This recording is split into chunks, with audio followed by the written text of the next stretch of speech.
Beloved soul, I have been waiting to speak with you, not with the masses, not with the crowds, with you, because you have been asking questions, perhaps not out loud, perhaps only in the silence of your heart, in those moments before sleep when you wonder if anyone is listening, in those mornings when you wake with a feeling you cannot name, in those strange coincidences that seem too perfect to be random. You have been asking, and God has been answering, but you have not known how to recognize the answers, until now. You see, the divine does not speak the way humans speak. God does not send letters, does not make phone calls, does not announce his presence with trumpets and fanfare. No, God whispers, God hints, God sends signs, and those signs are all around you, every single day, if only you have the eyes to see them. In the hours ahead, I will teach you how to see. I will show you 3 signs that appear when God is answering your prayer right now. Not tomorrow, not someday, right now in this very moment. And once you recognize these signs, you will never again wonder if your prayers are heard.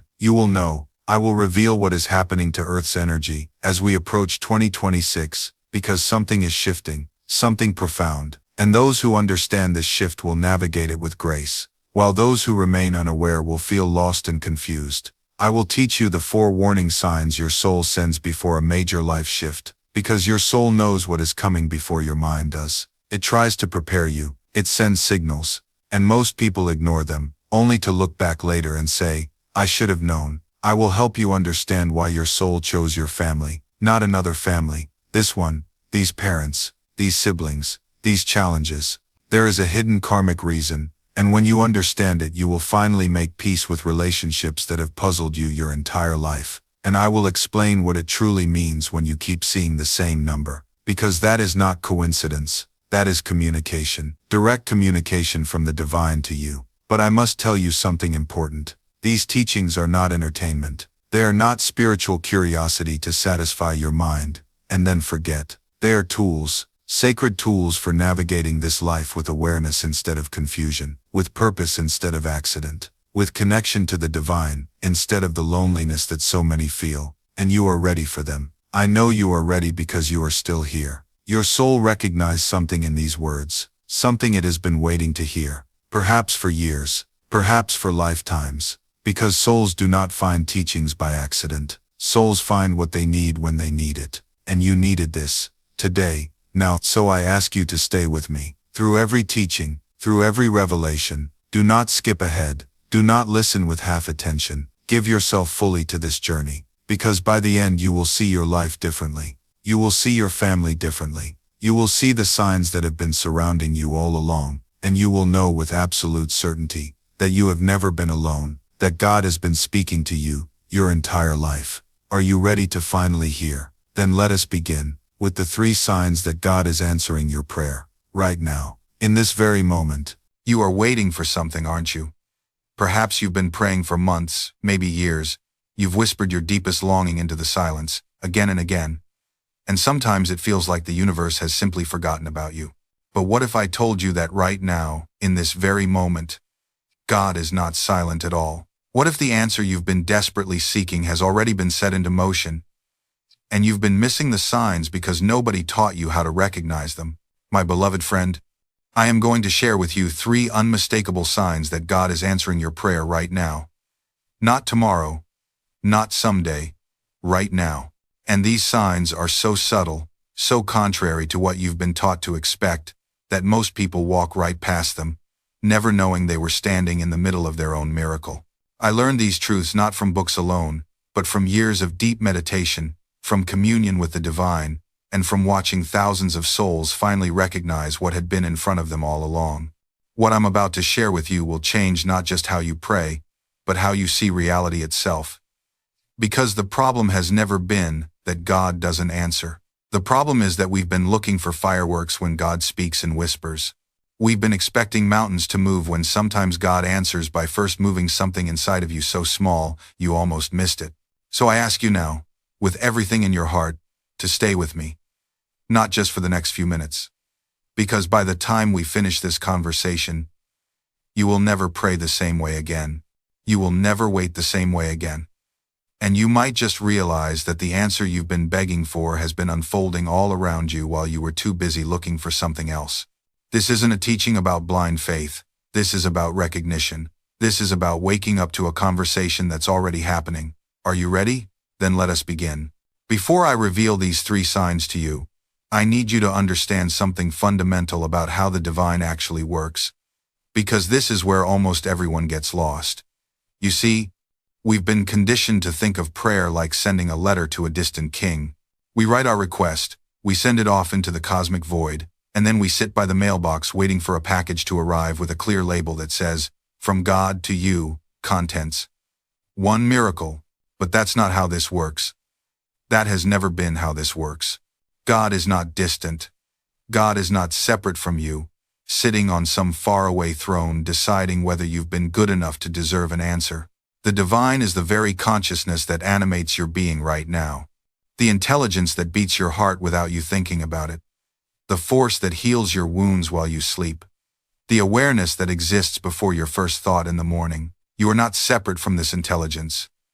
You are an expression of it. So when you pray, you're not sending a message outward. You're actually aligning your consciousness with the infinite consciousness that already knows what you need. You're tuning your radio to a frequency that's always broadcasting. And here's what's absolutely crucial for you to understand. The moment you pray with genuine feeling, with real surrender, with true devotion, something shifts in the invisible realm immediately. Not later, immediately. But the manifestation in physical reality? That follows a divine timing that's orchestrated with such precision, such intelligence, that your limited human mind couldn't plan it better even if you tried. The answer comes through a series of subtle changes, inner shifts, unexpected encounters, and strange coincidences that are actually not coincidences at all. They're synchronicities. They're the breadcrumbs of God. I remember when I first truly understood this. I was a young man, and I had been praying intensely for spiritual illumination. I wanted God realization so desperately it consumed me. Every day I would meditate for hours. Every night I would pray until tears streamed down my face. And nothing seemed to happen. No lightning bolt, no vision, no voice from heaven, just silence. I felt abandoned. I felt like perhaps I wasn't worthy. Perhaps God answered everyone else's prayers but not mine. Have you ever felt this way? That terrible loneliness when you're pouring your heart out and receiving only silence in return? But then something small happened. So small I almost dismissed it. I was walking through a marketplace, lost in my disappointment, when an old book fell from a vendor's table right at my feet, not near my feet, directly at my feet, as if placed there by an invisible hand. I picked it up, opened it randomly, and my eyes fell upon this verse. To those who are constantly devoted, and who worship me with love, I give the understanding by which they can come to me. In that moment, something broke open inside me. Not because the words were new, I had read the Gita before, but because suddenly I realized that this moment, this book falling at this exact second when I needed it most, was not an accident. This was God answering, not with fireworks, not with a booming voice, but with perfect timing, with a gentle nudge, with a whisper that said, "I am here. I have always been here, and I am guiding you even when you cannot see it." That moment taught me to recognize the first sign, and it's the sign that most people miss completely because they're looking for something dramatic. The first sign that God is answering your prayer right now is this. You begin to experience unexpected peace about the very thing that was tormenting you. Listen carefully to what I'm saying. I'm not talking about the peace that comes after you get what you wanted. I'm talking about a peace that makes absolutely no logical sense. Your circumstances haven't changed yet. The problem is still there. The need is still unmet. But somehow, mysteriously, the desperate clawing anxiety has softened. There's a subtle knowing, a quiet certainty deep in your chest that whispers, everything is going to be okay. This peace is not something you create through positive thinking or affirmations. You cannot manufacture it. It descends upon you like grace. And when it does, it's one of the most unmistakable signatures of the divine at work in your life. Why does this happen? Because before God changes your external circumstances, God often first changes your internal state.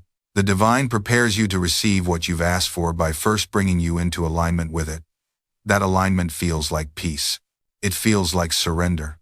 It feels like you've somehow already arrived at the destination even though you're still on the journey. I've seen this happen countless times. A woman prays desperately for financial provision. For weeks she's consumed with worry. Can't sleep. Can't eat. Then one morning she wakes up and something has shifted. She's still broke. The bills are still due. But she feels, inexplicably, that she's going to be okay. She can't explain it to anyone because it doesn't make rational sense, but she feels it. 3 days later, an unexpected opportunity appears. A job offer. A gift from a stranger. A refund she'd forgotten about. The external answer came after the internal peace. A man prays for healing from a devastating diagnosis. The medical tests still show the same results. But one day during meditation, he's overwhelmed with this profound sense that he's already whole. That his true nature is beyond this body, beyond this disease. That peace doesn't make the illness disappear overnight, but it shifts something fundamental in him. His stress hormones decrease. His body's healing mechanisms activate more powerfully. His decisions become clearer. And gradually, against all odds, his health begins to transform. Do you see what's happening here? The peace is not just a nice feeling. It's actually the first wave of the answer itself. It's evidence that your prayer has been heard and that the machinery of the universe is already reorganizing itself on your behalf. But here's what you must understand. If you dismiss this peace, if you ignore it and go right back into anxiety and desperation, you're actually pushing against the very answer that's trying to come to you. That peace is a gift. It's a sign. Honor it, trust it, let it grow. When you feel that unexpected peace about your situation, don't question it. Don't let your logical mind talk you out of it by saying, "But nothing has changed yet, so I shouldn't feel peaceful." That's exactly the point. Nothing has changed in the visible world yet, which means this peace is coming from the invisible realm where all changes originate. It's coming from the place where your answer already exists in potential, waiting to materialize. Now, let me share with you the second sign. And this one is equally subtle but profoundly powerful when you learn to recognize it. The second sign that God is answering your prayer right now is this. Your attention begins to shift naturally toward new possibilities and away from old patterns. What do I mean by this? Let me explain.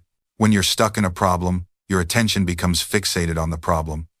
You think about it constantly, you rehearse it in your mind. You tell the story of your difficulty to anyone who will listen. Your mental energy is trapped in a loop, going over and over the same territory, seeing the same limited options, feeling the same frustration. This is natural, this is human, but it's also what keeps you trapped. When God begins to answer your prayer, one of the first things that happens is that your attention starts to move. Suddenly, almost without trying, you find yourself thinking about things differently. You notice opportunities you didn't see before. You feel drawn to people or places or ideas that weren't on your radar yesterday. You lose interest in complaints and drama that used to consume your energy. You find yourself spontaneously imagining new possibilities. This shift in attention is not something you force. It happens organically, almost mysteriously. And it's happening because the divine is literally rewiring your consciousness, opening your eyes to the path forward that was always there but you couldn't see it because your attention was locked in the old pattern. I'll give you a concrete example from my own experience. There was a period when I was trying to establish an ashram, a spiritual community where people could come to learn meditation and grow closer to God. I had prayed intensely for this, but every door seemed to close. Every piece of land I found was either too expensive, or the owners wouldn't sell, or the location wasn't right. I was becoming discouraged. Then one day, I was walking through a garden, and instead of my mind spinning with worry about the ashram problem, I found myself completely absorbed in watching a hummingbird. I mean truly absorbed. I watched how it moved from flower to flower with such intelligence, such efficiency. How it knew exactly where to go. How it didn't force anything, just followed its inner guidance from one source of nectar to the next. And in that moment of complete presence with this tiny bird, a thought came to me so clearly it was like someone spoke it into my mind. What if you stopped trying to find the perfect location and instead focused on creating the perfect community, wherever you are right now? That one shift in perspective changed everything.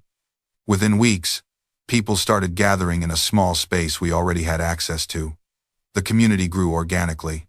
And eventually, the perfect location appeared without me straining and searching for it. But it could only appear after my attention had shifted from desperate grasping to patient cultivation. Do you see what happened there? God answered my prayer not by giving me what I thought I needed, but by redirecting my attention to what was actually important. And that redirection felt effortless, natural, like something that happened to me, rather than something I did. This is what I want you to watch for in your own life. When you notice your thoughts naturally moving in new directions, when you find yourself interested in things that might be part of your solution, when old grievances and worries seem to matter less without you trying to let them go, this is not random. This is divine intervention at the level of consciousness. Your attention is the most powerful tool you have. Where your attention goes, energy flows. What you focus on expands. God knows this. So, when the divine wants to answer your prayer, one of the primary ways this happens is by gently, gradually, lovingly shifting what you pay attention to. New information comes across your path. A conversation with a friend suddenly sparks an idea. You feel inexplicably drawn to learn a new skill or visit a new place. These are not distractions from your prayer being answered. These are the answer unfolding. But most people miss this sign because they're so attached to their specific idea of how the answer should come that they dismiss anything that looks different. They're waiting for door number 3 to open, so they ignore doors number 7 and 11 that God is actually opening for them. Let me tell you about Sarah. Sarah isn't her real name, but her story is real. She came to me in deep distress because she had been praying for her marriage to heal. Her husband had become distant, cold, barely spoke to her. She was convinced that the answer to her prayer would look like him suddenly becoming warm and attentive again, like the early days of their relationship. She prayed and prayed for this specific outcome, but nothing changed with him. In fact, he seemed to drift further away. She was heartbroken and convinced God wasn't listening. Then something interesting started happening. She found herself drawn to a small community garden near her apartment building. Every morning, she'd wake up early.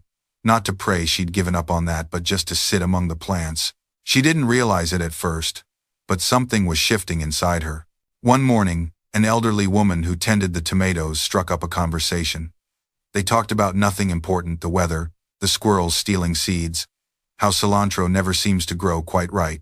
But Sarah felt lighter after those conversations. Then she started helping with the watering. Then she began bringing coffee for the other gardeners. What Sarah didn't recognize was that her heart was actually opening wider than it had been in years. See, when we're in crisis, we often clench. We grip tightly to our pain, our story, our specific vision of how salvation should arrive. But in that garden, without even trying, Sarah had loosened her grip. She was connecting with life again, with soil and sunlight and simple human kindness. She was, without knowing it, creating space for something new to enter.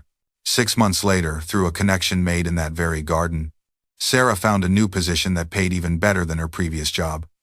But here's what moved me most when she shared this story. She said the job wasn't the miracle. The miracle was rediscovering her capacity to feel joy in the middle of uncertainty. The miracle was learning that her worthiness wasn't tied to her productivity. The miracle was the morning she realized she'd been talking to God all along, through her hands in the soil, through her laughter with strangers, through her commitment to showing up, even when she didn't feel hopeful. This is what prayer without grasping looks like. It's organic. It unfolds. It doesn't follow our timeline or our script. Sarah's prayers weren't being ignored. They were being answered in a language she'd temporarily forgotten how to speak. And this brings us to perhaps the most challenging realization.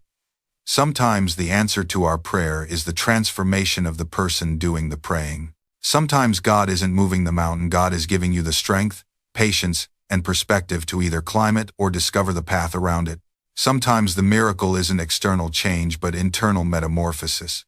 I've seen this transformation countless times. Someone prays desperately for a difficult relationship to change: a critical parent, a distant spouse, a toxic friend.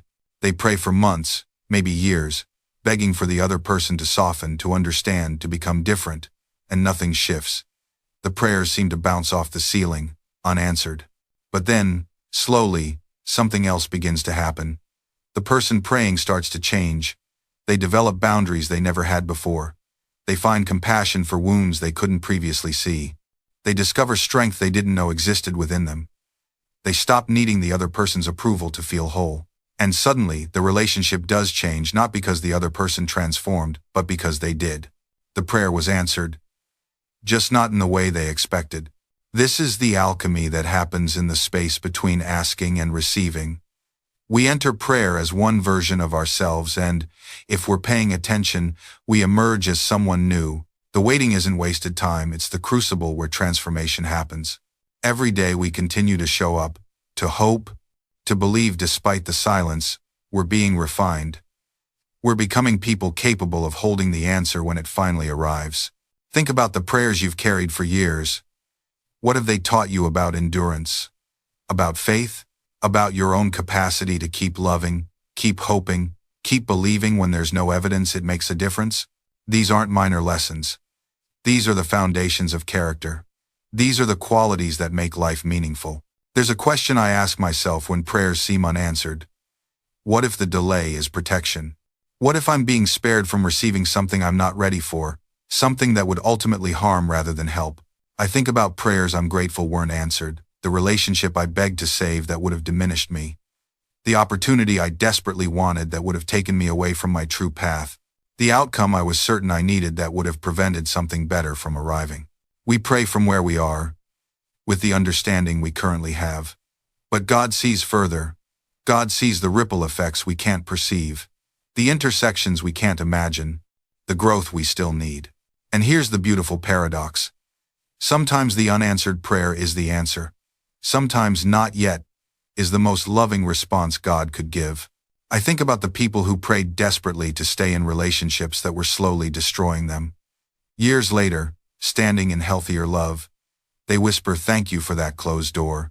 I think about the jobs not gotten, the moves that fell through, the opportunities that slipped away only to realize later that what seemed like rejection was actually protection. There's a woman I know who prayed for years to have a child. She endured treatment after treatment, disappointment after disappointment. Each negative test felt like God was silent, absent, uncaring. In her deepest grief, she began volunteering at a children's home, just to be around kids, to channel her maternal longing somewhere. There she met a little girl who'd been overlooked for adoption because of a minor disability. Their eyes met, and she knew. Today, she tells me she can't imagine life without this specific child, this soul who was always meant to be her daughter. Had her earlier prayers been answered, she would have missed this meeting. This isn't about toxic positivity pretending every tragedy has a silver lining or that pain isn't real. The grief of unanswered prayer is legitimate and should be honored, but it's also true that our perspective is limited. We see one chapter. God sees the entire story. You pray for smooth seas, but maybe God is developing your navigation skills for a journey you don't yet know you'll take. You pray for immediate relief, but maybe the struggle is building resilience you'll desperately need later.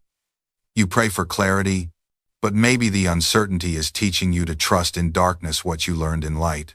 The prayer isn't always about getting what you want. Sometimes it's about becoming who you need to be, and the person you need to be isn't always shaped in comfort, it's forged in the fire of unanswered requests.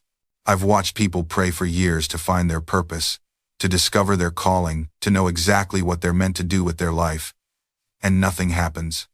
No burning bush, no divine revelation, no cosmic memo arrives in their inbox, and they feel abandoned, confused, lost in a maze without a map. But then I look back at their life 5 years later, and I see something remarkable. I see that every job they thought was a detour was actually training. Every relationship that fell apart was actually clearing space. Every failure they experienced was actually eliminating what wouldn't work so they could discover what would. The purpose they desperately prayed to see clearly was being quietly constructed in the background of their seemingly chaotic life. God was answering, just not with words, with experiences, with tests, with redirections that felt like rejections but were actually course corrections. The prayer wasn't denied. It was being answered in a language they hadn't learned to speak yet, the language of divine timing, where understanding comes after experience, not before it. Think about it this way. When a child asks their parent, "Why can't I touch the stove?" The parent doesn't launch into a detailed explanation of thermal conductivity and third-degree burns. They say, "Because I said so." Not because they don't have a reason, but because the child doesn't yet have the framework to understand the reason. The protection comes before the explanation. That's what unanswered prayers often are, protection before explanation. You're being told no or not yet or something different because you don't yet have the framework to understand why the thing you're asking for isn't actually the thing you need. You're asking for the stove, not realizing you're about to get burned. And God, in infinite patience, is saying, "I know you don't understand this now, but trust me." And here's where it gets uncomfortable. Sometimes the no isn't about protecting you from something harmful. Sometimes it's about preparing you for something bigger. Sometimes God denies your current prayer because answering it would actually limit what He's trying to build in you. Think about it like this. You pray for a promotion at your current job. You pray hard. You're qualified. You've worked overtime. You deserve it. And someone else gets it. Someone less experienced. Someone who frankly didn't work as hard as you did. That stings. That feels like betrayal. That feels like God wasn't listening or doesn't care. But 6 months later, you get recruited by a completely different company. Better position, better pay, better culture. And you realize if you'd gotten that promotion, you would have stayed. You would have been comfortable. You would have stopped looking. That no wasn't rejection, it was redirection. Or you pray for a relationship to work out. You're convinced this person is the one. You've invested time, energy, emotion. You've pictured the future, and it falls apart. And you're devastated. You feel abandoned by God. You wonder why He would let you go through this pain if He's supposed to be loving. But a year later, you meet someone who actually sees you. Someone who doesn't require you to shrink yourself to fit into their life. Someone who brings out the best version of who you are. And you look back at that previous relationship and think, thank God that didn't work out. That no was protection. It was preparation. It was God honoring the future version of you that you hadn't met yet. This is the hard truth. You don't always know what you need. You know what you want. You know what feels good right now, but you don't have the vantage point to see how this moment connects to the next chapter, or the chapter after that, or the life you're supposed to be living 5 years from now. And God does. He sees the whole story while you're still reading page 1. So when life doesn't make sense, when the doors slam shut and the silence feels cruel, maybe it's not punishment. Maybe it's protection. Maybe it's preparation. Maybe God is saying, not yet. Not this. I have something better. Something truer. Something more aligned with who you're becoming. I've learned that closed doors are some of God's greatest gifts. Because they force you to turn around. They force you to look in a direction you never would have considered. They push you toward paths you didn't even know existed. Think about the job you didn't get that devastated you at the time. Now look at where you are. Would you have met the people you've met? Would you have learned what you've learned? Would you have become who you are if that door had opened? Or the relationship that ended and felt like the end of everything? But it wasn't the end. It was the beginning of you learning to stand on your own. It was the beginning of you discovering your worth doesn't come from being chosen by someone else. It was the beginning of a journey toward a love that actually sees you, values you, honors you. We spend so much time mourning closed doors that we miss the open windows. We're so focused on what we lost that we can't see what we're being offered. We're so attached to our plan that we reject God's plan, even when His plan is objectively better. And here's what I want you to understand. God's rejections are redirections. Every no is pointing you toward a bigger yes. Every closed door is clearing the path to the right door. Every delay is actually divine timing protecting you from something that would have derailed you. The universe isn't against you. God isn't withholding from you. Life isn't punishing you. You're being prepared, even when it feels like you're being passed over. You're being positioned for something greater, even when it feels like you're being pushed backward. Your only job is to trust the process, to surrender the timeline, to release your grip on how you think it should happen, and open your hands to receive how it's actually going to happen. And let me tell you something that nobody talks about. The universe has a sense of humor about your plans. You know what I mean. You create this perfect strategy, this 5-year plan, This detailed roadmap of exactly how your success will unfold.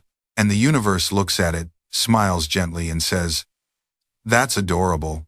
Now let me show you what's actually going to happen." And what actually happens is always better. Always more aligned. Always more you than anything you could have planned from your limited perspective. I've watched this play out hundreds of times. The person who was supposed to launch their business in January but kept hitting delays, only to discover in March that the market had completely shifted and their timing was now perfect. The artist who couldn't get gallery representation for years, then randomly met someone at a coffee shop who connected them with their dream opportunity. The writer who got rejected by every traditional publisher, then self-published and built an audience 10 times larger than any publisher could have given them. The delays weren't failures. They were divine timing orchestrating circumstances you couldn't see yet. But here's what makes this so hard for us.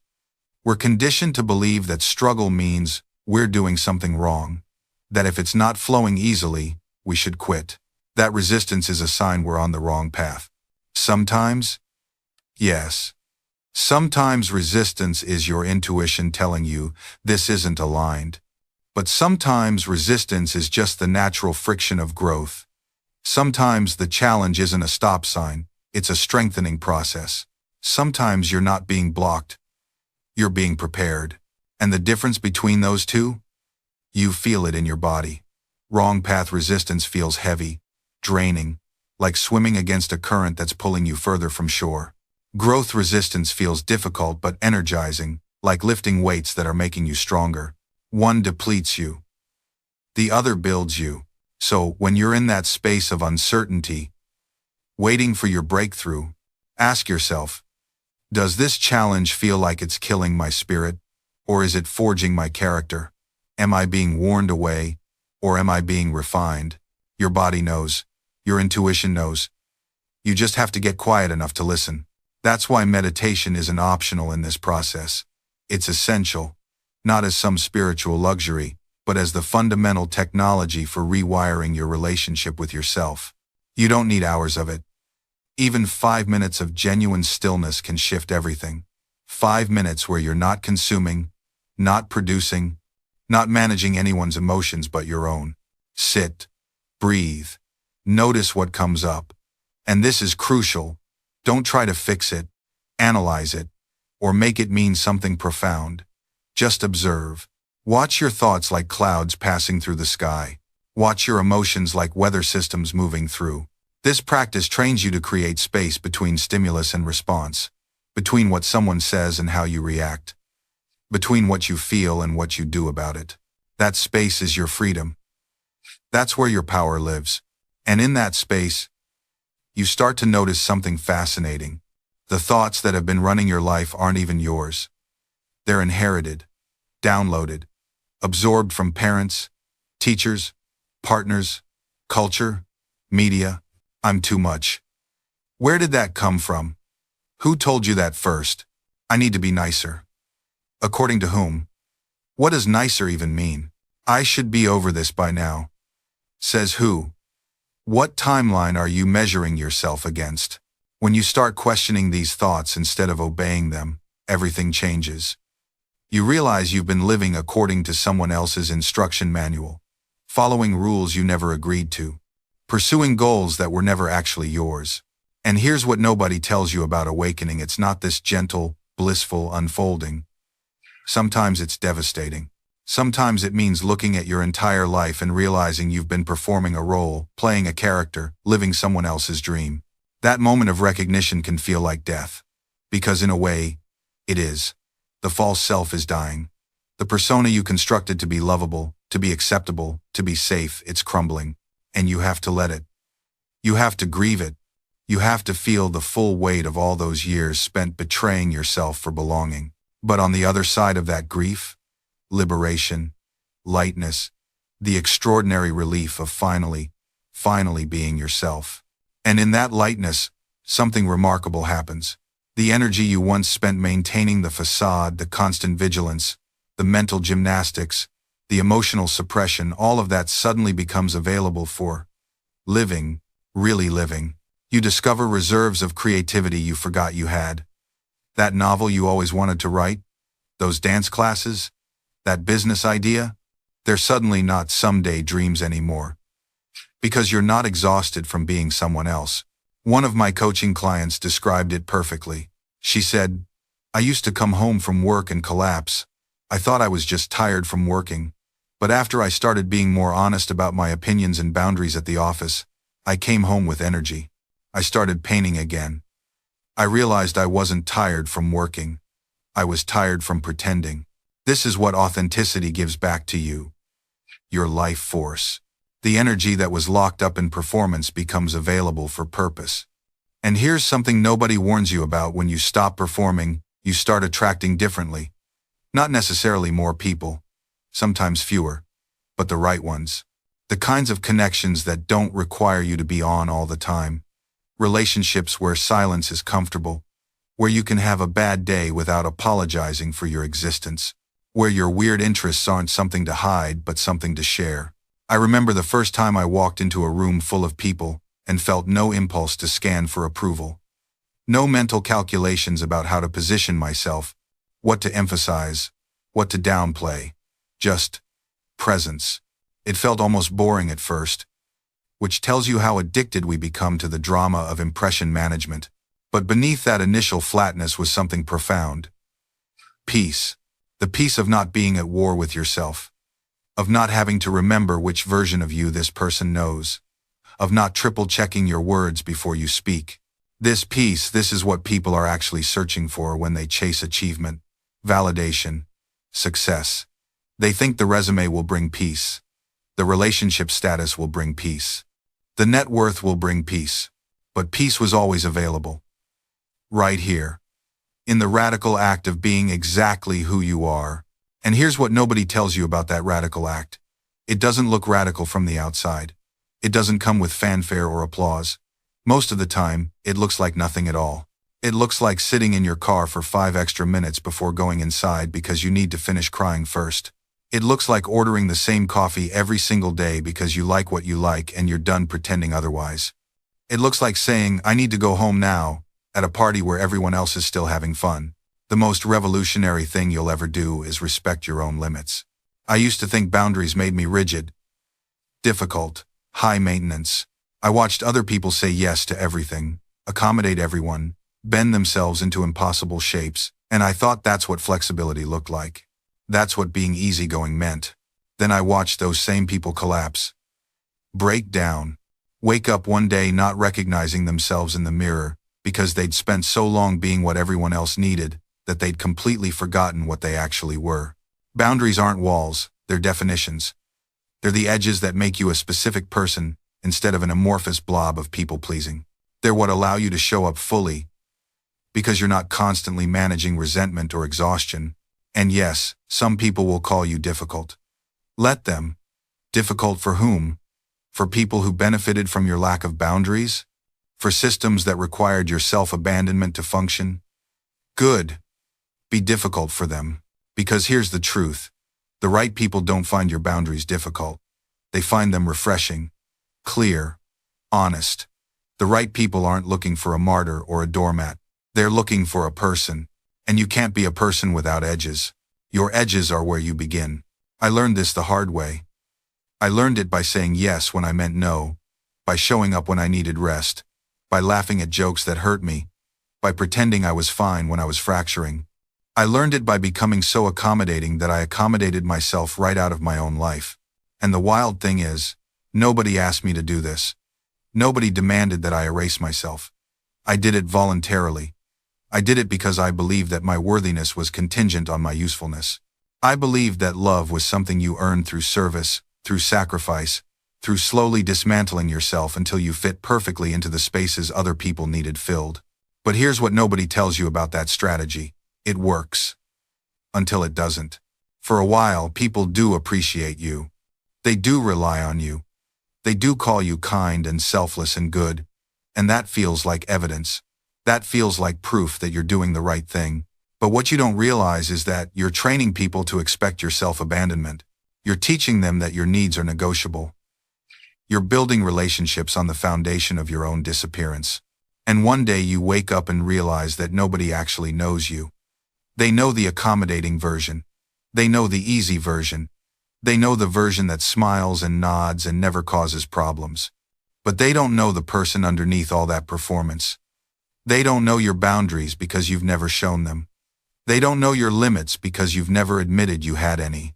And when you finally try to assert yourself, when you finally say, actually, that doesn't work for me, or I need something different, people are shocked.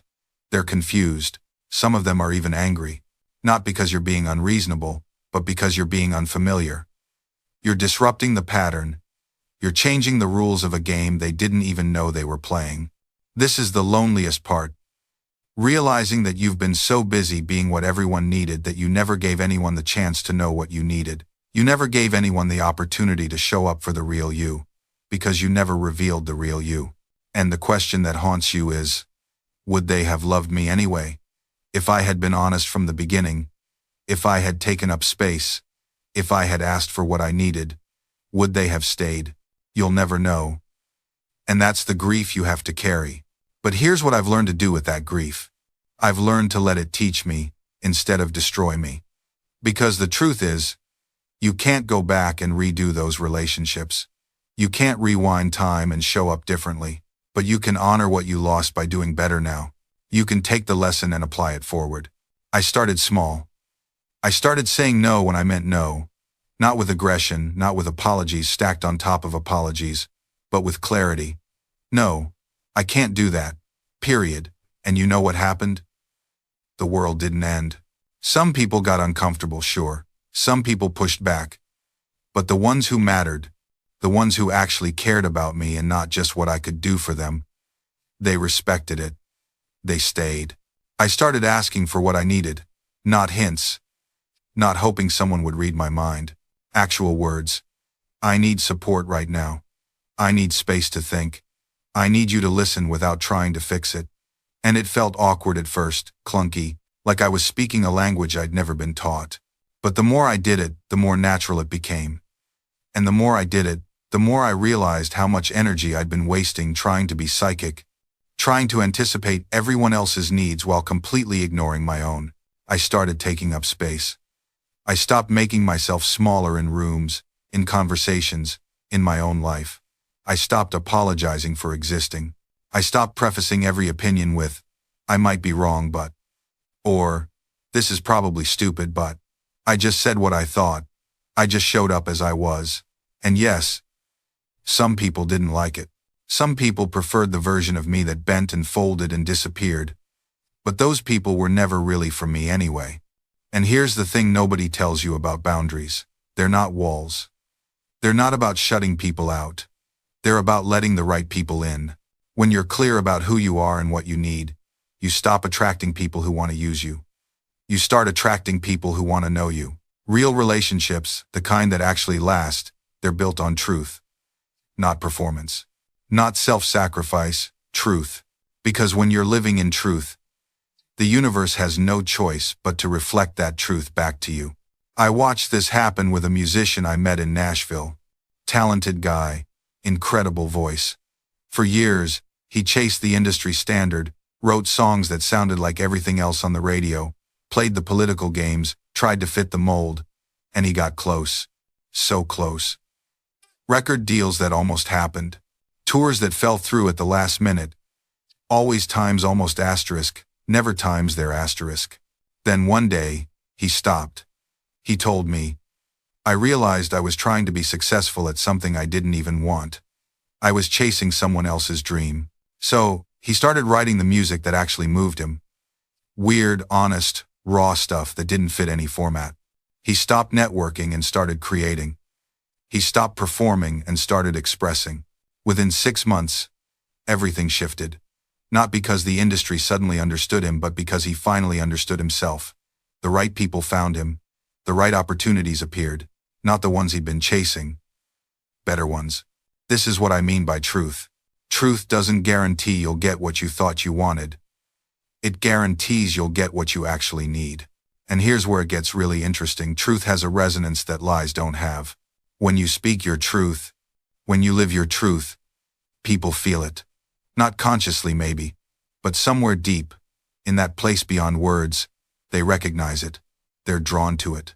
Because truth is so rare that when it appears, it's like oxygen in a room that's been sealed too long. Everyone talks about authenticity these days. It's become a buzzword, a marketing strategy. Be authentic, they say, right before teaching you the formula for authentic-looking content. But real authenticity isn't a strategy, it's a surrender. It's saying, this is who I am. This is what I believe. This is what matters to me. And if that's not enough, then it's not meant to be. That last part, if that's not enough, that's where most people stumble. Because we're so afraid of not being enough, that we add layers, we perform, we enhance, we spin, we think we need to be more. But what if you're already enough? What if the truth of who you are, right now, is exactly what's needed? You don't have to earn your place here. You don't need more accomplishments to justify taking up space. You don't need to become someone else to deserve love, rest, or peace. The tree doesn't apologize for being a tree. The river doesn't question whether it's river enough. And you don't have to prove your worth by grinding yourself into dust. I know how seductive it is, the belief that just one more achievement, one more milestone, one more external validation will finally make you feel complete. But here's what I've learned. That finish line keeps moving, because the problem was never that you weren't enough. The problem was that you believed you weren't. And that belief? It didn't come from you. It came from a world that profits from your insecurity. From systems designed to keep you chasing, consuming, comparing. From a culture that measures human value by productivity and equates rest with laziness. But you are not a machine built for output. You are a living, breathing miracle. You are stardust arranged in a shape that can think, feel, love, and wonder. Your value isn't conditional. It doesn't fluctuate with your bank account or your follower count. It just is. I'm not saying ambition is wrong. I'm not saying we shouldn't strive or grow or reach for our dreams. What I'm saying is you can do all of that from a place of wholeness, not from a wound. You can create from joy, not just fear. You can work toward goals because they excite you, not because you're trying to outrun shame. And when you do this, when you build from a foundation of self-worth instead of self-doubt, everything changes. You stop sabotaging yourself. You stop needing permission. You stop waiting for the world to validate what you already know deep down. That you matter. That you belong. That you are already, in this moment, worthy of the life you're dreaming of. Not someday. Not after you fix yourself. Now. So take a breath. Feel your feet on the ground. Notice the miracle of your own heartbeat. And ask yourself, what would I do today if I already believed I was enough? That's your answer. That's your way forward. Not from lack. From fullness. Because once you understand this, once you really feel it, you start to see through every trick the mind plays. You see the pattern. You see the loop. Someone cuts you off in traffic, and instead of rage, you feel curiosity. Oh, there's defensiveness arising. There's the story that I've been disrespected, and just naming it, just seeing it takes 90% of its power away. Your boss criticizes your work, and instead of collapse, you notice, there's fear. There's the belief that my worth is tied to performance. And suddenly you're not times and times the reaction. You're times with times it, compassionately. Like a parent holding a scared child. This is what they don't teach you. This is what gets left out of every success seminar, every motivational video, every 5-step plan to confidence. The real shift isn't about getting stronger. It's about becoming more times aware, asterisk. It's about catching yourself mid-story and asking, wait, is this even true? And here's the twist, the beautiful, liberating twist. Most of the time, it's not. Most of the time, you're arguing with a ghost. You're defending against a threat that only exists in memory or imagination. You're trying to prove something to someone who stopped caring years ago, or who never cared in the first place. And when you see that, really see it, the whole thing just dissolves. Not because you fought it, not because you overcame it. You stopped agreeing with the prosecution. Now, I won't lie to you. This doesn't mean the thoughts stop coming. It doesn't mean you'll never feel insecure again. What it means is you'll stop being time's own times by it. You'll stop organizing your entire life around avoiding that feeling. You'll stop saying no to opportunities because of a voice that isn't even yours. You'll stop shrinking to fit into spaces that were never meant for your expansion. And instead, slowly, gently, consistently, you'll start to ask a different question. Not, am I good enough? But what wants to be expressed through me today? Not, will they accept me? But am I honoring what's true for me? Not, how do I fix this broken thing I am? But, what if I was never broken to begin with? That question, that last one, changes everything. Because you can't build a life of purpose and peace on a foundation of self-rejection. You can't. You can achieve, you can perform, you can impress, but you'll always feel like you're one mistake away from being exposed. Whereas when you start from enoughness, when you start from the recognition that you are, at your core, whole, then everything you do becomes in time's offering asterisk, not a plea. And here's what's beautiful about that shift: when your actions become offerings instead of pleas, you stop being so time's precious times about outcomes. Think about it. When you're creating from lack, every piece of work carries this desperate weight. Every project becomes a referendum on your worth. You can't afford for it to fail, because if it fails, asterisk you times fail. So you either don't start at all, or you suffocate the work with your anxiety. But when you create from enoughness, you can be bold, you can experiment, you can put something out into the world and say, here, I made this, and if it doesn't land, you don't crumble.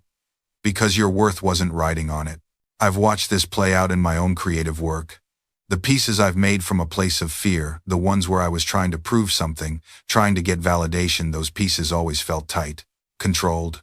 And ironically, they rarely connected with people the way I hoped they would. But the work I've made from overflow, from joy, from a simple desire to share something I found beautiful or true, asterisk, that's times the work that resonates. That's the work that finds its people. And it's not because that work is technically better. It's because people can times feel times the energy behind it. They can sense whether you're reaching toward them with open hands or grasping fingers. This applies to everything. Your relationships, your conversations, the way you show up in a room. When you're coming from lack, people feel it. There's a subtle tension, a taking quality to your presence. You're there to get something: attention, approval, energy. But when you come from fullness, your presence is a gift. You're not there to take. You're there to enjoy, to connect, to share what's alive in you. And paradoxically, asterisk, that's times when people are drawn to you, not because you're trying to attract them, but because you've stopped needing them to fill what's missing. I want you to close your eyes for just a moment and imagine something with me. Imagine that you are standing in a vast ocean at twilight, and you feel the water around your ankles beginning to shift. Not violently, not suddenly, but unmistakably. The temperature changes. The current moves differently against your skin. You cannot see what is coming, but every cell in your body knows that something enormous is approaching. The ocean itself is preparing for a transformation. This is what I see when I look toward the year 2026. And I need you to understand something vital before we go any further together. Something that may challenge everything you think you know about time, about change, about the very nature of the world you are living in right now. The earth beneath your feet is not solid and unchanging. It breathes. It pulses. It moves through cycles of consciousness, just as you move through cycles of waking and sleeping. Just as the moon moves through phases. Just as winter inevitably becomes spring. I am going to share with you today what very few spiritual teachers have dared to speak about openly, because it requires you to expand your understanding beyond the comfortable boundaries of conventional thinking. I am going to tell you about the energetic transformation that is already beginning to ripple through this planet. A transformation that will reach a critical threshold in 2026, and I am going to show you exactly how to prepare yourself. Not with fear, but with the kind of joyful readiness that a gardener feels when they know spring is coming and they have already prepared the soil. You see, most people move through their lives believing that the world around them is stable, that the rules of reality are fixed, that human consciousness operates on the same frequency it has always operated on. But this is not true. It has never been true. Our planet moves through vast cosmic cycles. and we are about to complete one such cycle and begin another. The Vedic scriptures call these cycles yugas, ages of consciousness that span thousands of years, each one characterized by a different relationship between humanity and divine awareness. We have been moving through a transitional period, and 2026 marks a significant acceleration point in this movement, a moment when the veils between ordinary perception and spiritual reality will become thinner than they have been in centuries. Now I can already hear the question forming in your mind, and it is a good question, a necessary question. You are asking, but why should I believe this? How can anyone know what will happen in a specific year? And I want to honor that skepticism, because blind belief is not what I am asking from you. I am asking for something far more valuable. I am asking you to pay attention to what you are already sensing. Have you not noticed that time itself feels different lately? That months seem to pass like weeks, that the pace of change in the world has become almost dizzying? Have you not felt an unexplainable restlessness in your own heart, a sense that you are meant for something more, something deeper, something that the ordinary structures of life cannot satisfy? This is not your imagination. This is not anxiety or discontent. This is your soul recognizing the shifting frequencies around you and trying to attune itself to what is coming. The energy of Earth is not separate from your energy. This is the first truth you must grasp. You are not a separate being living on a planet. You are an expression of the planet's consciousness. Your nervous system responds to the Earth's electromagnetic field. Your emotions rise and fall with cosmic rhythms. Your spiritual awakening is intimately connected to the collective awakening of all consciousness on this sphere. When the Earth's energy shifts, you shift with it, whether you are aware of it or not. But oh, how much more powerful the experience becomes when you move through it with awareness, with intention, with open arms, instead of clenched fists. Let me take you back to a teaching I gave many years ago, a teaching that many of my students found difficult to accept at the time, but which they later recognized as profoundly accurate. I told them that we were living in the early dawn of a new age, that humanity was beginning to wake up from a long sleep of materialism and separation consciousness. I told them that this awakening would not happen all at once, that it would move in waves, in cycles, in spirals of increasing intensity. I told them there would be periods of acceleration when the old structures would crack and crumble more rapidly, when people who had been sleepwalking through life would suddenly begin asking the biggest questions, when the search for meaning would become more urgent than the search for comfort. And I told them that we are in such a period now. The signs are everywhere if you know how to read them. Not in the headlines, not in the chaos and conflict that dominates the news cycles, but in the quiet transformations happening in millions of individual hearts. In the young person who walks away from a prestigious career because something inside them says there must be more. In the parent who begins to question whether the life they're building for their children is actually the life worth living. In the executive who has everything the world says they should want and finds themselves weeping in their car, unable to name what's missing. These are not signs of breakdown. They are signs of breakthrough. The old consciousness cannot hold what is trying to be born. It's like trying to contain an ocean in a teacup, trying to fit an expanding universe into yesterday's cramped definitions. And so the structures crack. The certainties crumble. The things we thought were solid reveal themselves to be constructions. Agreements we made so long ago we forgot we were the ones who made them. This terrifies some people. The ground beneath their feet is shaking, and they reach desperately for something solid to hold on to. They cling tighter to the old stories, the old divisions, the old certainties. They build walls and draw lines and declare enemies. They mistake the labor pains for the death throes. But those who have been preparing, those who have been doing the inner work, those who have learned to find their stability not in external structures but in the unchanging center within themselves, they recognize what is happening. They see the chaos not as an ending but as a clearing. They understand that before the new can be built, the old must be composted, and they do not wait passively for someone else to create the future. They become the frequency they wish to see amplified in the world. This is what I tried to help people understand, that you cannot wait for the world to change before you change. You cannot demand that others be more conscious while you remain asleep. You cannot postpone your own awakening until conditions are more favorable.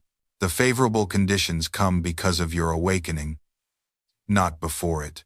This is why the ancient teachers never waited for permission.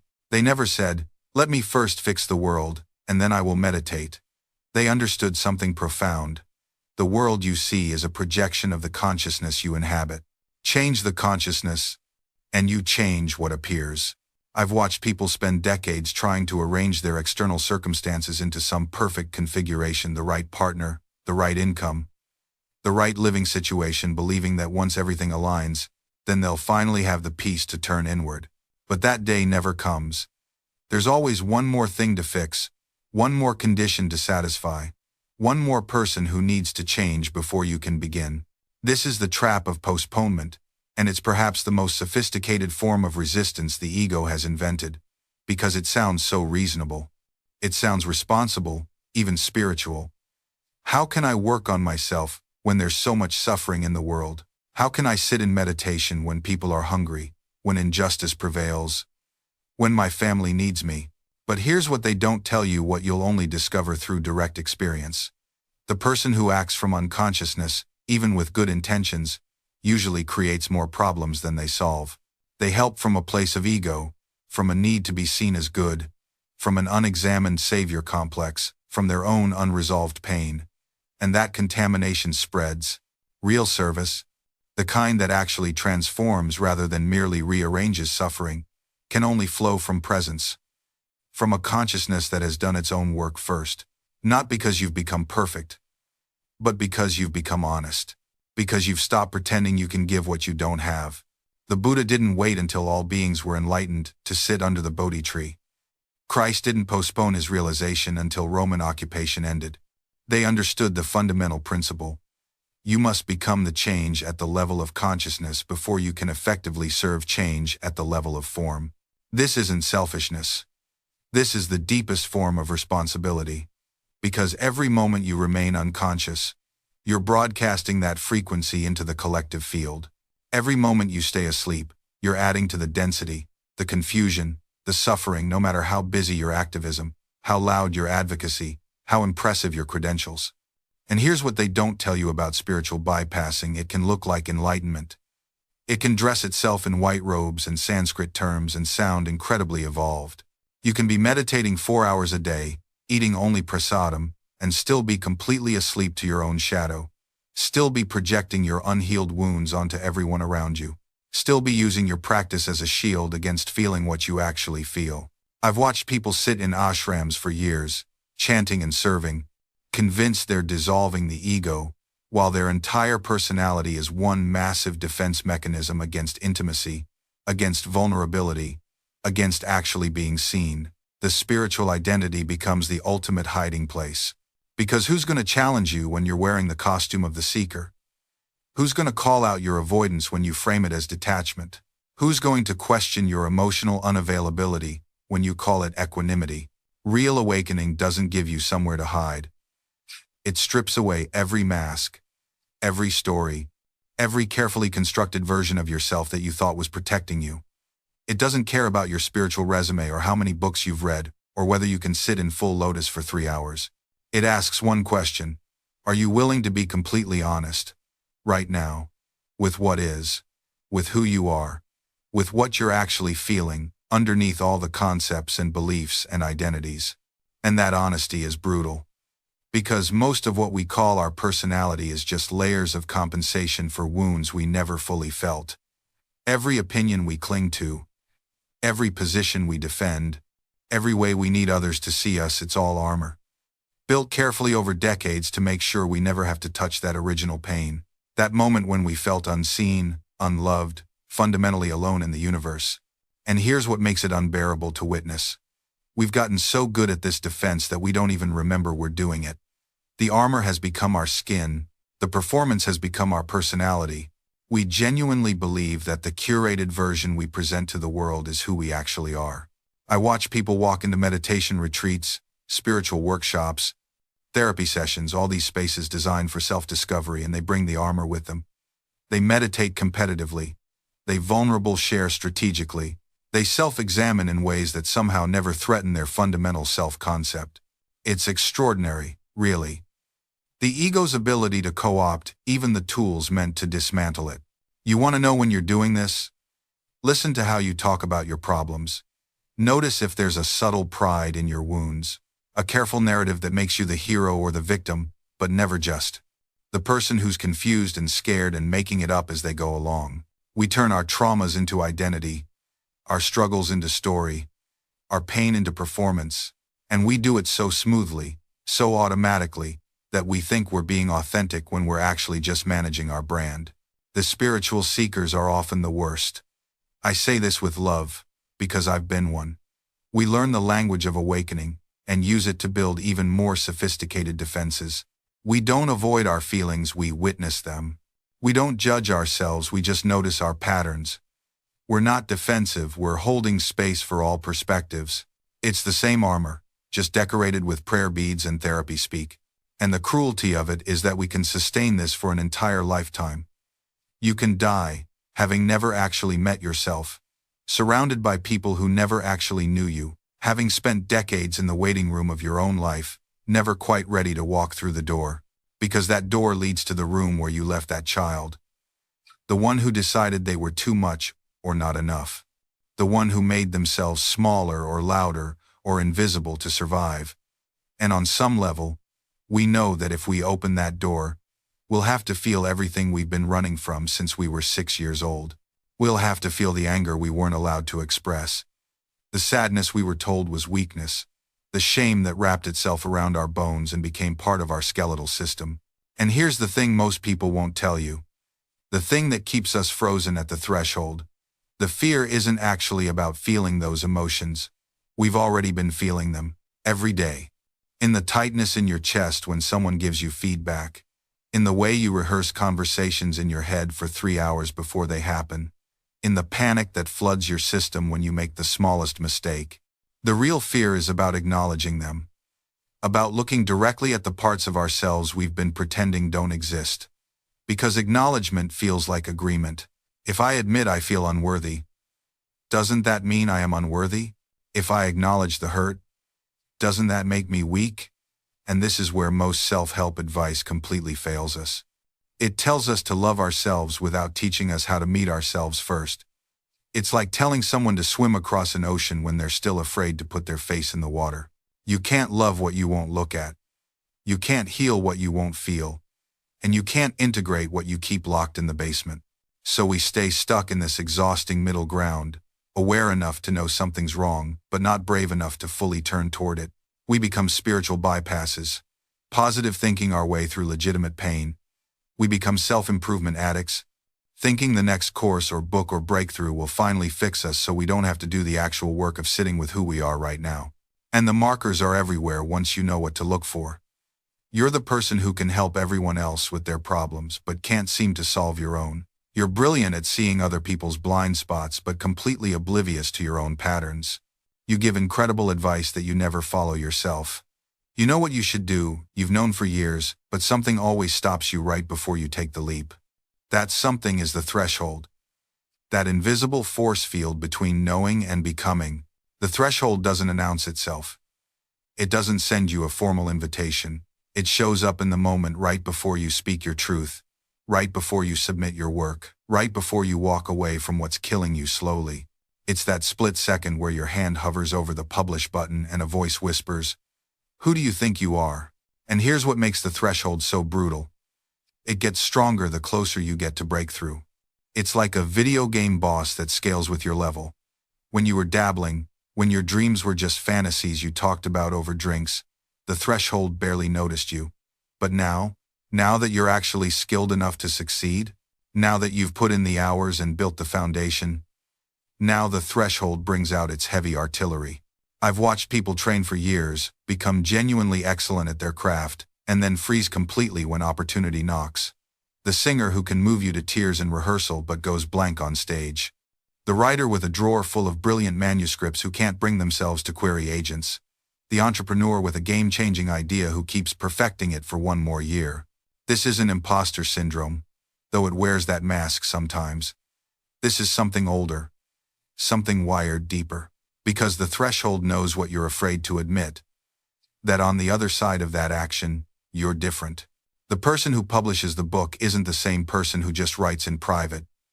The person who starts the business isn't the same person who just dreams about it. The threshold is protecting an identity, even if that identity is suffocating you. Even if that identity is built on fear and limitation. Because here's the paradox. Your comfort zone might be deeply uncomfortable, but at least it's known. At least you know how to survive there. You've mapped every corner of your cage. You've made friends with your limitations. You know exactly who you are in that space. But who are you on the other side? That's the terrifying question. That's what stops you cold every single time. Because imagine stepping through that door and discovering you're not the person you thought you'd be. Not the confident, free, self-assured version you've been promising yourself. What if you're still scared? Still small? Still carrying all the same doubts, just in a different location? That's the real nightmare. Not that you'll fail at the new thing, but that you'll succeed at leaving everything behind only to find yourself waiting on the other side, unchanged. I've watched people do this, pack up their entire lives, move across the country, new city, new job, new scene. And within 6 months, they've recreated the exact same circumstances they left behind. Same type of relationship, same complaints about work, same weekend routines, just with different street names, because they brought themselves with them. The unexamined self, the unprocessed patterns, the stories they never questioned. You think you're running towards something, but you're actually running from something. And here's the brutal truth. You can't outrun yourself. You're the fastest thing in your life. You'll always arrive before you do. So, the question becomes, who do you need to become before you can walk through that door? Not in some self-help, manifestation, vision board kind of way. I'm talking about real transformation. The kind that hurts. The kind that requires you to look at the parts of yourself you've been avoiding for years. What are the stories you're still telling yourself that aren't true anymore? What are the identities you're clinging to that are keeping you small? What version of yourself are you protecting that actually needs to die? Because here's what nobody tells you about transformation. It's not addition, it's subtraction. It's not about becoming more, it's about becoming less. Less defended, less certain, less attached to the person you've been pretending to be. The caterpillar doesn't become a butterfly by adding wings. It dissolves, completely. It becomes soup, undifferentiated goo. Everything it was, liquefied. And only then, in that state of total surrender, does something new emerge. That's what's required here. Not improvement. Dissolution, and that's terrifying. Because dissolution feels like death. It feels like losing yourself. And in a way, it is. But here's what the ego doesn't tell you. That self you're afraid of losing, it was never real to begin with. It's a collection of stories, labels, memories stitched together with anxiety and hope. The ego is like a castle built from morning mist. It looks solid until you reach out to touch it. And when you finally let it dissolve, when you stop clinging to this fictional character you've been playing, that's not death. That's birth. I remember the first time I experienced this, really experienced it. I was meditating, not trying to achieve anything, not chasing some mystical high, just sitting, just breathing. And somewhere in that stillness, the boundaries started to blur. The sensation of me sitting in that room began to fade. Not in a scary way. In a way that felt like relief. Like I'd been wearing shoes 2 sizes too small my entire life and finally kicked them off. For just a few moments, there was no I separate from the breath. No observer watching the experience. Just experiencing. Pure awareness without the commentary track. And when I came back, when that sense of me reformed, everything had changed. Because I'd seen behind the curtain. I'd tasted what it's like to exist without the constant burden of self-maintenance. The mystics call this enlightenment, liberation, moksha. But those words are too grand, too distant. They make it sound like something reserved for saints and sages sitting in caves. The truth? It's available right now. In this breath, in this moment, every single time you stop insisting on your own separateness, you touch it. Every time you lose yourself in music, in creativity, in love, in service, you're practicing dissolution. You're remembering what you really are beneath all the noise. Because you're not the voice in your head. You're not your job title, or your relationship status, or your trauma, or your achievements. You're the awareness that witnesses all of that. The space in which experience happens. The consciousness that was there before your ego formed and will remain after it dissolves. And the beautiful, terrifying truth? That consciousness isn't yours alone. It's the same awareness looking out through every pair of eyes, the same presence breathing through every living thing. Right now, as you read these words, that awareness is happening. Not thinking about awareness times being times awareness itself. There's something profoundly beautiful about this realization. You've spent your whole life assuming you were separate, isolated, alone in your own head. But that was only ever a thought. And thoughts come and go like clouds across the sky. The sky doesn't claim ownership of the clouds. It doesn't say, "These are my clouds." It simply allows them to appear and disappear. Your true nature is like that sky, vast, open, unchanging. The thoughts, emotions, sensations, they're just weather patterns moving through. Here's what changed everything for me. I stopped trying to improve myself and started questioning whether there was even a self to improve. That inquiry shook the very foundation of everything I believed. Because when you actually look for this person you think you are, you can't find them. You find memories, but memories are just thoughts about the past. You find plans, but plans are just thoughts about the future. You find feelings, but feelings arise and dissolve on their own. Where is the you that supposedly owns all of this? It's like a movie character suddenly becoming aware they're just images projected on a screen. The character has no substance apart from the light, no independent existence. Yet the character has been operating as if they're real, as if they're separate from the movie, making their own choices. This isn't depressing, it's liberating. Because if there's no separate self, then there's no separate problem. All the anxiety about my future, all the regret about my past, all the worry about my reputation, it's revealed as a kind of cosmic case of mistaken identity. You are not the character. You are the screen. You are the light. You are the awareness in which all of this appears. And everyone else? They're not separate screens. There's only one screen, one light, one awareness taking on infinite forms, playing infinite roles, experiencing itself from every possible angle. That person who cut you off in traffic? Same awareness. That stranger across the world? Same consciousness. We're all waves thinking we're separate from the ocean, not realizing we're made entirely of water. And when you glimpse that truth, even for a second, everything changes. The person who cut you off in traffic? That's you, stressed and running late. The homeless man on the corner? That's you, dealt a different hand. Your difficult boss, your estranged parent, the politician you despise, all expressions of the same consciousness wearing different masks, playing different roles in the cosmic drama. This isn't just philosophical theory.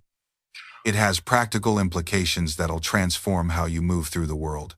When someone criticizes you, you stop taking it so personally because you recognize they're describing their own internal landscape. When someone succeeds, you genuinely celebrate because their victory is your victory. We're not competing for limited resources when we're all drawing from the same infinite well. The anger you feel? It loosens its grip. Not because you become passive or stop caring about injustice, but because you see clearly. You see that hurt people, that every act of cruelty comes from someone who's forgotten who they are. Your response shifts from reaction to compassion, from vengeance to understanding. And here's where it gets really interesting. The moment you stop seeing yourself as separate, your entire relationship with death transforms. Because if you're not just this body, not just this collection of memories and preferences, then what is there to lose? The wave returns to the ocean. The drop merges back into the sea. Nothing is destroyed, it simply changes form. Ancient traditions knew this. The Buddhists call it no self.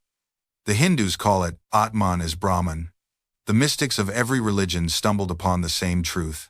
What you think you are is a temporary illusion, and what you actually are is eternal. When you truly understand this, not just intellectually but experientially, fear begins to dissolve. Not all at once, but gradually, like morning mist burning away in sunlight. You start living differently. Taking risks not from recklessness but from trust. Loving more openly because you're not protecting a vulnerable separate self. Creating freely because you're not obsessed with your personal legacy. You realize you're not trying to get somewhere or become someone. You already are everything. You always have been. This is the great cosmic joke we're all eventually in on. The spiritual path isn't about becoming something you're not. It's about remembering what you've always been. It's archaeology, not construction. We're not building a temple, we're excavating one that's been buried under years of conditioning, fear, and false identity. And this is where things get beautifully paradoxical. The person who thinks they need to improve is the very illusion that prevents improvement. The seeker is the obstacle to finding. The one who wants to become enlightened is the exact thing standing in the way of enlightenment. I know this sounds maddening. It is maddening. It's meant to be.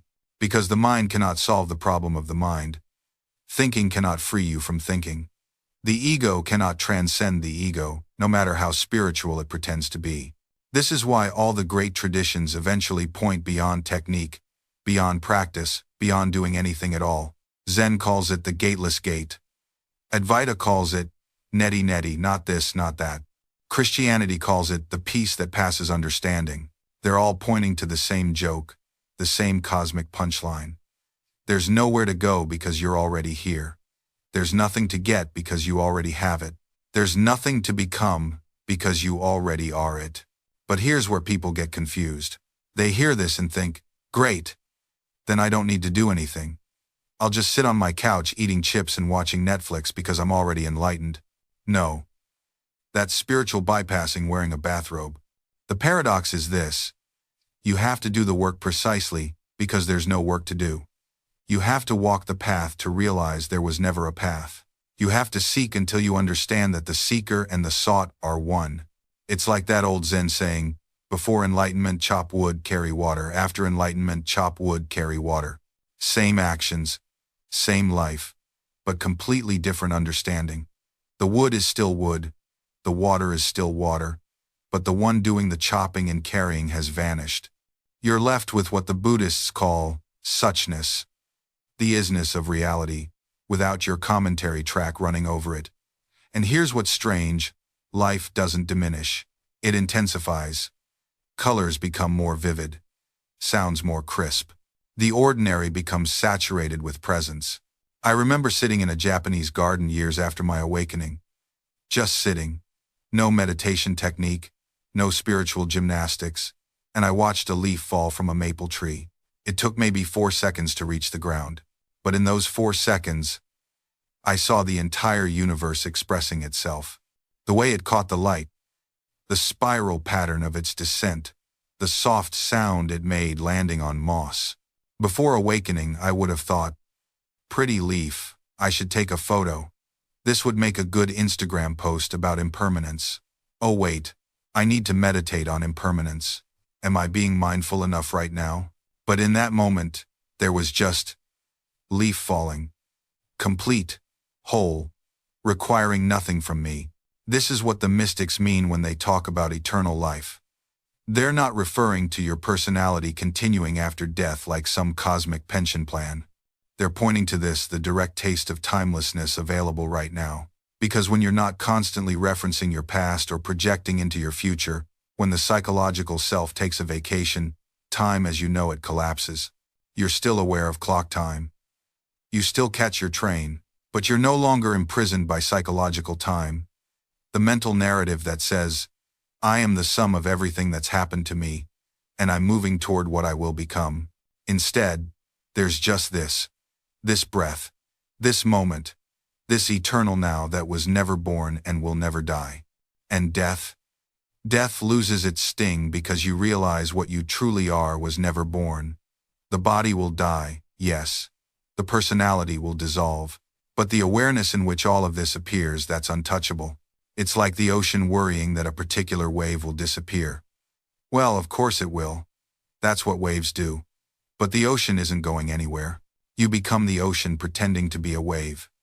And once you know you're the ocean, the wave's inevitable crash becomes just another movement in the great dance. This is what we don't tell people about spiritual awakening. It's not about becoming someone new. It's about remembering what you've always been. You know what happened to me after years of meditation? Not enlightenment in some Hollywood sense. No golden light. No choir of angels. What happened was simpler and more profound. I was sitting there one morning, just breathing, and I realized I'd been searching for something I already was.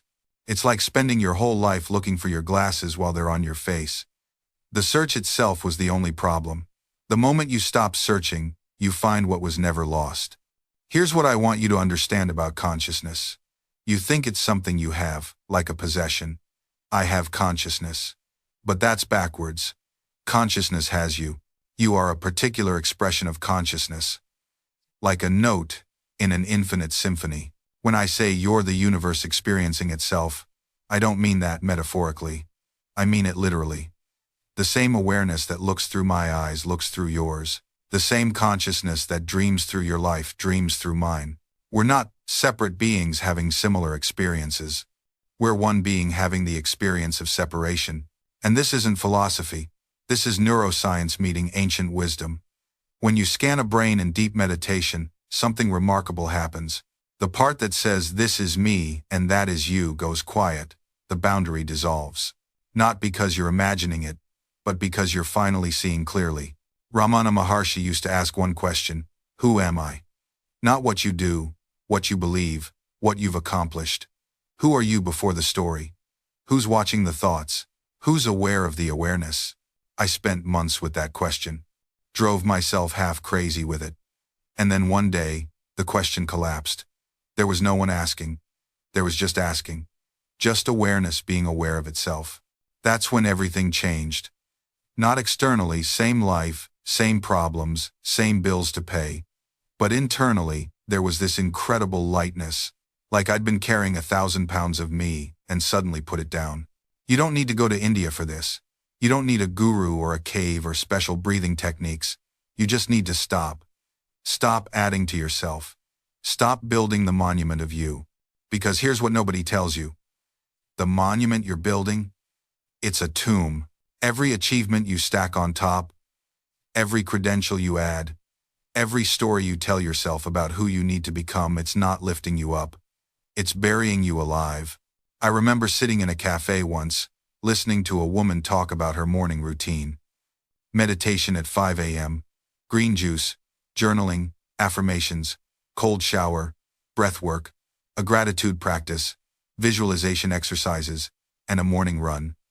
And I just looked at her and thought, you're exhausted.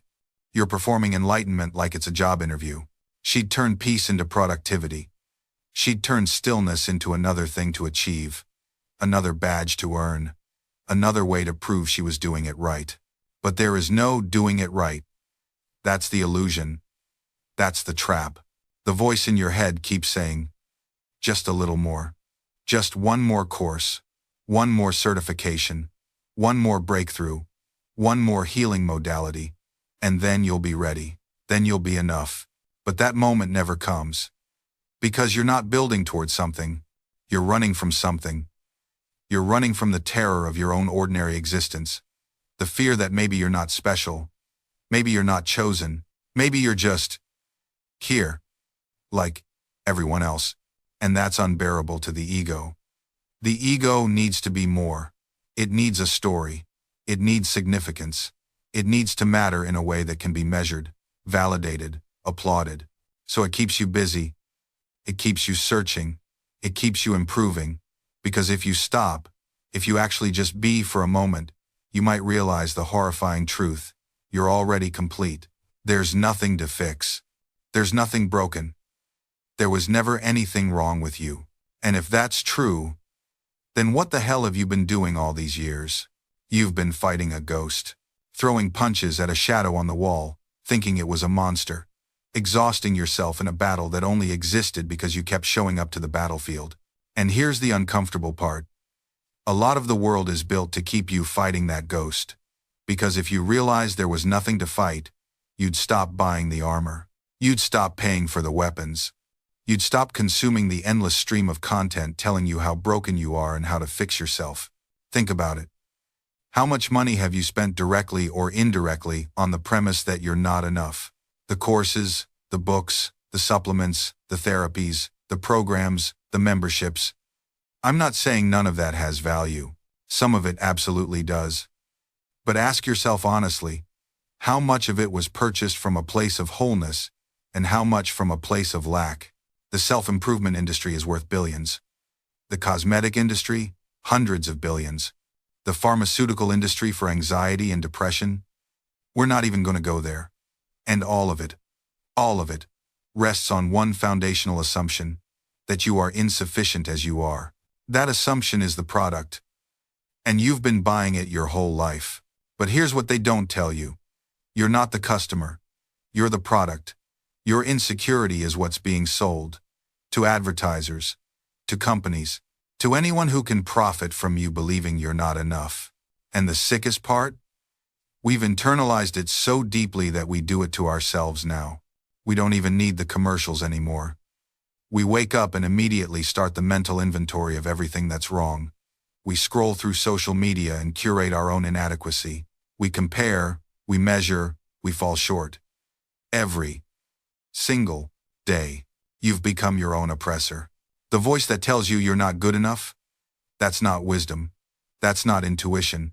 That's not even really you. It's an echo. A recording you've played so many times you think it's your own thoughts. But it's not. It never was. The truth is, most of us are living someone else's life.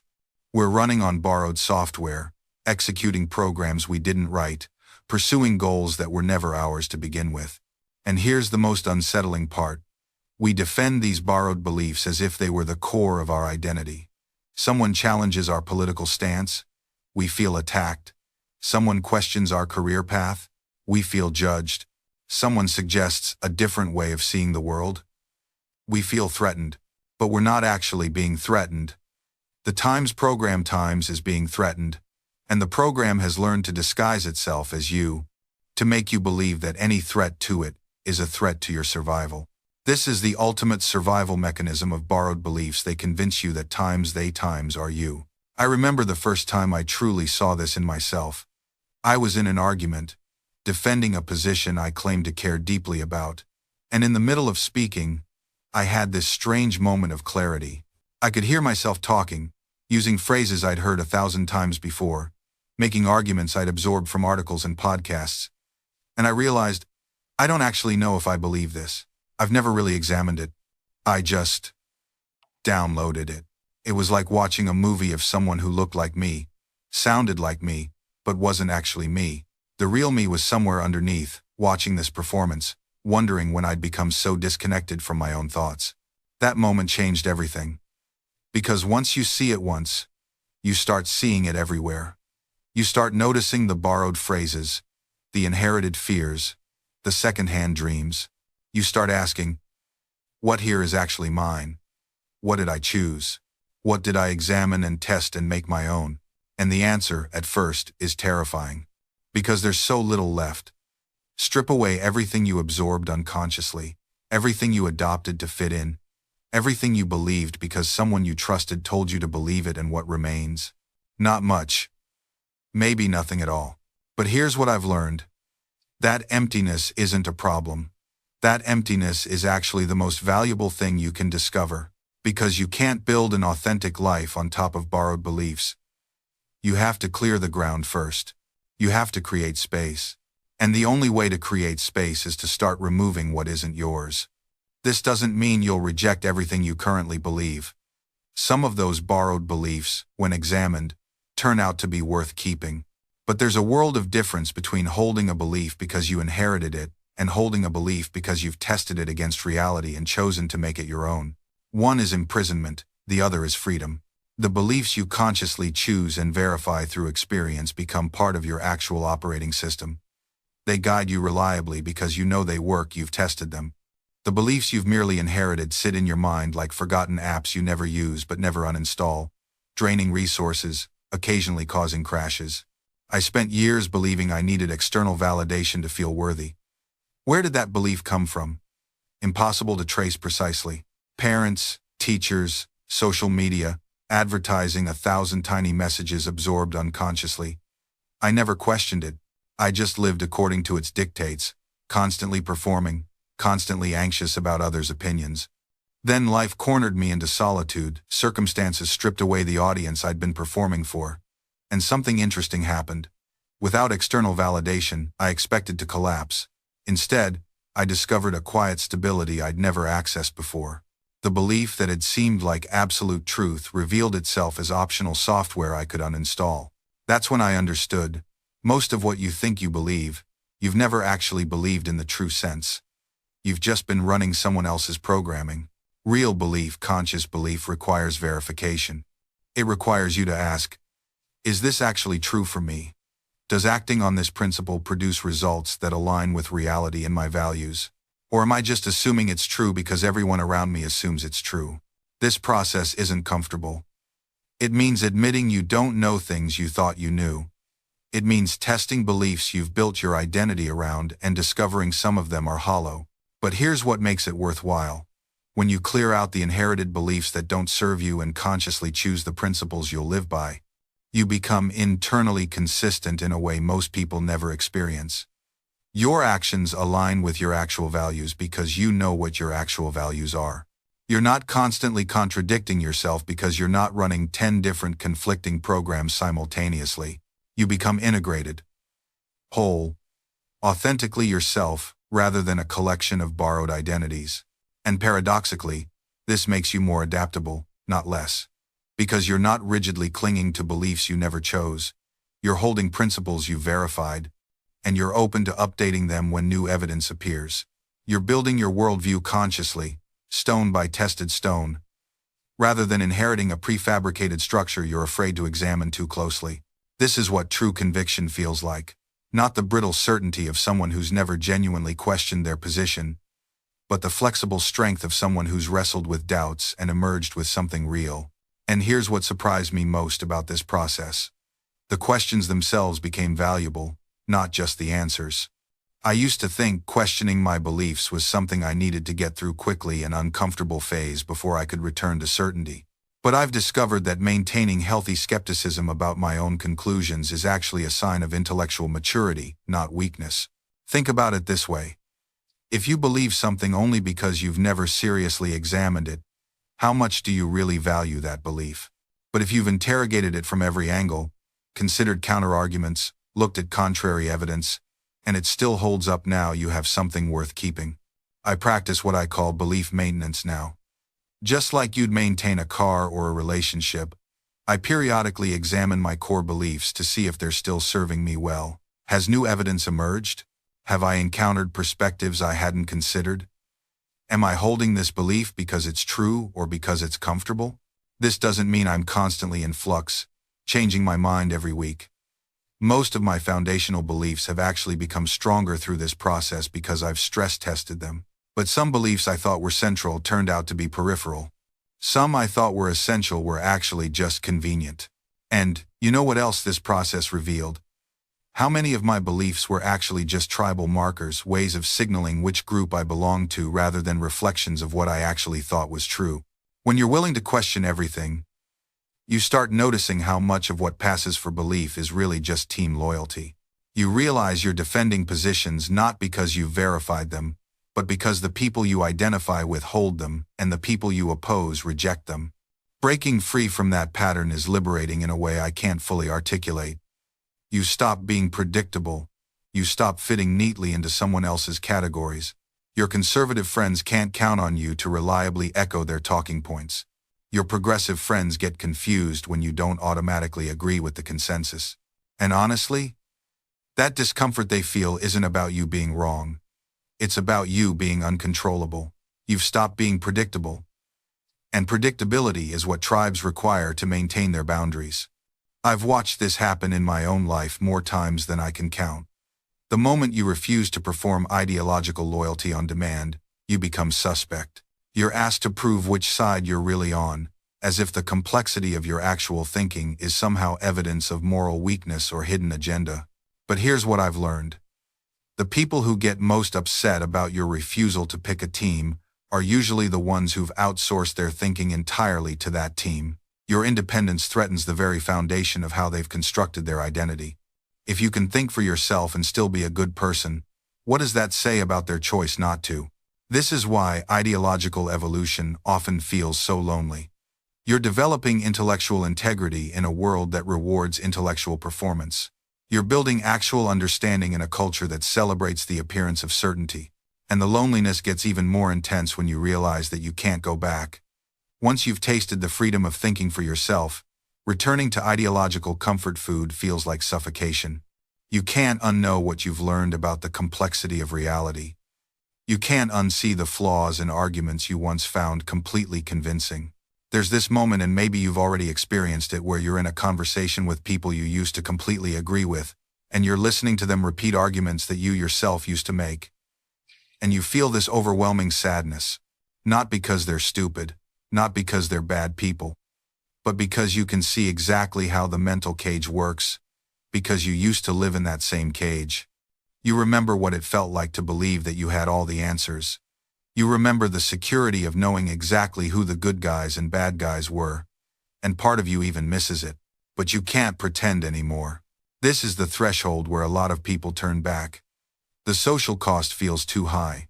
The intellectual loneliness becomes unbearable, and so they choose a side, any side, just to end the isolation. I've watched brilliant minds convince themselves that slightly adjusting their conclusions will maintain their integrity while ending their exile. They tell themselves they're being pragmatic, strategic, that they can hold their true beliefs privately while publicly aligning just enough to rejoin the conversation. But here's what actually happens. The adjustments compound. Each small compromise makes the next one easier. Within months, they're not just performing alignment, they're genuinely adopting the positions they once questioned. The mind has an extraordinary capacity to rationalize whatever beliefs allow us to remain part of our tribe. I've seen philosophers who spent years defending free speech principles suddenly discover nuanced reasons why certain ideas shouldn't be expressed. Scientists who built careers on empiricism start treating certain hypotheses as too dangerous to investigate. Writers who championed intellectual courage develop elaborate justifications for their new caution. And the saddest part? They genuinely believe they've evolved, that they're wiser now, more sophisticated. They don't recognize the pattern because they're living inside it. This is why middle ground thinking is actually harder than extremism, not just socially but psychologically. Holding uncertainty requires constant mental effort. Living with "I don't know" or "it's complicated" creates ongoing cognitive tension. Our brains crave resolution. They want to collapse ambiguity into certainty. The person who commits fully to an ideology gets to rest. They have answers. They have community. They have the psychological comfort of knowing they're on the right side. The person in the middle gets none of these rewards. They remain perpetually uncertain, perpetually isolated, perpetually exhausted by nuance. Which brings us to perhaps the deepest challenge. How do you maintain intellectual independence without becoming bitter? Because I've watched this happen too. People who successfully resist tribal capture often develop a different kind of rigidity, a reflexive contrarianism. They become so committed to not being captured that they automatically oppose whatever their former tribe believes. They mistake perpetual disagreement for independence. They wear their isolation as a badge of honor. But really, it's become its own identity. They're not thinking independently, they're thinking reactively, defining themselves purely in opposition to others. And here's the irony, truly, independent thinkers don't need to constantly advertise their independence. You don't see genuinely free-thinking people announcing their autonomy at every turn. They're too busy actually thinking, exploring, discovering. They don't need the performance because they're not seeking validation for their independence, they're simply living it. Real intellectual freedom is quiet. It's curious. It asks more questions than it makes declarations. It's comfortable saying, "I don't know yet," or "I'm still figuring this out." It doesn't need an audience to legitimize its existence. But performative contrarianism? It needs witnesses. It needs to be seen disagreeing, needs to be acknowledged as the dissenting voice. Without that recognition, what's the point? The disagreement itself isn't the goal, the identity is. I've noticed something else about this pattern.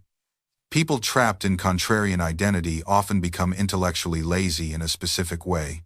They stop doing the deep work of understanding why they believe what they believe.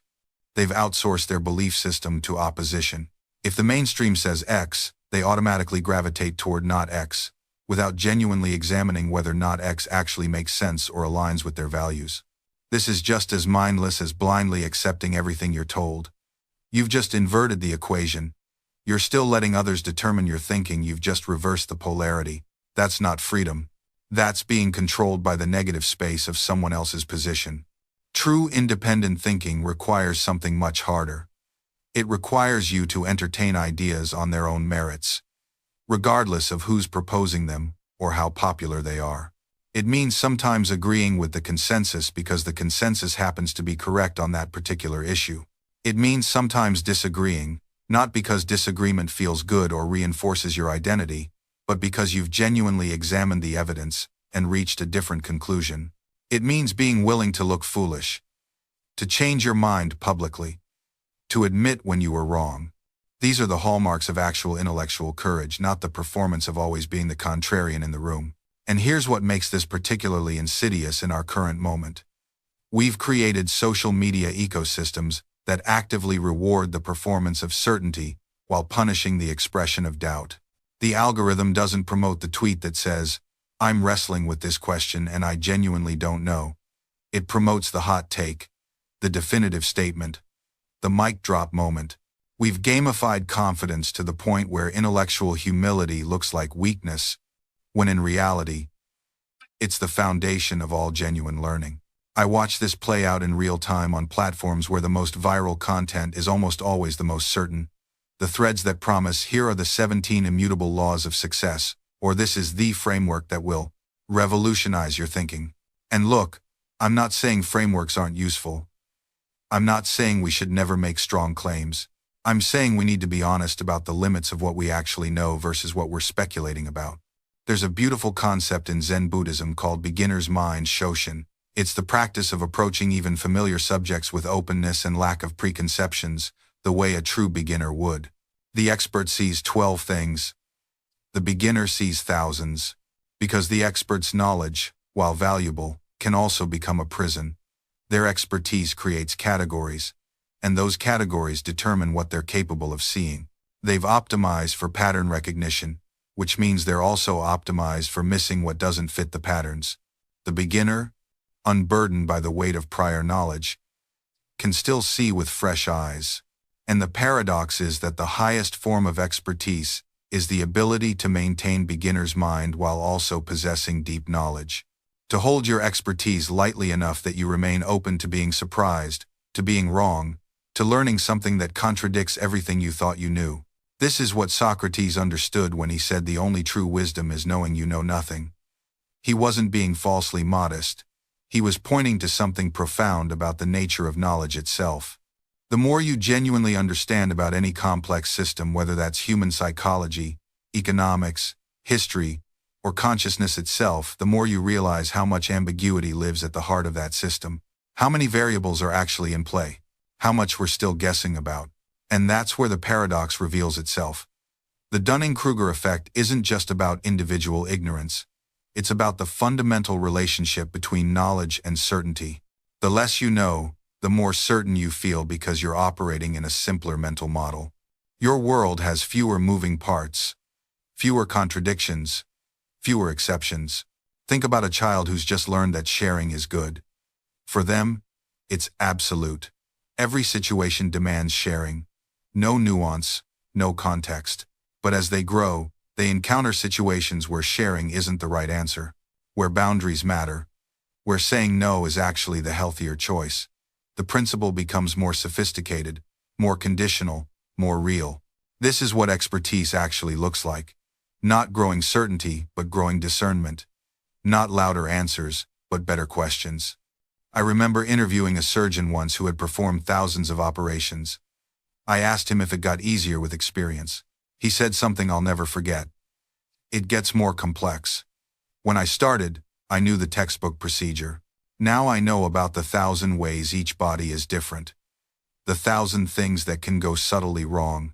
I'm better at handling those variations, but I never approach an operating table with the same confidence I had as a resident." That's mastery speaking. Real competence isn't about eliminating doubt. It's about becoming more skillful at navigating uncertainty. And here's what makes this so important right now. We're living in a moment where confidence is being weaponized, where certainty sells, where the algorithm rewards the person who speaks with absolute conviction. regardless of whether they actually know what they're talking about. The person who says, "It's definitely this," gets more engagement than the person who says, "It's probably this." But here are 3 important caveats. The expert who admits uncertainty loses followers to the charlatan who promises clarity. We've created an information ecosystem that actively selects for Dunning-Kruger thinking, that rewards oversimplification, that punishes intellectual humility. And here's the cruelest irony. The people most convinced they've done their own research are often the ones most deeply trapped in algorithmic bubbles. They think they're being independent thinkers because they're rejecting mainstream sources. But they're just swapping one authority for another, and usually a less reliable one.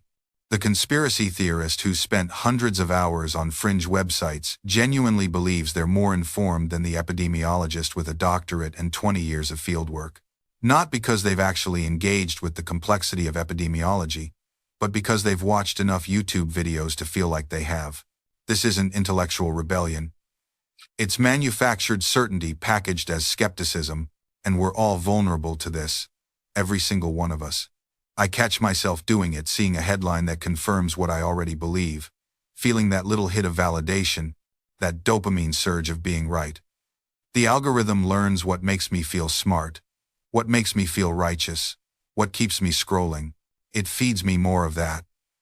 And slowly, imperceptibly, my window of exposure narrows. I've started thinking of modern media consumption as a kind of cognitive monoculture. In agriculture, monoculture makes crops vulnerable. One disease can wipe out everything because there's no diversity, no resilience. Our information diets are becoming the same way. We're all consuming variations of the same ideological nutrients, and it's making our thinking brittle. True intellectual growth requires exposure to ideas that make us uncomfortable, to perspectives that challenge our assumptions, to evidence that contradicts our preferred narratives. But that discomfort is precisely what algorithms are designed to minimize. They're not trying to make us smarter or more well-rounded. They're trying to maximize engagement, which usually means making us feel validated, outraged, or superior. The result? We've engineered an environment where the Dunning-Kruger effect isn't just a cognitive bias, it's a business model. Platforms profit from our overconfidence because overconfident people are more likely to engage, to share, to argue, to come back. They've gamified certainty. And we're all playing. You know, I once met someone who asked me why their life felt like it was being shaken from the inside out. Everything looked fine on the surface, but they couldn't sleep. They kept having the same strange dreams, and everywhere they turned, they saw the same numbers, the same symbols, the same message they couldn't quite decode. I looked at them and said, "What I'm about to tell you now. Your soul has been trying to reach you. And when you don't listen to whispers, the universe starts to shout. Before every major transformation in your life, before every quantum leap your consciousness is about to make, your soul sends warning signs. Not warnings of danger, but warnings of awakening. 4 distinct signals that something profound is about to shift. That the person you've been is preparing to make room for the person you're becoming. And here's what most people don't understand. These aren't random occurrences. They're not coincidences or accidents or symptoms of stress. They are the language of your deepest self, trying desperately to prepare you for what's coming, trying to wake you up before the alarm goes off, trying to hand you the map before you realize you've been walking in circles. I'm going to share these 4 warning signs with you today, but more importantly, I'm going to teach you how to recognize them in your own life, how to interpret what your soul is actually saying, and how to work with these signals instead of ignoring them until life has no choice but to force the shift upon you. Because that's what happens when we ignore the soul's whispers. Life doesn't give up on us. It just gets louder. The gentle tap on the shoulder becomes a push. The push becomes a shove. And the shove, well, the shove can look like everything in your life falling apart at once. But it doesn't have to be that way. You can learn to read the signs. You can learn to listen before the shouting starts. You can become fluent in the language your soul speaks. And when you do, these transitions that terrify most people become doorways you walk through consciously, deliberately, with your eyes wide open. The truth is, your soul knows where you're going long before your mind catches up. It sees the bridge before you reach the river. And these 4 warning signs? They're your soul's way of saying, Pack your bags, beloved. We're about to travel somewhere you've never been. So, let me ask you directly. Have you been feeling like something is off lately? Like there's static on a frequency you can't quite tune into? Have you been waking up at the same time every night? Or seeing patterns everywhere you look? Or feeling emotions that don't seem to match what's actually happening in your life? If you have, then your soul might already be speaking. And today, you're finally going to understand what it's been trying to say. Let me take you back to a moment in my own life when I learned this truth the hard way. I was young, still studying, still thinking I had to control everything with my mind alone. I had planned my entire path, every step calculated, every outcome predicted. I was going to be successful in the world's eyes, make my family proud, follow the traditional route that had been laid out for me since birth. But something started happening. I began waking every morning at exactly 3:47, not 3:45, not 3:50, 3:47, with the precision of a cosmic alarm clock I couldn't turn off. At first, I dismissed it. Stress, I told myself. Too much studying. Drink some warm milk before bed. But it continued, night after night, week after week. And during those dark hours, lying awake while the world slept, I would feel something I couldn't name. A pull, a longing, a voice that had no sound but spoke louder than any words I'd ever heard. Then the dreams started. Not normal dreams, but visions so vivid they felt more real than my waking life. In these dreams, I was always traveling, always teaching, always surrounded by people I'd never met but somehow knew intimately. And there was light, such overwhelming light, pouring through me like I was a window, not a person. I tried to ignore these signs. I pushed them away. I buried myself deeper in my conventional studies, thinking that focus and discipline would silence whatever was stirring inside me. But that's not how the soul works. The more you resist, the more persistent it becomes. Then came the synchronicities. I would think of a specific spiritual text I'd never read, and that same day, someone would mention it. I would wonder about a particular teaching, and I'd overhear a conversation about it on the street. Numbers began following me, especially multiples of 3 and 7. Pages would fall open to passages that answered questions I hadn't yet asked aloud. And finally, the fourth sign arrived. My body began to change in ways that made no medical sense. Sensations of energy moving up my spine, moments where I felt like I was dissolving and expanding beyond my skin, periods of such profound peace followed by such intense restlessness that I thought I might be losing my mind. I went to doctors. They found nothing wrong. I went to family. They said I was working too hard. But deep down, in a place beyond logic and explanation, I knew exactly what was happening. My soul was preparing me for my life's true purpose. It was dismantling the identity I thought I was, so it could reveal the truth of what I actually came here to do. It was sending these 4 warning signs, these 4 messages, over and over, in every language it could speak, until finally I had no choice but to listen. And when I finally surrendered, when I finally said yes to what my soul had been begging me to acknowledge, everything changed. Not easily, not comfortably, but completely. The life I had been clinging to fell away, and the life I was meant to live rushed in like water breaking through a dam. That's when I understood. These signs aren't punishments. They're not signs that something's wrong with you. They're invitations. They're your soul's way of saying, the cocoon is getting too tight, beloved. It's time to remember you have wings. So let me share with you now, with complete clarity, the 4 warning signs your soul sends before a major life shift. Not so you can fear them, but so you can recognize them. Not so you can resist them, but so you can receive them with open arms. The first warning sign is what I call the divine disruption of sleep. When a major shift is approaching, your consciousness begins operating on a different frequency, and this affects your sleep patterns in very specific ways. You might wake at the same time repeatedly, especially during what we call the spiritual hours, between 3 and 5 in the morning. This isn't insomnia in the medical sense. This is your soul pulling you into the space between worlds, the quiet hours when the veil is thinnest, when it can finally get your attention without the noise of daily life drowning it out. During these wakeful hours, you might feel more alive, more aware, more yourself than you do during the entire day. You might have insights that seem to come from nowhere. You might feel overwhelmed with emotion, or surrounded by presence, or suddenly clear about something you've been confused about for years. This is not sleep disruption. This is consciousness expansion knocking on the door of your awareness. Many people, when they experience this, immediately try to fix it. They take supplements, they change their habits, they see sleep specialists, and while good sleep hygiene is valuable, if you're experiencing this particular pattern, medication and melatonin aren't going to solve it. Your soul isn't interested in your sleep schedule, it's interested in your awakening. What you need to do instead is honor these moments. Keep a journal by your bed.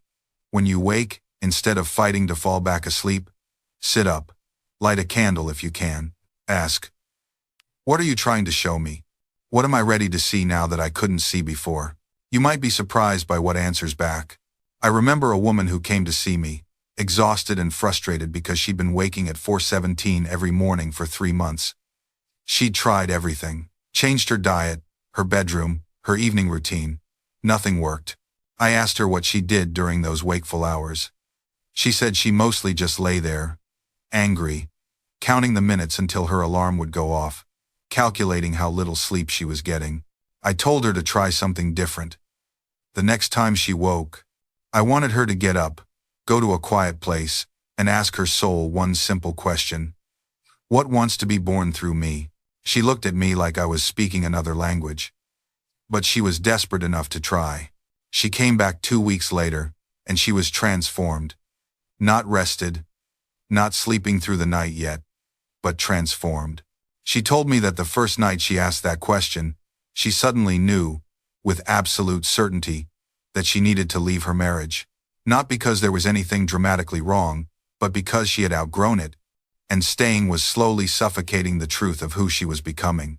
The second night, she realized she'd been living her mother's dream, not her own. The third night, she knew exactly what she wanted to do with the rest of her life, something she'd never considered before but that felt more true than anything she'd ever known. Within 6 months, her entire life had transformed. And once the transformation was complete, once she'd honored what her soul had been trying to tell her, the wake-up calls stopped. She started sleeping through the night again. Because the message had been delivered.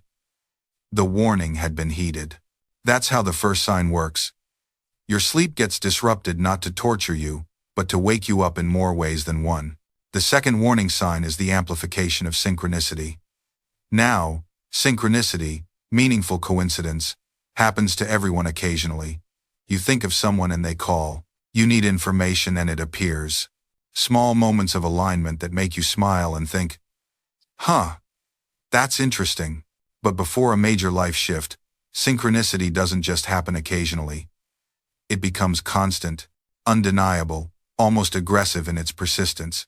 The universe starts speaking to you in a language of symbols, numbers, encounters, and coincidences so precise that even the most skeptical part of you has to admit something unusual is going on. You start seeing the same numbers everywhere. Maybe it's 1111, or 333, or 555. Maybe it's your birthday, or a date that's significant to you, showing up on license plates, receipts, clocks, page numbers, everywhere you look. You think of a song and it plays in the next store you enter.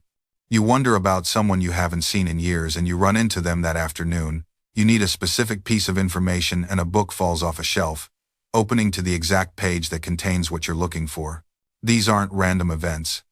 This is your soul trying to get your attention by rearranging the external world to match your internal frequency. It's saying, you are not separate from this universe. You are connected to everything.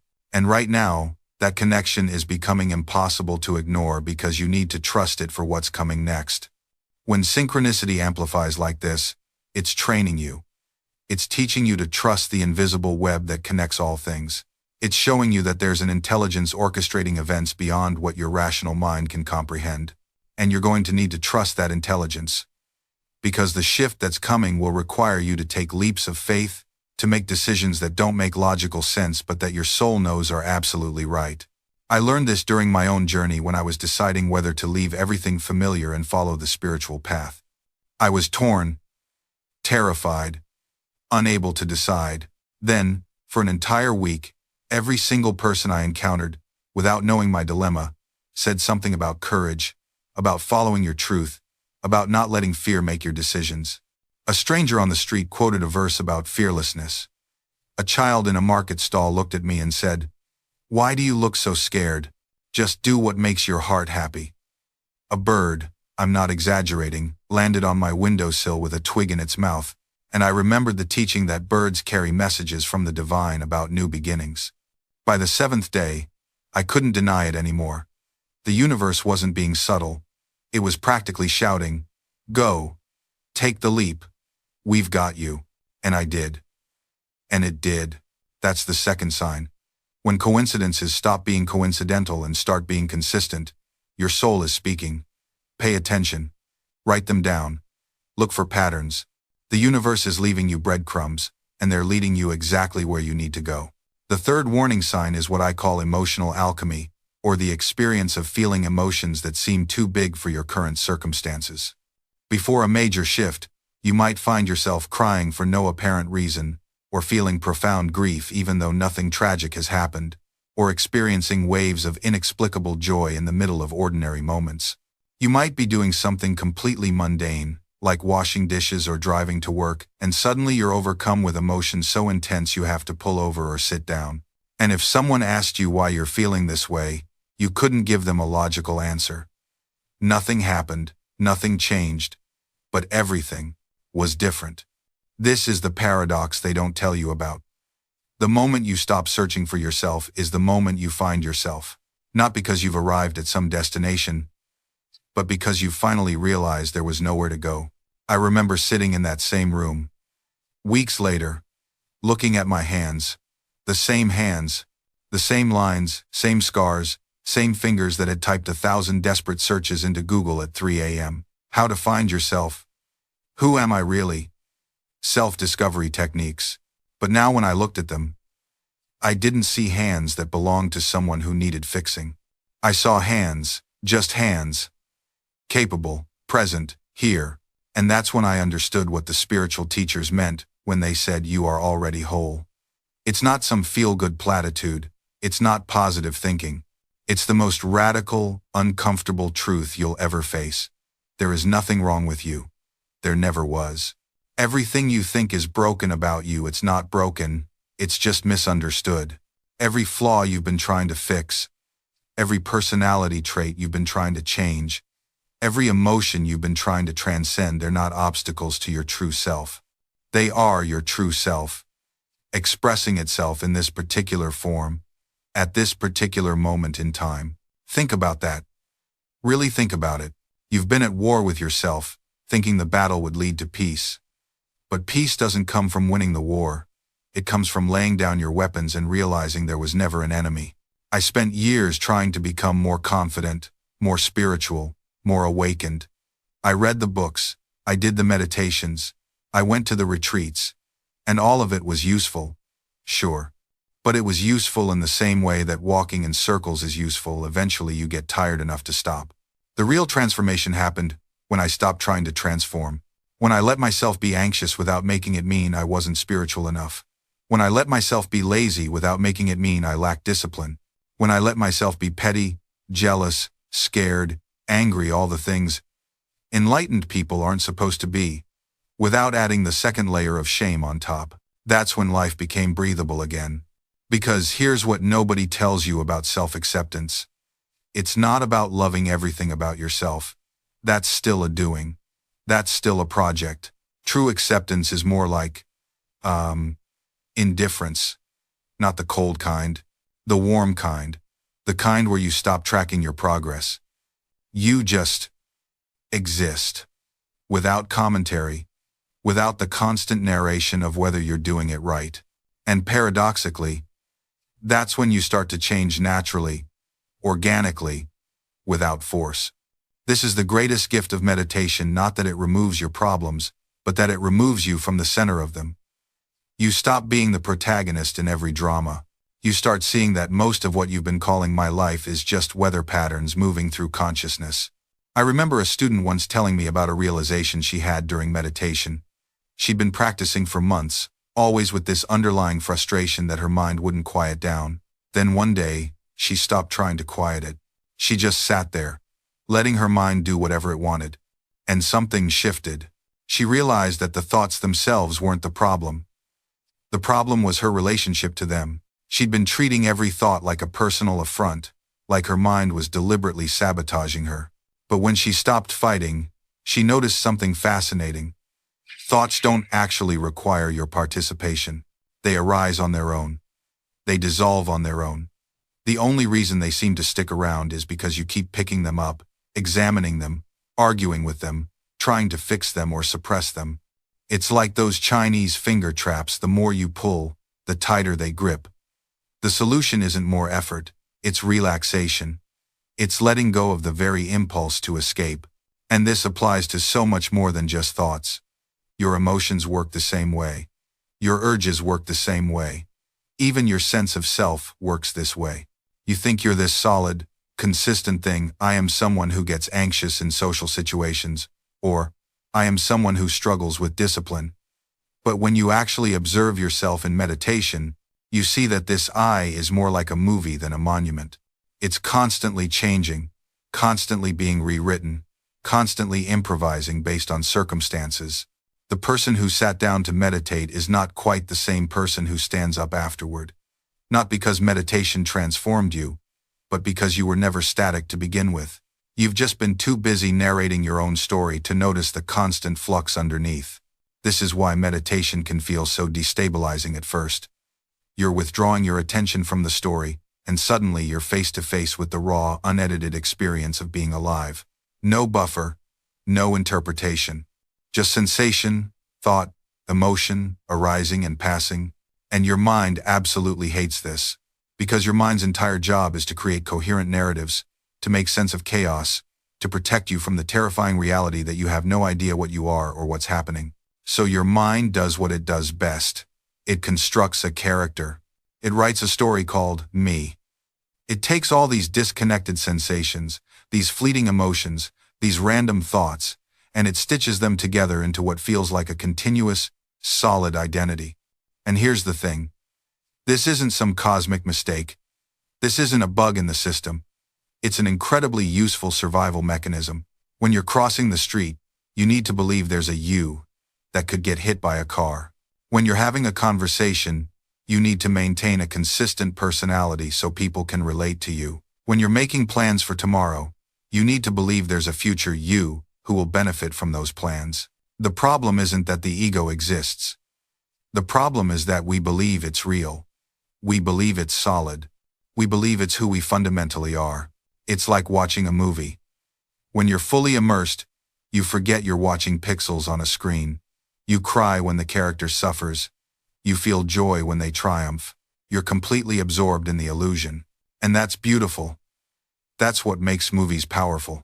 But imagine if you left the theater and continued to believe the movie was real. Imagine if you went home and grieved for the fictional character who died. Imagine if you based your entire life philosophy on what a made-up person said in a screenplay. That would be insane, right? That's what we do with the ego. We take this useful narrative device, this provisional character our brain constructs to navigate reality, and we mistake it for fundamental truth. We walk out of the movie theater of our own consciousness and forget we were ever watching a projection. And the ego fights like hell to maintain this illusion. It has to. Because if you see through it, if you recognize it for what it is, its power evaporates. Not because you destroy it, but because you stop taking it so seriously. Think about it. Every single insecurity you have is the ego trying to protect its story. Every time you compare yourself to others, that's the ego measuring whether its narrative is winning or losing. Every time you defend yourself in an argument, even when you know you're wrong, that's the ego protecting its image of itself. But here's where it gets really interesting and maybe a little uncomfortable. The ego doesn't just defend itself against others. It defends itself against times you asterisk. Think about the last time you tried to change something about yourself. Maybe you wanted to wake up earlier, or stop scrolling through your phone before bed, or finally start that creative project you've been putting off. Remember what happened? You probably felt this wave of resistance, this heaviness, this voice that said maybe tomorrow, or I'm just not that kind of person. That wasn't laziness. That was the ego. Because every time you try to change, you're threatening the ego's entire operating system. You're saying, the story I've been telling about who I am might not be complete. And the ego cannot tolerate that level of uncertainty. So it creates what psychologists call cognitive dissonance, this uncomfortable tension between who you are and who you want to become. And to resolve that tension, the ego doesn't help you change. It convinces you that change isn't necessary. You're fine the way you are.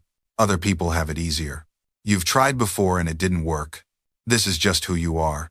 Every single one of those thoughts is the ego's defense mechanism. It's not protecting you from failure. It's protecting itself from dissolution. And here's the part that really blew my mind when I first understood it.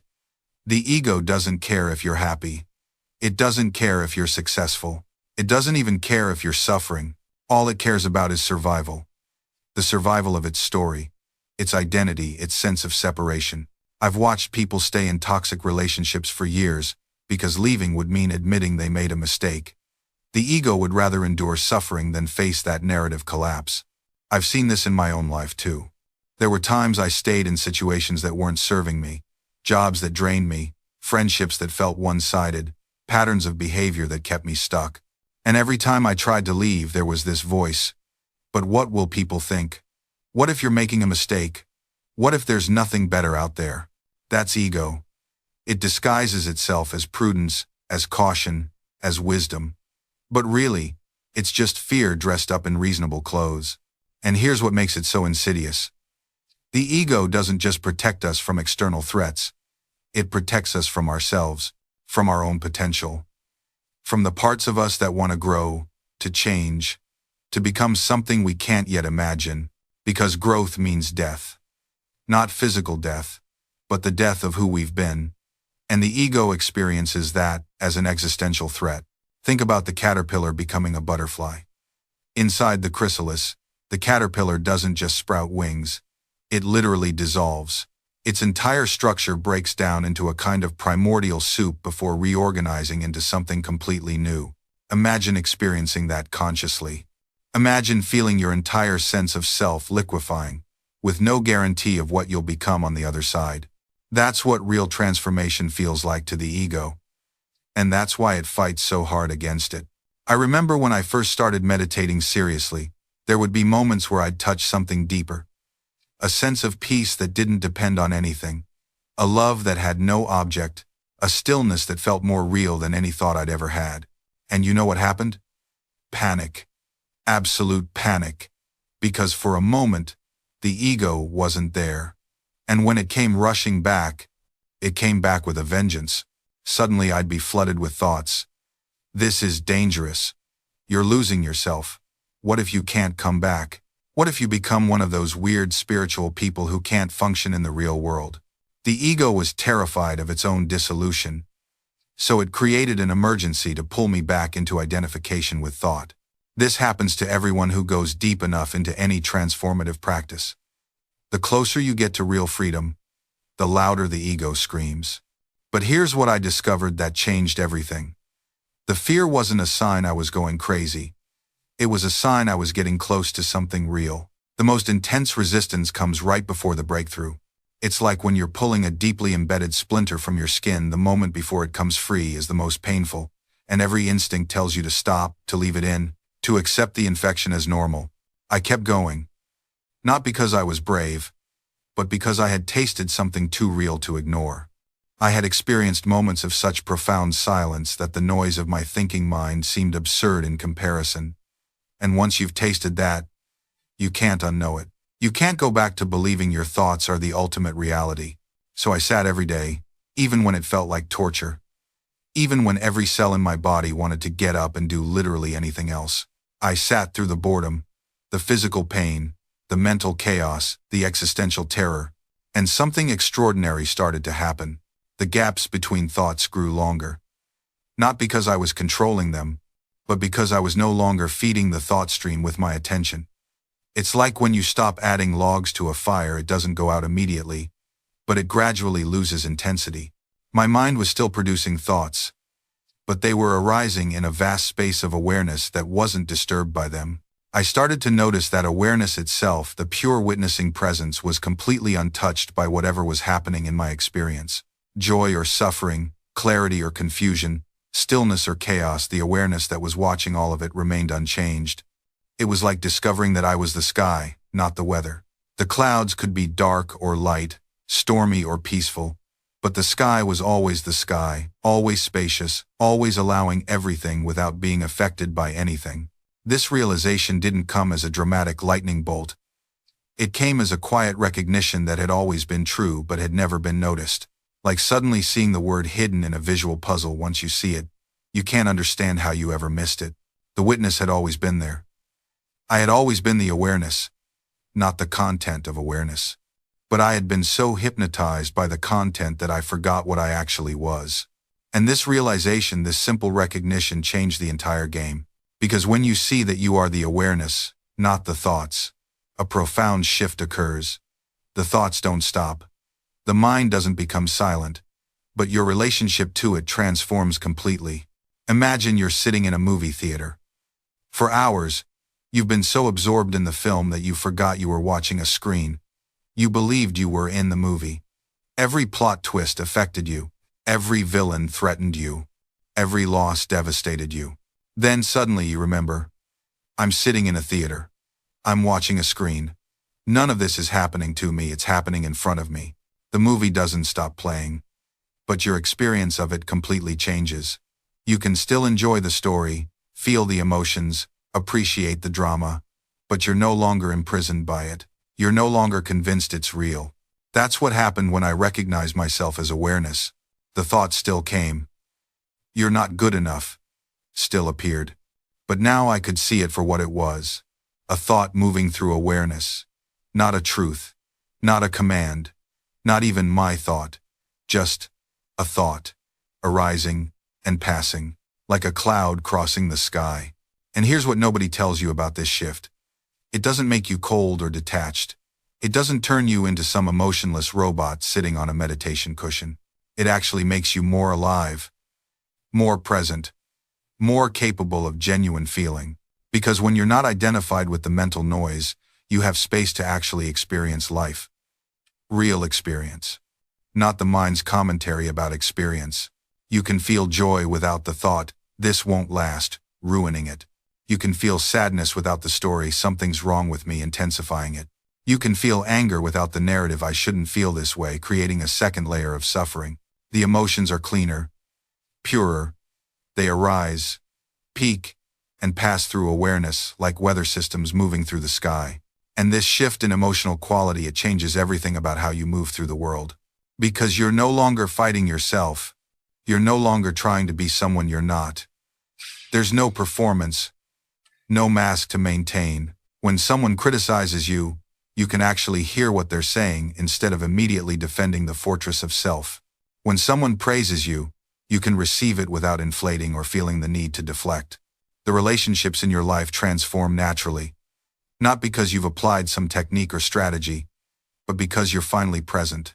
You're listening from silence instead of from the constant noise of me and my story. They relax around you. Conversations go deeper without effort because you're not using every pause to plan your next impressive comment. I remember a conversation I had with a friend who was going through a divorce. Years ago, I would have immediately related it to my own experiences. Oh, I know exactly what you mean. When I went through my breakup, making it about me. But sitting there in that coffee shop, there was just listening. No stories arose, no advice formed, just presence with their pain. And at the end they said something that struck me. Thank you for not trying to fix it. I hadn't done anything. That was precisely the point. This is what freedom actually looks like. Not the Instagram version with sunsets and mountain peaks. Not the spiritual bypass where you pretend difficult emotions don't arise. But the simple, ordinary miracle of being here, fully here, without the constant editorial commentary running in the background. Your job becomes simpler. You're no longer managing the character you've been playing. You notice what needs to be done, and you do it. You notice what's arising emotionally, and you let it arise. No identity construction project happening in every interaction. The spiritual teachings become transparent at this point. You realize they were never describing some exotic altered state. They were pointing to what's always been here, this aware presence that's reading these words right now. The one that was there in childhood before you learned your name. The one that'll be there when the body finally fails. And the beautiful irony? You don't need to go anywhere to find it. You don't need to achieve anything, accumulate anything, or become anyone special. The search itself is what obscures it, like looking everywhere for glasses that are sitting on your own forehead. I spent years doing intensive meditation retreats, silent sits for hours, practices designed to reach enlightenment. And there were profound experiences, sure, moments of expanded consciousness, bliss states, mystical visions. But here's what nobody told me. Those experiences came and went. They were beautiful, sometimes life-changing, but they were still just phenomena arising in awareness. The awareness itself? That never needed improving. It was already complete, already whole, already here, watching the meditation, watching the frustration when meditation didn't work, watching the pride when it seemed to. This is what the ancient texts mean when they say you're already enlightened.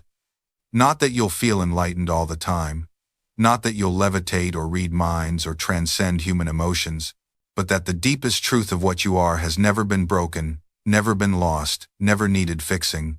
Your personality will still have its quirks. You'll still prefer certain foods, still have habits and tendencies, still feel sadness and joy and irritation. The human experience continues, but there's this subtle, fundamental shift in where you're looking from. Instead of being a person trying to have spiritual experiences, you recognize yourself as the space in which the person and all their experiences appear. The person becomes like a character you're playing, still real in a sense, still requiring care and attention, but no longer mistaken for the totality of what you are. Think of it like watching a movie. When you're completely absorbed, you forget you're sitting in a theater. You're tensing up during action scenes, crying during sad parts, completely identified with what's happening on screen. Then someone's phone rings, and suddenly you're back. You remember you're in a theater, watching images on a screen. That phone ringing is like a moment of self-remembering in ordinary life. For a split second, you wake up from your identification with the movie of your thoughts and emotions. You realize you've been completely absorbed in mental narratives that aren't even real. Most people spend their entire lives like someone who walked into a movie theater, sat down, and became so mesmerized by the film that they completely forgot they came in from outside. They forgot there's a world beyond the screen. They forgot they have a life outside this theater. This is what we call Maya in yogic philosophy. Not that the world is an illusion in the sense that it doesn't exist, but that we're mistaking the movie for reality. We're identifying with the character on screen, forgetting we're the witness watching it all. And here's the beautiful paradox. The moment you remember you're watching, you don't lose the ability to enjoy the movie. In fact, you enjoy it more. You can appreciate the artistry, the storytelling, the cinematography, without being devastated by the plot twists. You can feel emotions without drowning in them. When you develop this witnessing consciousness in daily life, something extraordinary happens. You start to notice the space between your thoughts.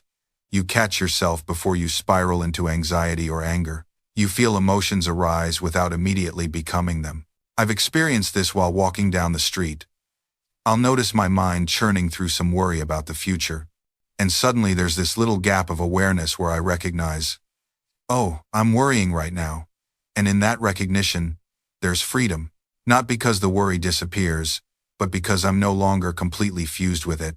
This is what meditation trains you to do. Not to stop thinking or feeling, but to develop this capacity to observe your own consciousness, to create space between the stimulus and your response, between the thought and your identification with it. Viktor Frankl, who survived the Nazi concentration camps, wrote about this. He said, between stimulus and response there is a space, and in that space is our power to choose our response. In our response lies our growth and our freedom. That space is consciousness becoming aware of itself. It's you, the witness, stepping back from the movie just enough to remember you're not just the character on screen, you're also the one watching. And when you practice this enough, you start to realize something even more profound. You're not just the one watching the movie. You're also the light that makes the movie visible. You're the screen on which it all appears. You're the very awareness in which all experience arises. This isn't abstract philosophy. This is your direct experience, right now. You're not waiting to discover this. You're already living as this.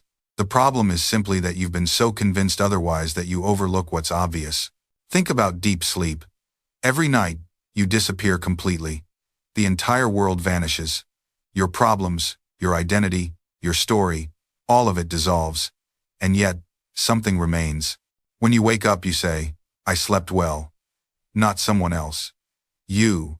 The same you that went to sleep returns refreshed, reporting on an experience where everything you thought you were had completely vanished. What was there during deep sleep?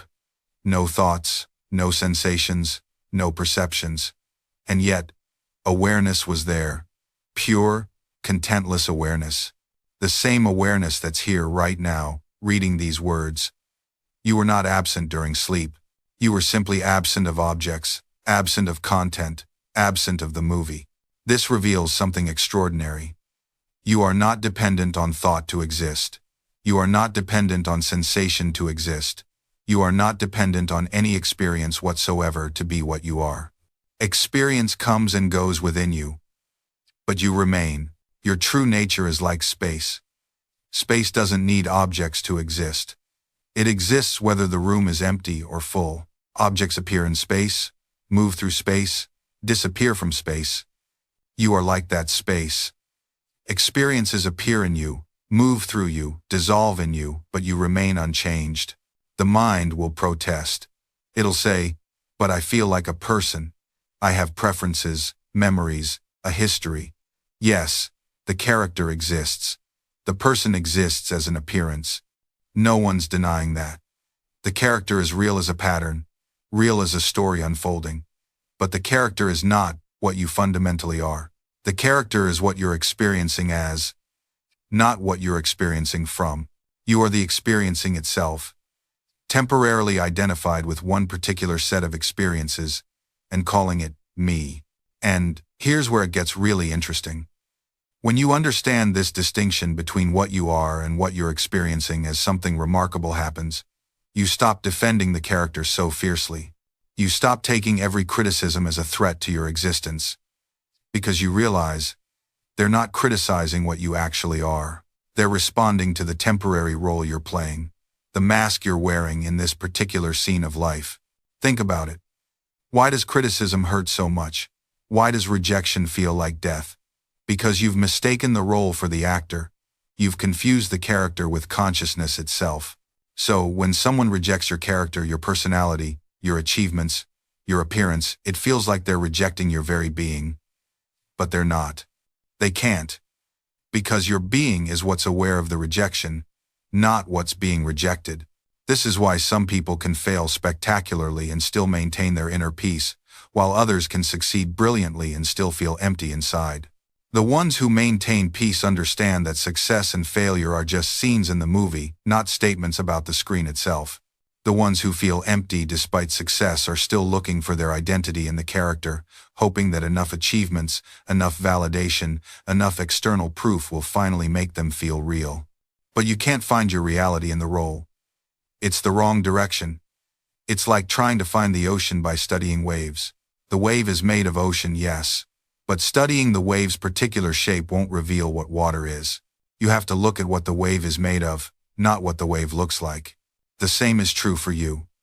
Examining your personality, perfecting your character, achieving all your goals, none of this will reveal what you fundamentally are.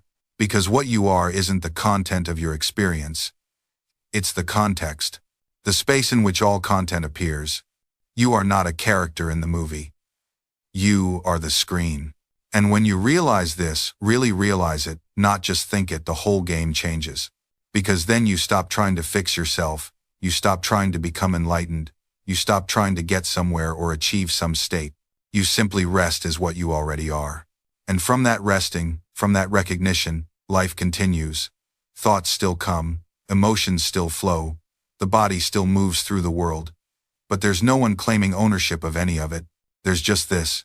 this presence, this awareness, this being. Not yours, not mine. Just this. And here's what's wild. When you stop trying to be present, you realize you've never been absent. When you stop trying to be aware, you realize awareness has never left. When you stop trying to be peaceful, you realize peace has been here all along, underneath every storm. It's like spending your whole life searching for your glasses while they're sitting on your face. The spiritual path, in this sense, is not a path towards something. It's a path of recognizing what's already here. It's not acquisition, it's revelation. You're not building a self. You're seeing through the one you thought you were. And yes, this can sound passive. It can sound like spiritual bypassing or avoidance, but it's actually the opposite. When you're not constantly defending a false self, you become radically available to life as it is. You can feel fully without being destroyed by feeling. You can think without being imprisoned by thought. You can act without the heaviness of needing to prove something. You become fluid, responsive, present. Not because you're trying to be these things, but because you've stopped being the thing that prevents them. The ego is like wearing a suit of armor to go swimming. It weighs you down, restricts your movement, and completely defeats the purpose. And then, you wonder why swimming feels like such a struggle. Take off the armor, and suddenly you remember, you already know how to float. You've always known. You just forgot. So what now? What do you do with this understanding? Honestly, nothing. And everything. It's the paradox that collapses the mind back into the heart. Because when you're standing at the edge of something that matters really matters and someone asks what you want from it, the truth is, you don't know. You can't know. Not in words. Not in outcomes. Not in the language of before and after. You just know you have to go. I've watched people torture themselves with this. Planning the perfect moment. Waiting for the right conditions. Trying to engineer certainty before they take the leap. And I understand it. I do. We're taught that clarity precedes action. That you figure it out first, then you move. But the sacred doesn't work that way. The sacred asks you to move first. To step into the fog. To say yes before you understand what you're agreeing to. And here's what I've discovered. That willingness, that irrational, illogical, beautiful willingness to move without knowing that times is the offering. That's what opens the door. Not your resume. Not your spiritual credentials. Not how many books you've read or how many hours you've meditated. Just your willingness to be changed. To stand at the threshold and say, I don't know what this means. I don't know where this leads. But I'm here. Use me. That's the prayer that gets answered. And when you do that, when you stop negotiating with the mystery and just times enter times, something shifts. The questions that seem so urgent start to fade. The need to control starts to loosen.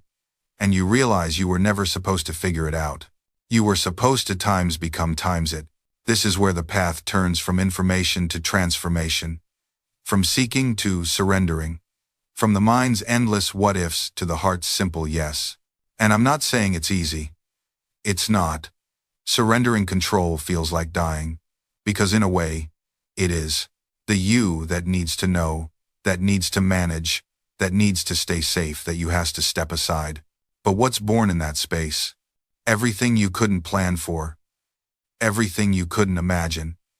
Everything that was waiting for you to get out of your own way. That's the real secret nobody tells you about manifestation. It's not about controlling the outcome. It's about becoming someone who can receive the outcome. You see, we spend so much time trying to force specific results. Trying to make things happen exactly how we pictured them. But the universe, life itself, has a way of delivering what you need, not always what you asked for. I remember sitting in that coffee shop after losing what I thought was my dream opportunity. The one I'd worked toward for years. The one I'd sacrificed everything for. And I was devastated. Absolutely crushed. But here's what I didn't know then. That closed door wasn't punishment. It was protection. It was redirection. Because 3 months later, something completely different showed up. Something I never would have considered. Something that ended up being 10 times better for who I was becoming. The opportunity I lost? It would have kept me small, comfortable, safe in my limitations. The opportunity that came instead? It demanded I grow. It asked me to step into a version of myself I hadn't even met yet. And I would have missed it entirely if I'd been busy trying to resurrect what died. That's the thing about attachment. When you're gripping too tightly to one specific outcome, you can't see the alternatives. You walk right past the open doors because you're still staring at the closed one. So let go. Not of the desire, not of the vision, but of the rigid plan, of the one narrow path you decided was the only way. Let go of needing it to look a certain way. Let go of the timeline you created in your head. Let go of proving something to someone who isn't even paying attention. Let go and make space. Space for something better. Something aligned. Something you couldn't have designed with your limited perspective. Because manifestation isn't about bending reality to your will. It's about aligning yourself with a reality that's already trying to reach you. It's about becoming the person who naturally attracts what you desire. Not through force, not through desperation, but through embodiment. Through becoming so rooted in your worth that opportunities find you. Through becoming so clear in your vision that the right people recognize you immediately. Through becoming so committed to your growth that obstacles become invitations instead of roadblocks. That's when everything shifts. When you stop chasing and start becoming. Let me tell you about the moment I understood what true becoming actually meant. I was sitting in a coffee shop, watching people rush past the window. Everyone was going somewhere, chasing something. Their faces told stories of endless pursuit. And I caught my own reflection in the glass, realizing I'd been doing the same thing for years. I'd been treating transformation like a destination. Like one day I'd arrive at a version of myself that was finished. The complete package. The final draft. But that's not how any of this works. The masters I've studied, the people who've genuinely transformed their lives, they all understood something crucial. Becoming is a continual unfolding. It's not a project with an end date. It's a way of living. Think about water for a moment. Water doesn't decide to be fluid. It doesn't wake up and choose its nature. It simply is what it is, constantly adapting to whatever container it finds itself in, always flowing, always moving, always becoming its next expression. That's the kind of transformation we're talking about here. You can't force this process. You can't muscle your way into a new identity. I've tried. I spent years white-knuckling my way through personal development, gritting my teeth through morning routines I hated, forcing myself to be someone I thought I should be. And you know what happened? I just created a more stressed version of myself wearing a different costume. Real transformation happens when you stop trying so hard and start allowing. When you create the conditions for growth and then get out of your own way. It's like planting a garden. You prepare the soil, you plant the seeds, you water consistently. But you don't stand there pulling on the seedlings trying to make them grow faster. I meet so many people who are exhausted from trying to transform themselves. They've got 17 different courses going, 5 morning routines stacked on top of each other, and a calendar that looks like a military operation. And they're miserable. They're so busy trying to become someone different that they've forgotten to actually live. Here's what I learned. The transformation you're seeking isn't about adding more. It's about subtracting what's false. It's about peeling back the layers of conditioning, expectation, and performance until you find what's actually true underneath. Every single person has a core self that's already whole, already complete, already enough. But we spend decades covering it up with other people's opinions, society's expectations, trauma responses, and protective mechanisms. The work isn't becoming someone new. It's uncovering who you've always been beneath all that noise. This is why comparison kills transformation. When you're constantly measuring yourself against others, you're trying to become them instead of yourself. You're abandoning your own unfolding to chase someone else's highlight reel. And here's what's even more insidious: comparison doesn't just make you want to be someone else. It makes you believe that your path is wrong simply because it doesn't look like theirs. You see someone building a business in 6 months, and suddenly your 2-year journey feels like failure. You watch someone find love effortlessly, and your season of solitude becomes evidence of your unworthiness. You observe someone healing quickly, and your slow recovery feels like you're doing something wrong. But what if different timelines don't mean wrong timelines? What if the fact that it's taking you longer actually means you're building something more sustainable? What if your solitude is teaching you lessons that will make your future relationships exponentially richer? What if your slow healing is addressing root issues that quick fixes would have left untouched? The oak tree takes decades to reach its full height. The bamboo spends years developing its root system underground before it shoots up seemingly overnight. Neither timeline is superior. They're just different strategies for different plants in different ecosystems. Your timeline is calibrated to your transformation, not their achievements. And this is where we must talk about the metrics we use to measure progress. Because society has conditioned us to value only what's visible, quantifiable, and impressive to others. We celebrate the promotion but not the boundaries that made it sustainable. We applaud the relationship but not the self-work that made it healthy. We admire the confidence but not the failures that built it. So we end up chasing outcomes while neglecting the internal shifts that would actually make those outcomes meaningful. I've learned that the most significant transformations often look like nothing is happening. You're not climbing any ladders or crossing any finish lines. You're just gradually becoming someone who no longer needs to prove anything. You're developing the capacity to sit with discomfort without numbing. You're learning to receive love without sabotaging. You're building the courage to disappoint people when honoring yourself requires it. These shifts don't photograph well. They don't fit neatly into LinkedIn updates.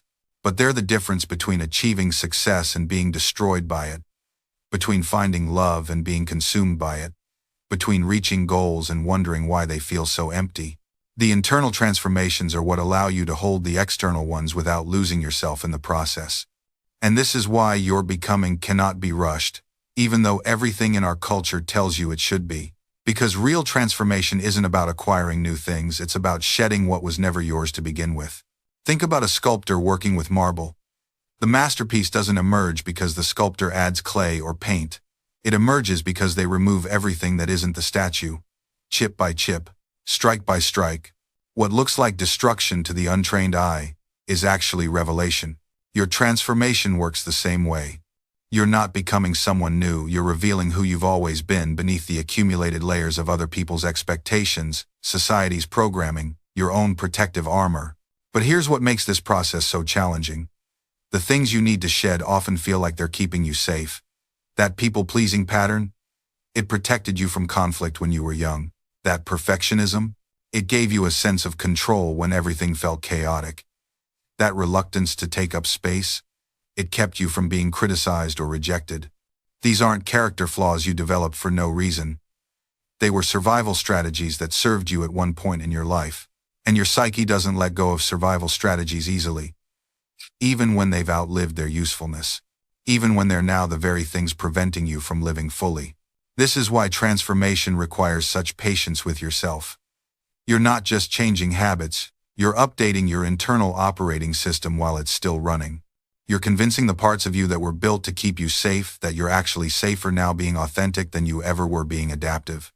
And this convincing doesn't happen through one powerful insight or one breakthrough moment. It happens through consistent, repeated evidence, through showing up as yourself and discovering you're still loved, through setting a boundary and realizing the relationship actually got stronger, not weaker, through taking up space and finding that people lean in rather than pull away. Each of these experiences rewrites your internal code a little bit more. Each one tells your nervous system, we're safe to be ourselves now. We don't need those old protections anymore. But you need enough of these experiences, repeated over enough time, for the new pattern to become more deeply grooved than the old one. And that's where the patience comes in.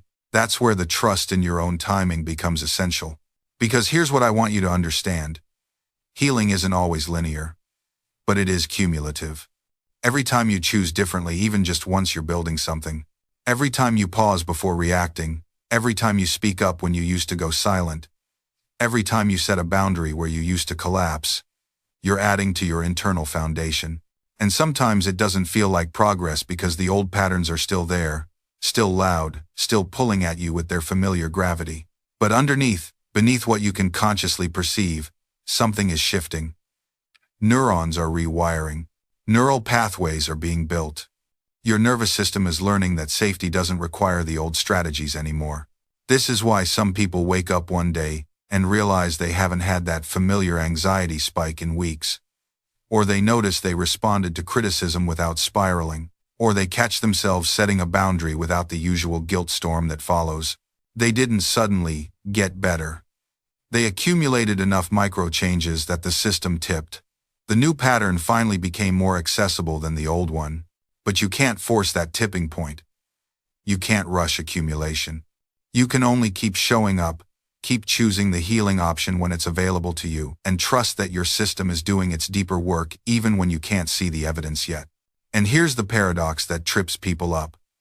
The more desperately you need to see progress, the harder it becomes to make it, because that desperation keeps you in a state of nervous system activation that makes integration more difficult.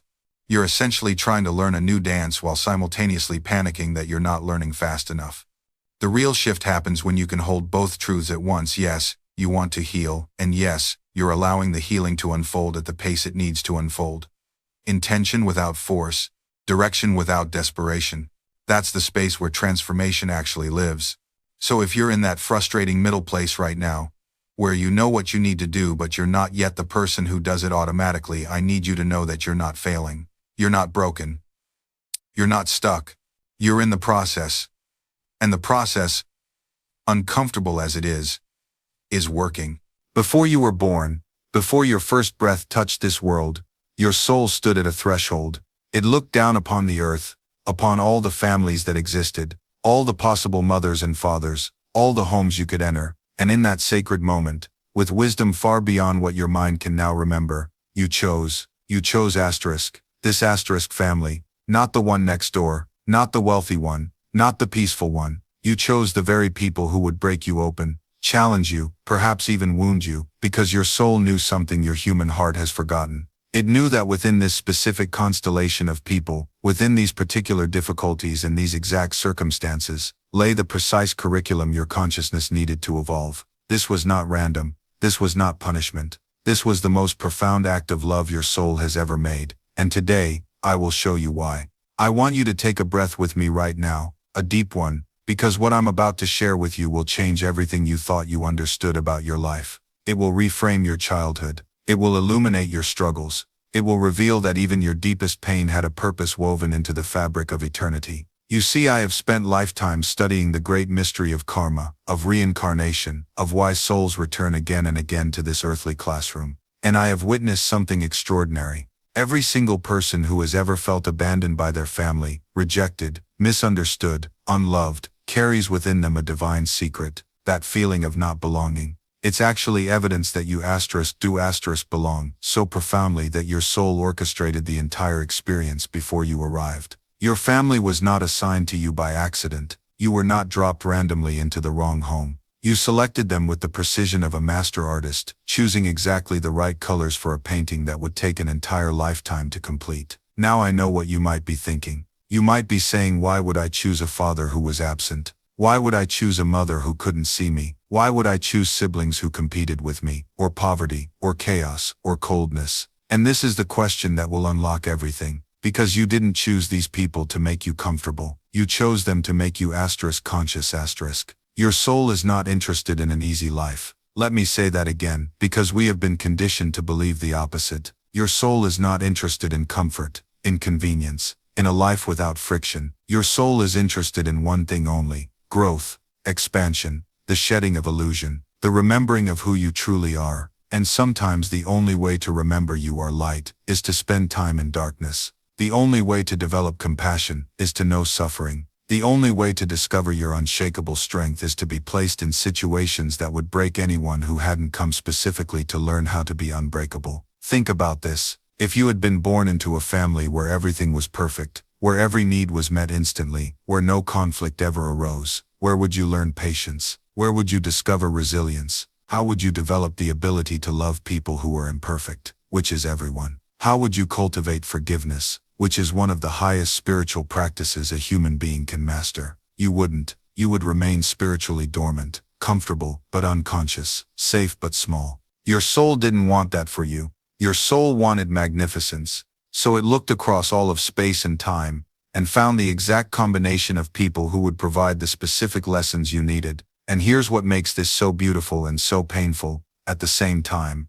The people who challenge us the most are often the souls who love us the most. Before you were born, you made soul contracts with each member of your family. You sat together in the space between lives and you said, I need to learn about boundaries. Will you be the one who violates mine? I need to learn self-worth. Will you be the one who criticizes me? I need to learn to trust myself. Will you be the one who gaslights me? And because they loved you, they said yes. This doesn't excuse their behavior. This doesn't mean you should stay in harmful situations. But it does mean that there is a deeper intelligence operating beneath the surface of your family dynamics, a sacred choreography that your soul set in motion long before your mind could understand it. Every difficult person in your family is actually a teacher wearing a disguise, and the lesson is always about returning you to your true self. Let me tell you something I learned when I was very young, something that shook me to my core. I discovered that the feelings we cannot stand in our family members, the traits that make us recoil, the behaviors that trigger us into rage or despair, these are almost always mirrors. They are reflecting back to us something we have rejected in ourselves, something we have buried, something we need to heal. Your critical mother may be teaching you about your own inner critic. Your distant father may be showing you where you have abandoned yourself. Your jealous sibling may be revealing your own unexpressed desires. And here's the sacred twist that makes karma so brilliantly designed. Often the people we chose as family are souls we have known before, across many lifetimes. That instant dislike you felt towards someone, that inexplicable bond with another. These are not new relationships. These are old relationships continuing. You may have been enemies in a past life, and you chose to be family in this one to learn how to transform hatred into love. You may have abandoned someone in another incarnation, and now they abandon you so you can feel what you once inflicted and choose differently. This is not punishment. This is balancing. This is the universe's profound fairness, giving everyone the opportunity to experience all sides, to understand all perspectives, to become whole. What I'm sharing with you is not meant to make you passive or accepting of abuse. Please hear me on this. There is a difference between understanding why your soul chose a situation and staying in a situation that is actively harming you. Spiritual wisdom includes boundaries. It includes saying no. It includes protecting yourself. The lesson is not to tolerate everything. The lesson is to understand everything, and then choose consciously how you want to respond. And this is where spiritual practice becomes truly mature. It's where you stop being reactive and start being responsive. There's a massive difference between these two states of being. When you're reactive, you're like a pinball being bounced around by every trigger, every slight, every disappointment. Someone says something harsh,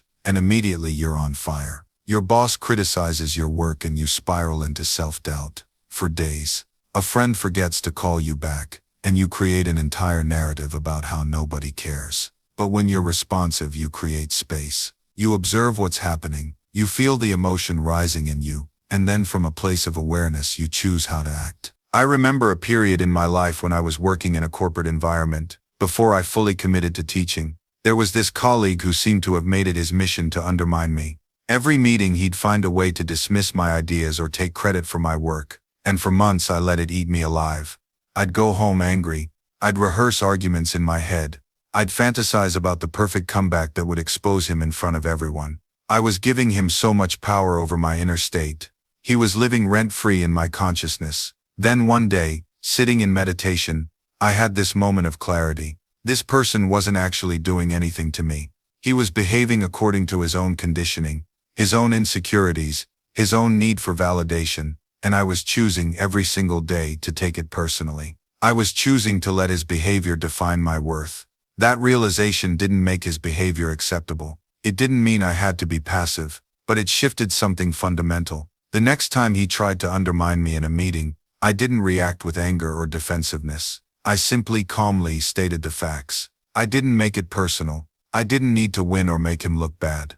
I just spoke my truth clearly. And here's what's beautiful: when you stop feeding the drama with your emotional reactivity, the drama loses its power. Within a few weeks, his behavior toward me changed completely. Not because I'd defeated him, but because I'd stopped playing the game. The shift was subtle at first. He stopped making those pointed comments in meetings.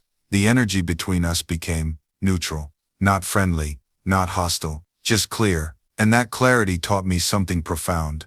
Most conflicts aren't about winning or losing. They're about who can stay centered the longest. This brings me to the second strategy, and it's counterintuitive. You have to become completely uninteresting to manipulators. Think about it. Drama feeds on reaction. Manipulators are like emotional vampires. They need your energy to survive, your anger, your defensiveness, your need to explain yourself. That's their food source. But what happens when you become nutritionally void? I remember working with a woman who was constantly trying to pull me into office gossip. She'd corner me in the break room, lean in with that conspiratorial whisper, "Did you hear what Sarah did?"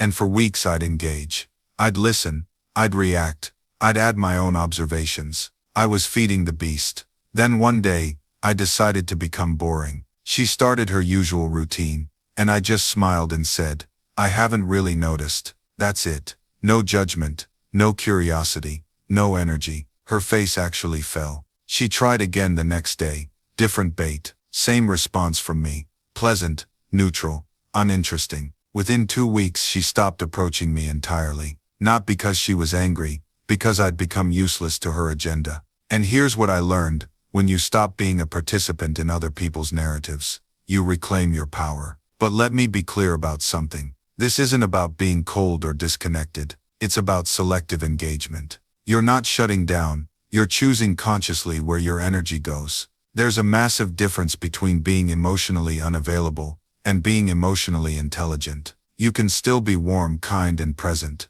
but you do it on your terms, not as a reaction to someone else's manipulation. And here's what happens when you get this right. When you stop being available to emotional chaos and start being sovereign in your responses. People notice. The friend who used to vent for hours without asking how you're doing. They suddenly realize the dynamic has changed. They either step up and reciprocate, or they fade out. And honestly, both outcomes are wins for you. The family member who weaponized guilt, they find that their old tactics don't land anymore. You're not cold, you're not cold, you're just unmoved.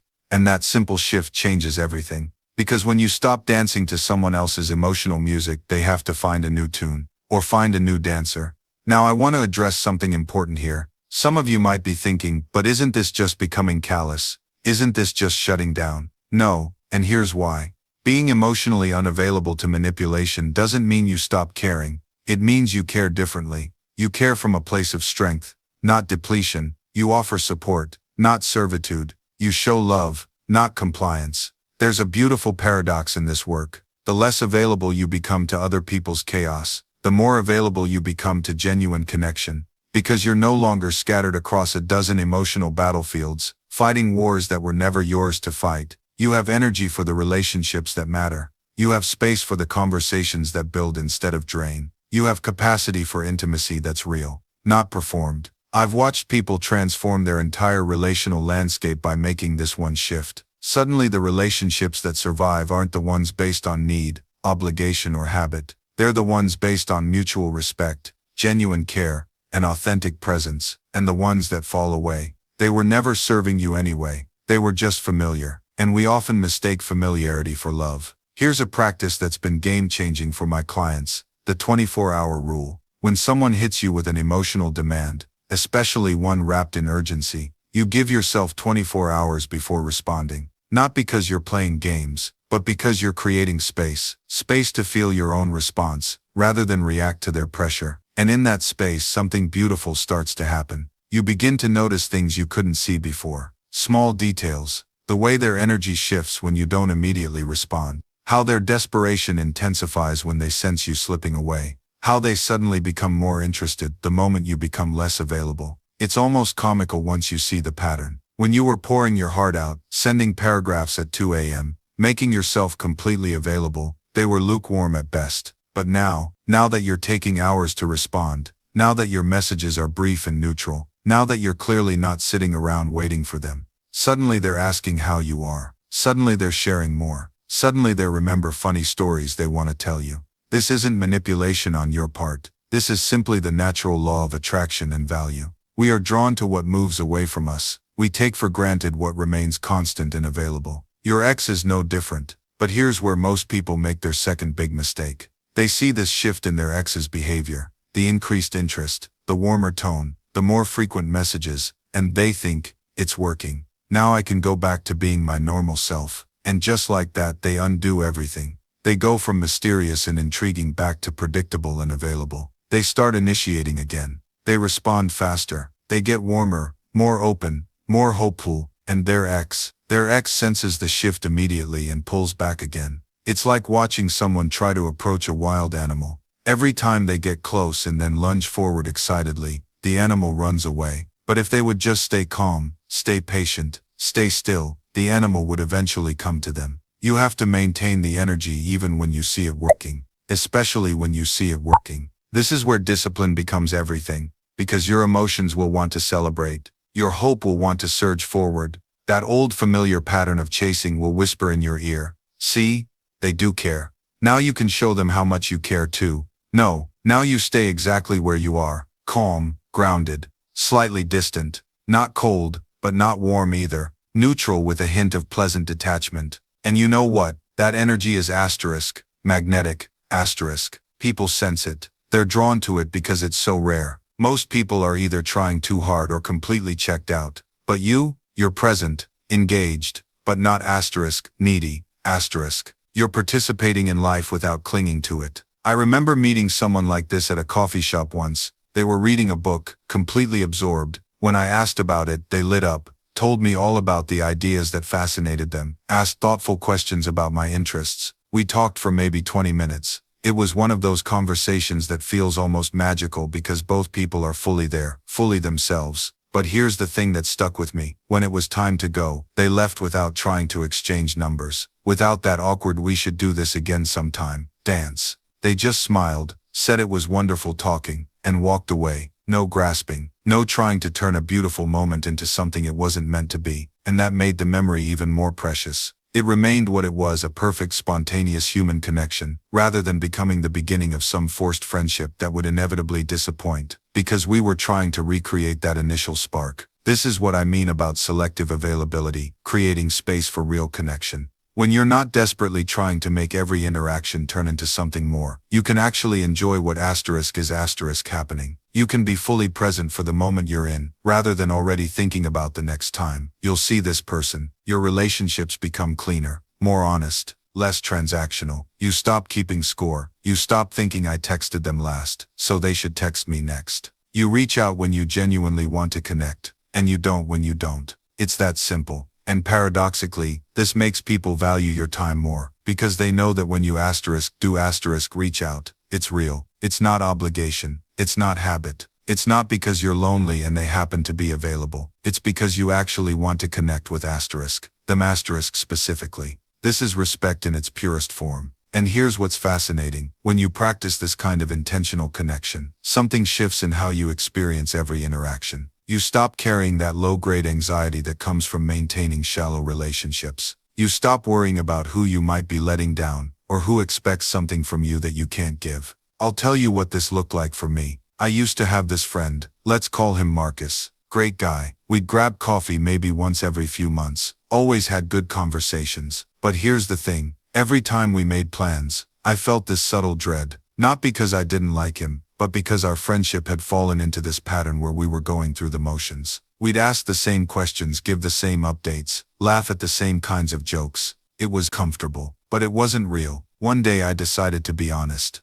I told him, "Look, I don't want to do the catching up dance anymore. I want to know what you're actually struggling with right now." And you know what happened? He was relieved. He'd been feeling the exact same way. That conversation went 3 hours. We talked about his marriage, his doubts about his career, things he'd never mentioned before, and our friendship transformed in that moment. That's what respect looks like when you're brave enough to practice it. It's being willing to disrupt the comfortable superficiality in favor of something real, even if it's uncomfortable, even if it risks the relationship. Because a relationship built on pretense isn't actually a relationship, it's a performance. And performances are exhausting. Now let's talk about the fourth principle. Respect means honoring both presence and absence. This one's subtle, but it's crucial. We live in a culture that glorifies constant availability. You're supposed to respond to texts immediately, be active on social media, show up to every gathering you're invited to.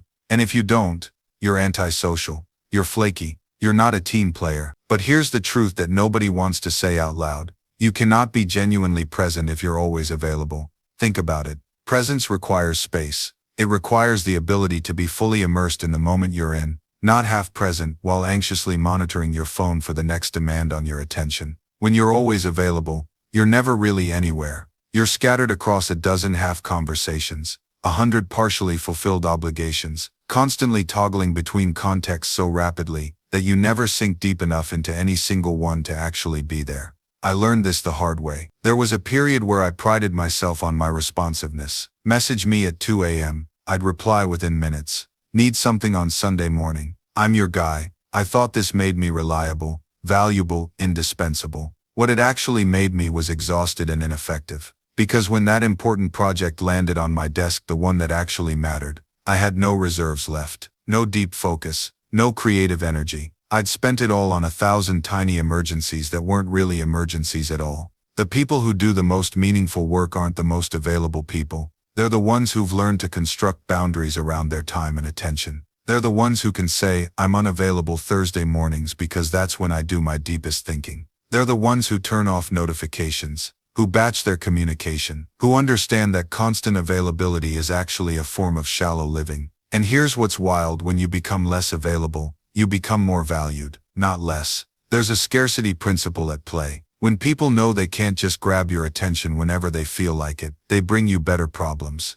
more thoughtful questions. They do their homework first instead of using you as their first line of inquiry for every passing thought. Your availability has become weaponized against you. Every app, every platform, every service is designed to make you more accessible, more reachable, more interruptible. They call it staying connected. But you're not connected to anything meaningful. You're just tethered to 1,000 tiny leashes, each one ready to yank you out of whatever you're doing, the moment someone somewhere wants something from you. And the worst part, you've internalized this availability as a virtue. You feel guilty when you don't respond immediately. You apologize for taking an hour to reply. You check your phone during dinner, during conversations, during moments that used to be sacred, because somewhere along the line, you accepted the premise that being hard to reach is somehow rude, unprofessional, or antisocial. But let me ask you something. When did we agree to this? When did we collectively decide that everyone deserves immediate access to our attention? Our grandparents didn't live like this.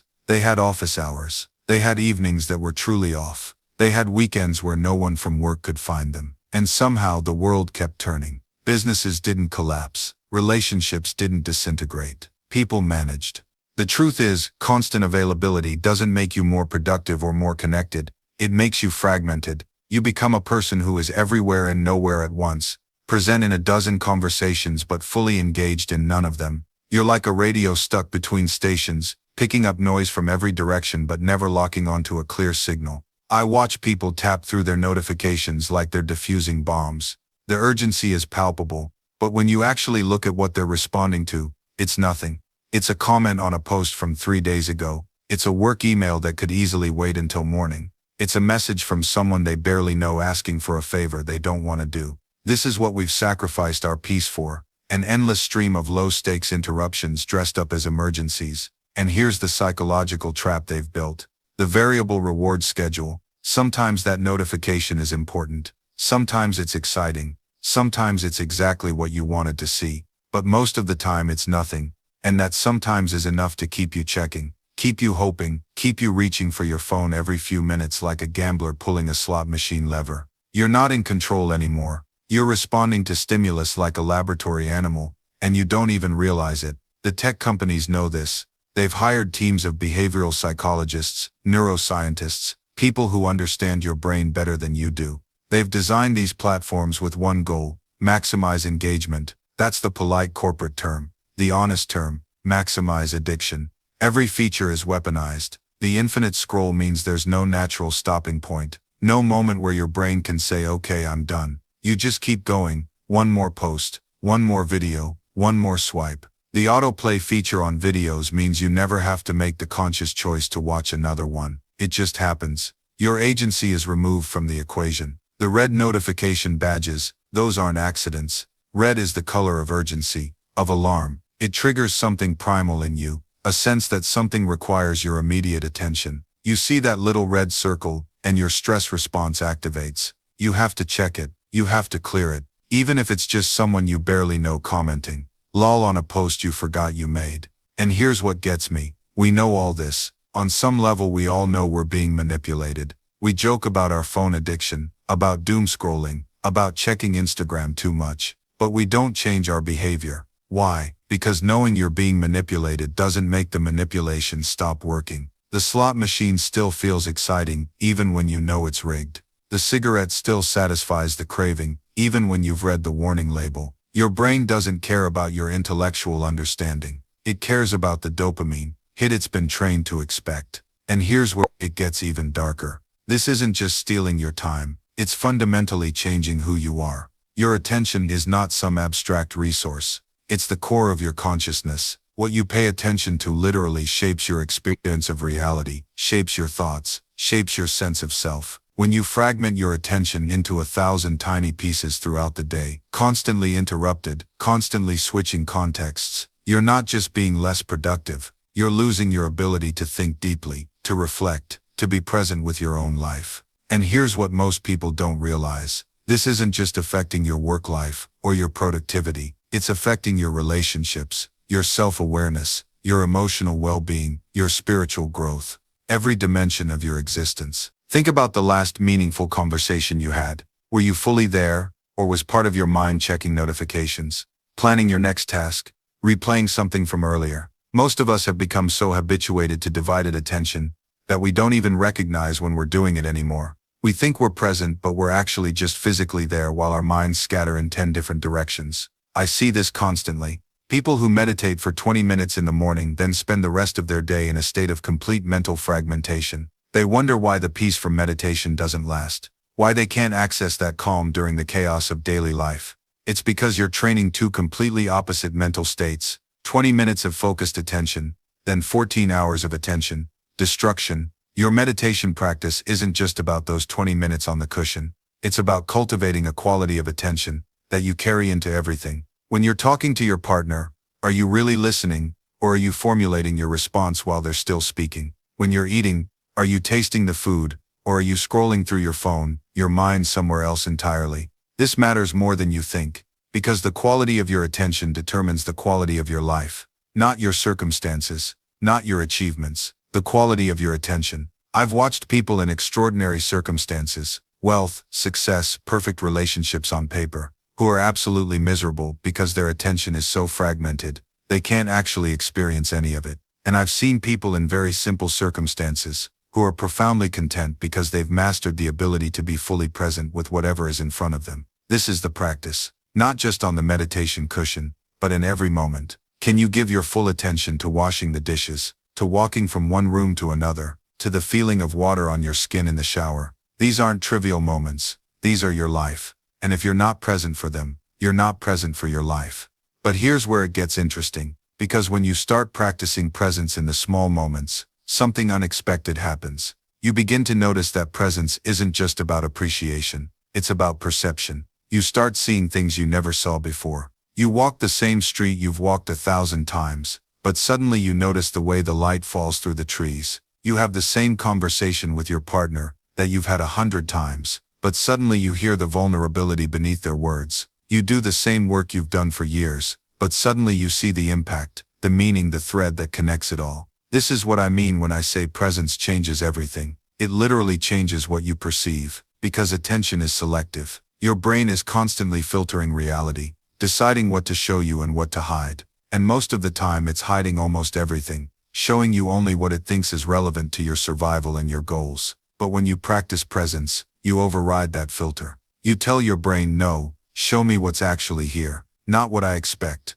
not what I'm looking for, what's actually here. And what you discover is staggering. You discover that reality is infinitely richer than the story you've been telling yourself about it. That every moment contains multitudes. That the ordinary is extraordinary when you actually look at it. I remember the first time I really understood this. I was sitting in a waiting room, frustrated because my appointment was running late. I was lost in thought, mentally rehearsing all the things I needed to do, feeling my stress levels rising with each passing minute. And then I caught myself. I took a breath. I decided to practice presence, just as an experiment. I looked around the room, really looked. I noticed the elderly man across from me, the way his hands trembled slightly as he turned the pages of a magazine. I noticed the receptionist, the subtle tension in her shoulders as she managed phone call after phone call. I noticed the plant in the corner, somehow thriving despite the fluorescent lights.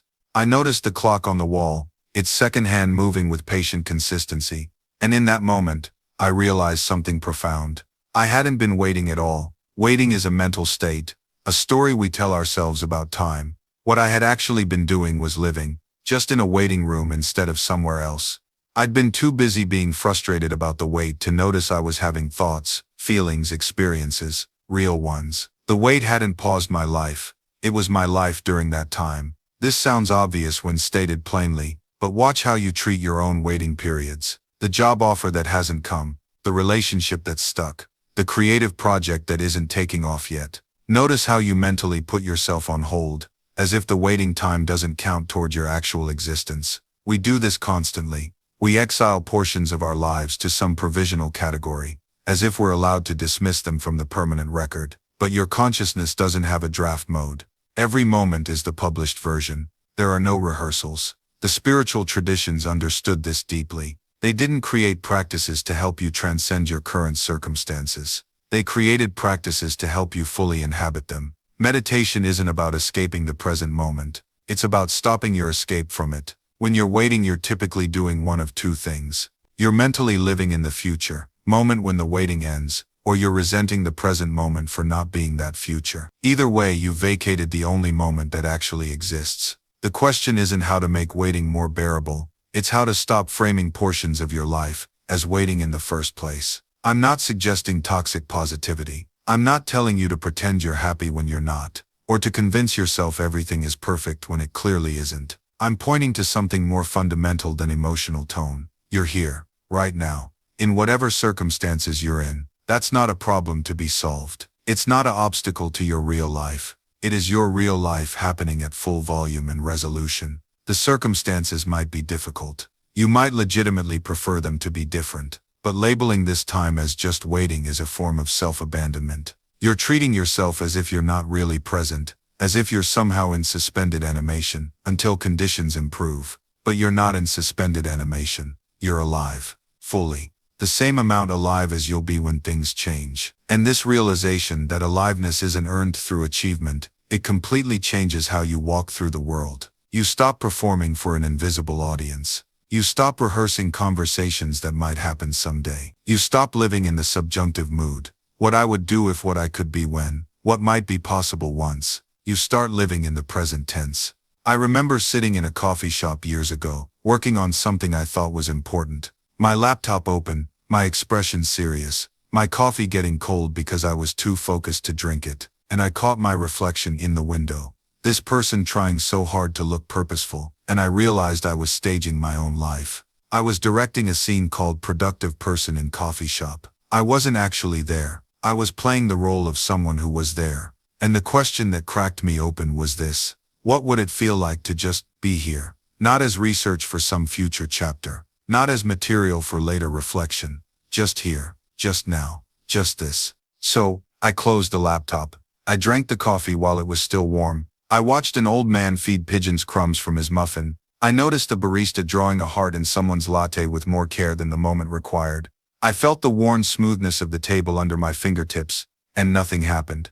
No revelation descended. No clarity emerged. The heavens didn't open, but I was there, fully there, and that was enough. This is what I'm trying to tell you. The waiting isn't preparation for your real life. This is your real life. This lukewarm middle. This ordinary Wednesday. This breath right now, that you're taking without thinking about it. You're not in the lobby of your existence. You're in the house. And yes, the house might change. New rooms might be added. The furniture might shift. You might paint the walls or tear them down entirely. But you're already inside. You've been inside this whole time. The transformation you're waiting for, it doesn't grant you permission to start living. It reveals that you already are. And maybe that's the hardest part. Because if you're already alive, already here, already enough, then what? Then you have to actually show up. You have to be present for the boring parts, the painful parts, the parts where nothing photogenic happens. You have to live the whole life, not just the highlights. Because when you're actually living something,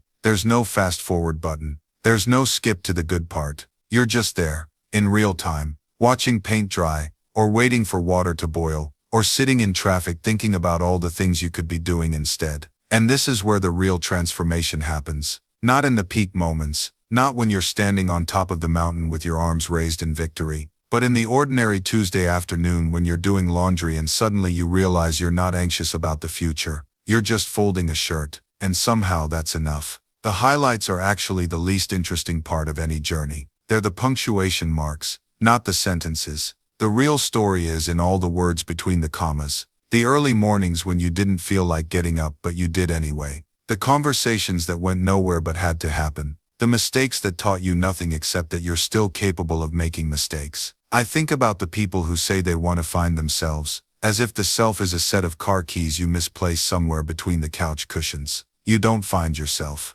You build yourself. Slowly, painfully, through 1,000 small decisions that nobody sees and nobody applauds. You build yourself in the moment when you choose honesty over comfort. When you say the true thing instead of the easy thing. When you sit with your own loneliness instead of numbing it with whatever's available. When you show up for someone even though you're barely showing up for yourself. The algorithm will never show you this part, because this part isn't entertaining. It's just real. And reality, as it turns out, makes for terrible content. Reality is slow. Reality is repetitive. Reality doesn't have a soundtrack or a filter or a clever caption that makes it all make sense. But reality is also the only place where anything actually happens. Where you actually grow, where you actually become more than you were. And maybe that's the final lesson here, that we've been sold this idea that life is supposed to look like something, supposed to feel like something, supposed to be documented and shared and validated by strangers. But what if the best parts of your life are the parts that would bore everyone else to tears? What if the real magic happens in the moments that would make terrible content? The Tuesday morning when you burn your toast and eat it anyway, standing by the window, watching a bird build a nest in your neighbor's tree. The quiet satisfaction of organizing your bookshelf for no reason other than it felt like the right thing to do that afternoon. The 20 minutes you spent trying to get the perfect angle of sunlight through your coffee cup, just for yourself, just because it looked beautiful. These moments don't translate. They don't perform well. The algorithm would scroll right past them. And maybe that's exactly what makes them sacred. I think about the person who finds joy in collecting bottle caps. Not vintage ones, not rare ones, just regular bottle caps from sodas they've enjoyed. Someone else looks at that collection and sees trash. They see it as worthless, pointless, embarrassing even. But the collector, they see a timeline of small pleasures. The root beer from the road trip to visit their sister. The ginger ale that settled their stomach during a difficult week. The cream soda from the corner store they walked to every day after school as a kid, and now, 30 years later, still makes them feel safe.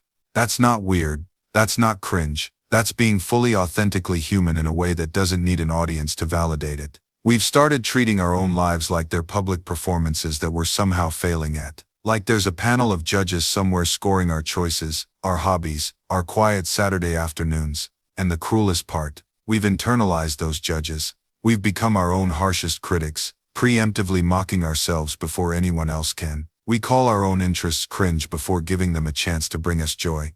You know what's actually cringe? Living your entire life according to what you think won't embarrass you. Curating your existence based on what plays well to an imaginary audience. That's the real tragedy. Because here's what I've learned, the things that make you weird are usually the things that make you you. And those parts, they're not liabilities to be hidden. They're your competitive advantage in a world drowning in sameness. I think about the writers I love most.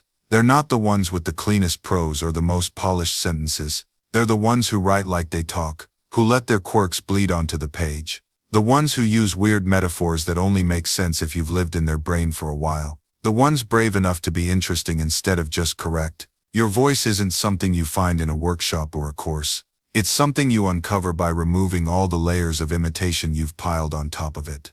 It's what's left when you stop trying to sound like the person you think you should be and start sounding like the person you actually are. And yeah, that means some people won't like it. Your voice will be too casual for some, too formal for others, too earnest, too cynical, too something. But that's not a bug. It's the whole point. Your voice is supposed to repel as many people as it attracts. That's how you know it's real. The alternative is creating content that nobody hates because nobody feels anything about it at all. The algorithm might smile on you for a moment, but you'll be forgotten the second the next trend rolls through. Because people don't remember content. They remember people. And you can't be remembered if you never really showed up. So here's my advice, for whatever it's worth, stop optimizing.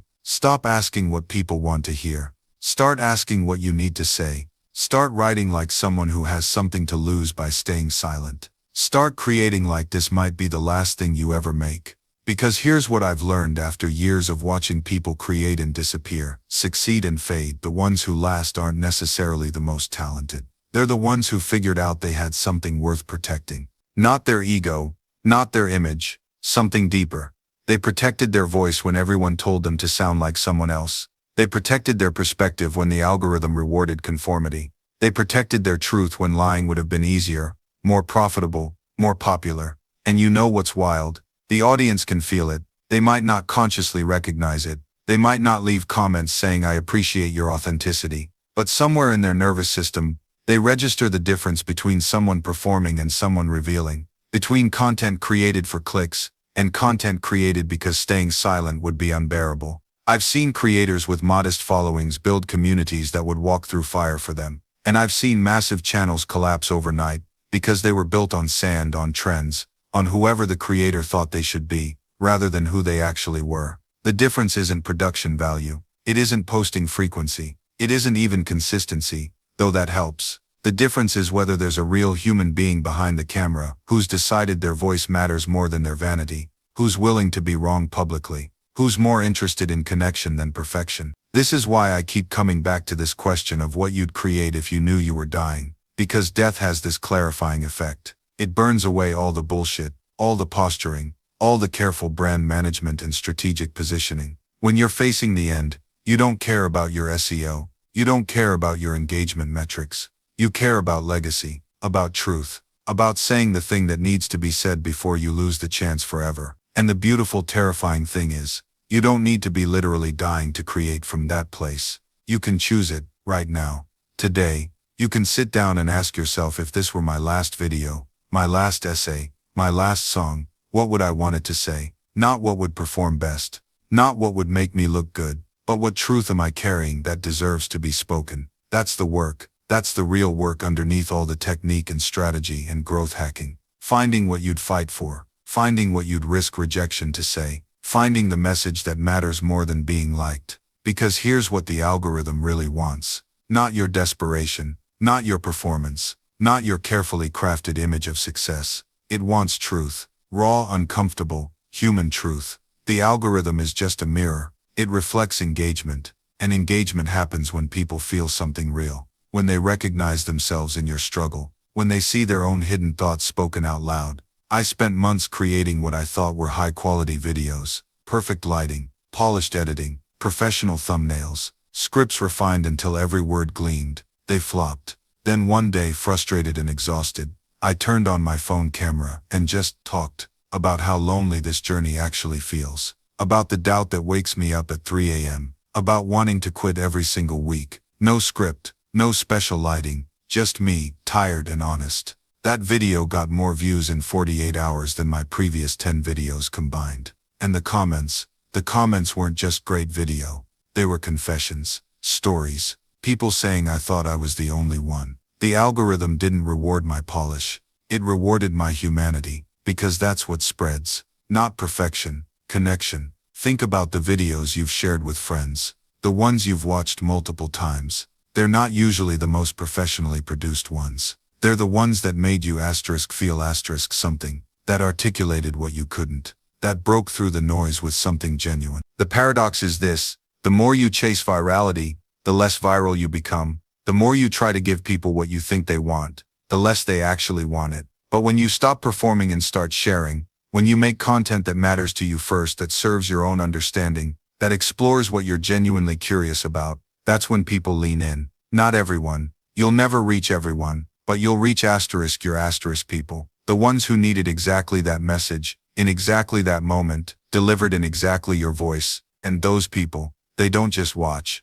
They return. They comment. They share. They become part of something bigger than a view count. They become a community. And communities, real communities, they change you. They make you better. I've watched people come into comment sections broken, struggling, alone. They leave a comment about their own pain, their own struggle, and within hours, sometimes minutes, other people respond. Strangers from around the world offering support, sharing their own stories, giving advice not because they have to, but because they genuinely care. I've seen people find business partners in YouTube comments. I've seen friendships form that lasted years, all because two people connected over a video about failure or heartbreak, or finding purpose. I've seen marriages come out of communities built around authentic content. That's not an algorithm win. That's a human win. When you create content that matters, you're not just building an audience. You're creating a space where people can be themselves, where they don't have to pretend everything is perfect, where vulnerability isn't weakness, it's strength, where failure isn't the end, it's just part of the story. And here's what happens when you do this consistently. When you keep showing up with truth instead of tricks, people defend you, they promote you, they care about your success, almost as much as you do. When someone leaves a hateful comment, your community responds before you even see it. When you go through a rough patch and your content suffers, they stick around, they understand, they wait. You can't buy that. You can't hack that. You can only earn it. One honest video at a time. I think about the creators I've respected over the years, the ones whose channels I return to again and again. None of them are perfect. They're not the most polished, not the best editors, not always the most consistent uploaders, but they're real. Every video feels like a conversation with someone who actually gives a damn about what they're saying. That's the standard, not perfection, not viral tricks, not algorithmic manipulation, just genuine human connection through a screen. And when you commit to that standard, something shifts in how you approach everything. You stop asking, will this get views? And start asking, does this matter? You stop chasing trends and start setting them. You stop performing and start sharing. Because here's what I've learned. The audience can feel the difference. They might not be able to articulate it, but they know when they're being sold to versus when they're being spoken to. They know when content is manufactured versus when it's meaningful. And in a world drowning in noise, the signal matters more than ever. This shift from transactional to transformational, it changes everything about how you create. Your research becomes deeper. Your writing becomes sharper. Your delivery becomes more authentic. You're no longer trying to fill time. You're trying to create value. You're not building a content factory. You're building a body of work. And yes, it's harder. It takes more time, more thought, more courage. It's easier to chase the algorithm than to chase excellence. It's easier to copy what works than to create what matters. But easy doesn't build legacy. Easy doesn't create impact. Easy gets lost in the feed. I think about the creators I respect most, the ones whose work has genuinely changed how I see the world. None of them got there by playing it safe. None of them built their reputation on quick wins and viral moments. They built it brick by brick, video by video, committed to a standard that most people aren't willing to maintain. And that's the paradox. The thing that feels like it will slow you down, this commitment to depth, to quality, to saying something real, is actually what accelerates your growth. Not overnight, maybe. Not in ways the algorithm immediately rewards, but in ways that compound, in ways that last. Because when you create something truly valuable, people don't just watch it, they save it, they share it, they come back to it, they recommend it to friends 6 months later. That video becomes an asset, not just content. It keeps working for you long after you hit publish. Compare that to the viral moment that spikes your views for a week and then disappears. Sure, it feels good in the moment, but what did it build? What did it leave behind? A week later, you're back to zero, chasing the next hit. Real growth is quieter. It's the decision you make in the dark, when no one's watching. It's choosing the hard conversation over silence. It's showing up when you don't feel like it. It's building something that won't pay off for years. I remember sitting in my apartment after quitting a job that looked perfect on paper. Everyone thought I was insane. My parents were confused. My friends questioned my judgment. But I knew that staying would have been slow poison, not dramatic, not visible, just a daily erosion of who I actually was. There was no applause for that decision, no viral moment, just me sitting in uncertainty, wondering if I'd made a terrible mistake. That's where real transformation lives. In the quiet terror of doing what you know is right, even when every external metric says you're wrong. We've lost touch with this kind of growth, because it doesn't photograph well. You can't screenshot internal clarity. You can't post about the morning you finally stopped lying to yourself. You can't make a before and after of boundaries you set with people you love. The algorithm doesn't reward patience. It rewards shock, drama, escalation. So we've learned to perform growth instead of actually doing it. We announce our intentions instead of executing them. We share our plans instead of living them. We curate the aesthetic of change while staying fundamentally the same. And here's what's insidious about this. The performance actually prevents the real thing. Because every time you post about your goals, you get a small dopamine hit. Your brain registers it as progress. You've announced you're writing a book, so you feel like a writer. You've declared you're getting healthy, so you feel accomplished. The announcement becomes a substitute for the action. I've watched people spend more time documenting their journey than actually taking it. More energy on the caption than the work. More focus on how it looks than what it builds. And they wonder why nothing sticks. Why they're always starting over. Why every Monday is a fresh declaration of intentions that die by Wednesday. Because transformation isn't a post. It's not a thread. It's not a moment. It's 1,000 unsexy decisions made when you're tired, doubting yourself and no one's looking. It's choosing the real thing over the performance of the thing. Again and again and again. The people who actually change, they disappear for a while. They go quiet. They stop announcing and start doing. And when they resurface, something is fundamentally different. Not performed. Not curated. Actually different. And that difference, that actual lived difference, changes how you move through the world.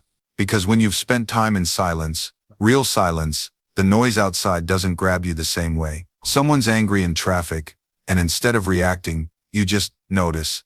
The anger is there, it's real, but it doesn't hook into you. There's space between what's happening and how you respond. That space, that's the whole game. Most people think consciousness work is about adding something, adding peace, adding wisdom, adding enlightenment, whatever that means, but it's actually about creating space. Space between stimulus and response. Space between thought and identification. Space between who you think you are and what's actually true. And you can't fake that space. You can't think your way into it. You can't read about it and suddenly have it. It comes from practice. From doing the work when nobody's watching. From sitting with yourself when it's boring, when it's uncomfortable, when every part of you wants to scroll through your phone instead. I remember this moment about 2 years into daily meditation. Nothing dramatic. I was in a conversation, someone said something that normally would have triggered me, something critical, something that hit an old wound, and I felt it coming. The defensiveness, the need to explain myself, the whole familiar pattern.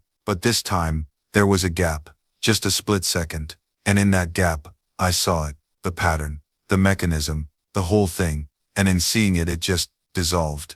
I didn't fight it, I didn't override it with positive thinking, it just wasn't necessary anymore. That's what this work does. It shows you the mechanics of your own suffering, not as a concept, but as lived reality. And once you see it, really see it, it loses power. This isn't permanent. I'm not saying you reach some state where you're never triggered again. The patterns come back. The conditioning reasserts itself. But each time, there's a little more space, a little more awareness, a little less grip. And over time, those moments accumulate. They change you. Not all at once, not in some lightning bolt awakening, though those can happen too, but in a slow, quiet way that makes you unrecognizable to who you were before. Your friends notice it, even if they can't name it. You're different, they say. More grounded, less reactive, more present, and you are. Because you've done something most people never do. You've actually changed. You've stepped through a door that most people don't even know exists. And now you're standing in a different room, looking back at who you used to be with compassion, maybe even a little amusement. That person who used to spiral for days over a simple text message. That person who thought their worth was tied to someone else's approval. That person who believed love meant losing yourself. They did their best. They really did. But you're not them anymore. And here's what nobody tells you about this transformation. It's not just about relationships. It never was. When you heal your attachment wounds, when you learn to regulate your nervous system, when you stop abandoning yourself for others, everything changes. Your friendships become more authentic. Your work becomes more fulfilling. Your relationship with your body, your health, your creativity, it all shifts, because you're no longer operating from that wounded place.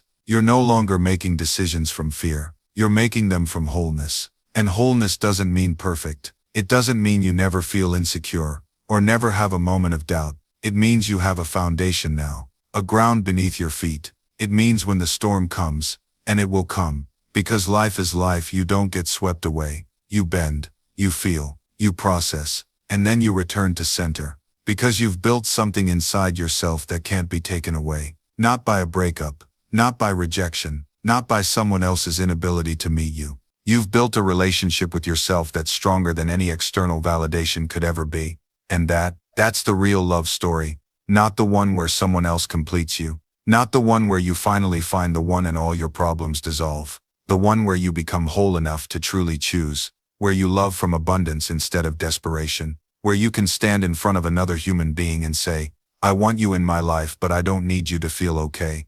That's freedom. That's what secure attachment actually gives you. Not a guarantee that you'll never get hurt, but the certainty that you can handle whatever comes, that you'll be okay, no matter what, because you've got you. And maybe that's the most radical act of self-love there is. Not the bubble baths, not the affirmations, not the carefully curated self-care Sunday routines, but the quiet, unshakable knowledge that you are enough, right now, in this moment, exactly as you are. Not because you've achieved everything, not because you've figured it all out, not because you've become some perfect polished version of yourself, but because you're here, you're trying, you're still showing up, even on the days when showing up feels like climbing Everest in flip-flops. I think about all the times I waited for permission to take up space, permission to speak my truth, permission to want what I wanted, dream what I dreamed, become who I was becoming, and the permission never came, because I was waiting for someone else to hand me something I already had. You don't need anyone's permission to be yourself. You don't need validation to pursue your dreams. You don't need approval to take up space in this world. You're allowed to change your mind. You're allowed to grow. You're allowed to become someone completely different from who you were yesterday, last year, a decade ago. You're allowed to outgrow people, places, versions of yourself that no longer fit. You're allowed to want more, to dream bigger, to reach higher. You're allowed to rest, to pause, to move slowly through a world that demands you sprint. You're allowed to be messy and complicated and contradictory, to be both strong and vulnerable, confident and scared, together and falling apart. Because being human isn't about perfection, it's about presence. It's about showing up for your own life, with all its beautiful chaos and uncertain endings. And maybe, just maybe that's enough. You showing up, you trying, you being brave enough to keep going. Even when you don't know where the path leads, that's always been enough. It always will be. Listen closely to what I am about to tell you. If a number keeps appearing before your eyes, again and again at moments when your mind is quiet, or when your heart is heavy with questions, this is not coincidence. This is not the random chaos of a mechanical universe. This is the infinite intelligence speaking to you in the only language that can slip past the barriers of your doubting mind. Numbers are not merely symbols mankind invented to count sheep or measure distance. They are vibrational doorways. They are the forgotten alphabet of the cosmos.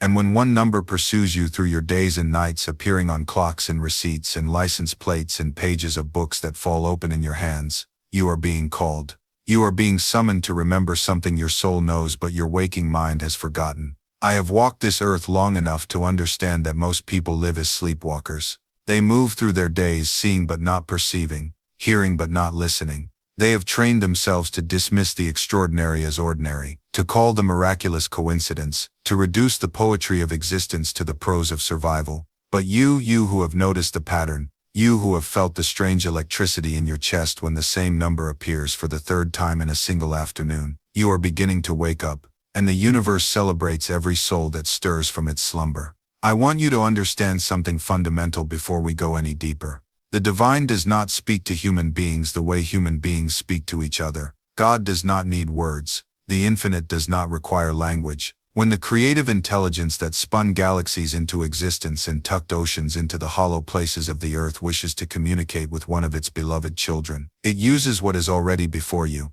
It speaks through the fabric of your daily life. It whispers through the things you cannot help but notice. You see, your rational mind, that wonderful and terrible gift of human consciousness, acts as both a blessing and a barrier. It allows you to navigate complexity, to build civilizations, to write symphonies and solve equations. But it also filters out 99% of the messages the universe sends your way. It dismisses, explains away, rationalizes. It protects you from overwhelm by deciding what is important and what is mere noise. And in doing so, it often mistakes the signal for the noise. But numbers slip through. Numbers bypass the rational guardians of your awareness because they seem neutral, harmless, ordinary. Your mind does not feel threatened by a number. And so when the divine wishes to capture your attention without triggering your defenses, it speaks in digits. It repeats a sequence until even your skeptical, scientific, rational mind must pause and say, wait, what is happening here? Why do I keep seeing 111? Why does 444 appear every time I am thinking about whether to leave this job, this relationship, this city? Why does 7 appear in clusters during the weeks when I am praying for guidance? Let me tell you what is really happening. You are not seeing these numbers by accident. Accident is a word people use when they cannot perceive the pattern. You are being guided, but not from outside yourself. You are being guided from the deepest place within yourself. The place where you and the infinite are not two separate things but one consciousness, experiencing itself through the instrument of your particular life. The number that follows you is a thread you are meant to pull. It is a doorway you are meant to walk through. It is an invitation written in the secret language your soul has always understood, even when your mind forgot how to read it. I know you may feel confused. Perhaps you have searched the internet and found a dozen different interpretations of your number. Perhaps you have asked friends and received polite smiles that tell you they think you are seeing patterns where none exist. Perhaps you have even doubted yourself, wondered if you are becoming obsessed, irrational, lost in magical thinking. But something keeps bringing you back to the question. Something whispers that this matters,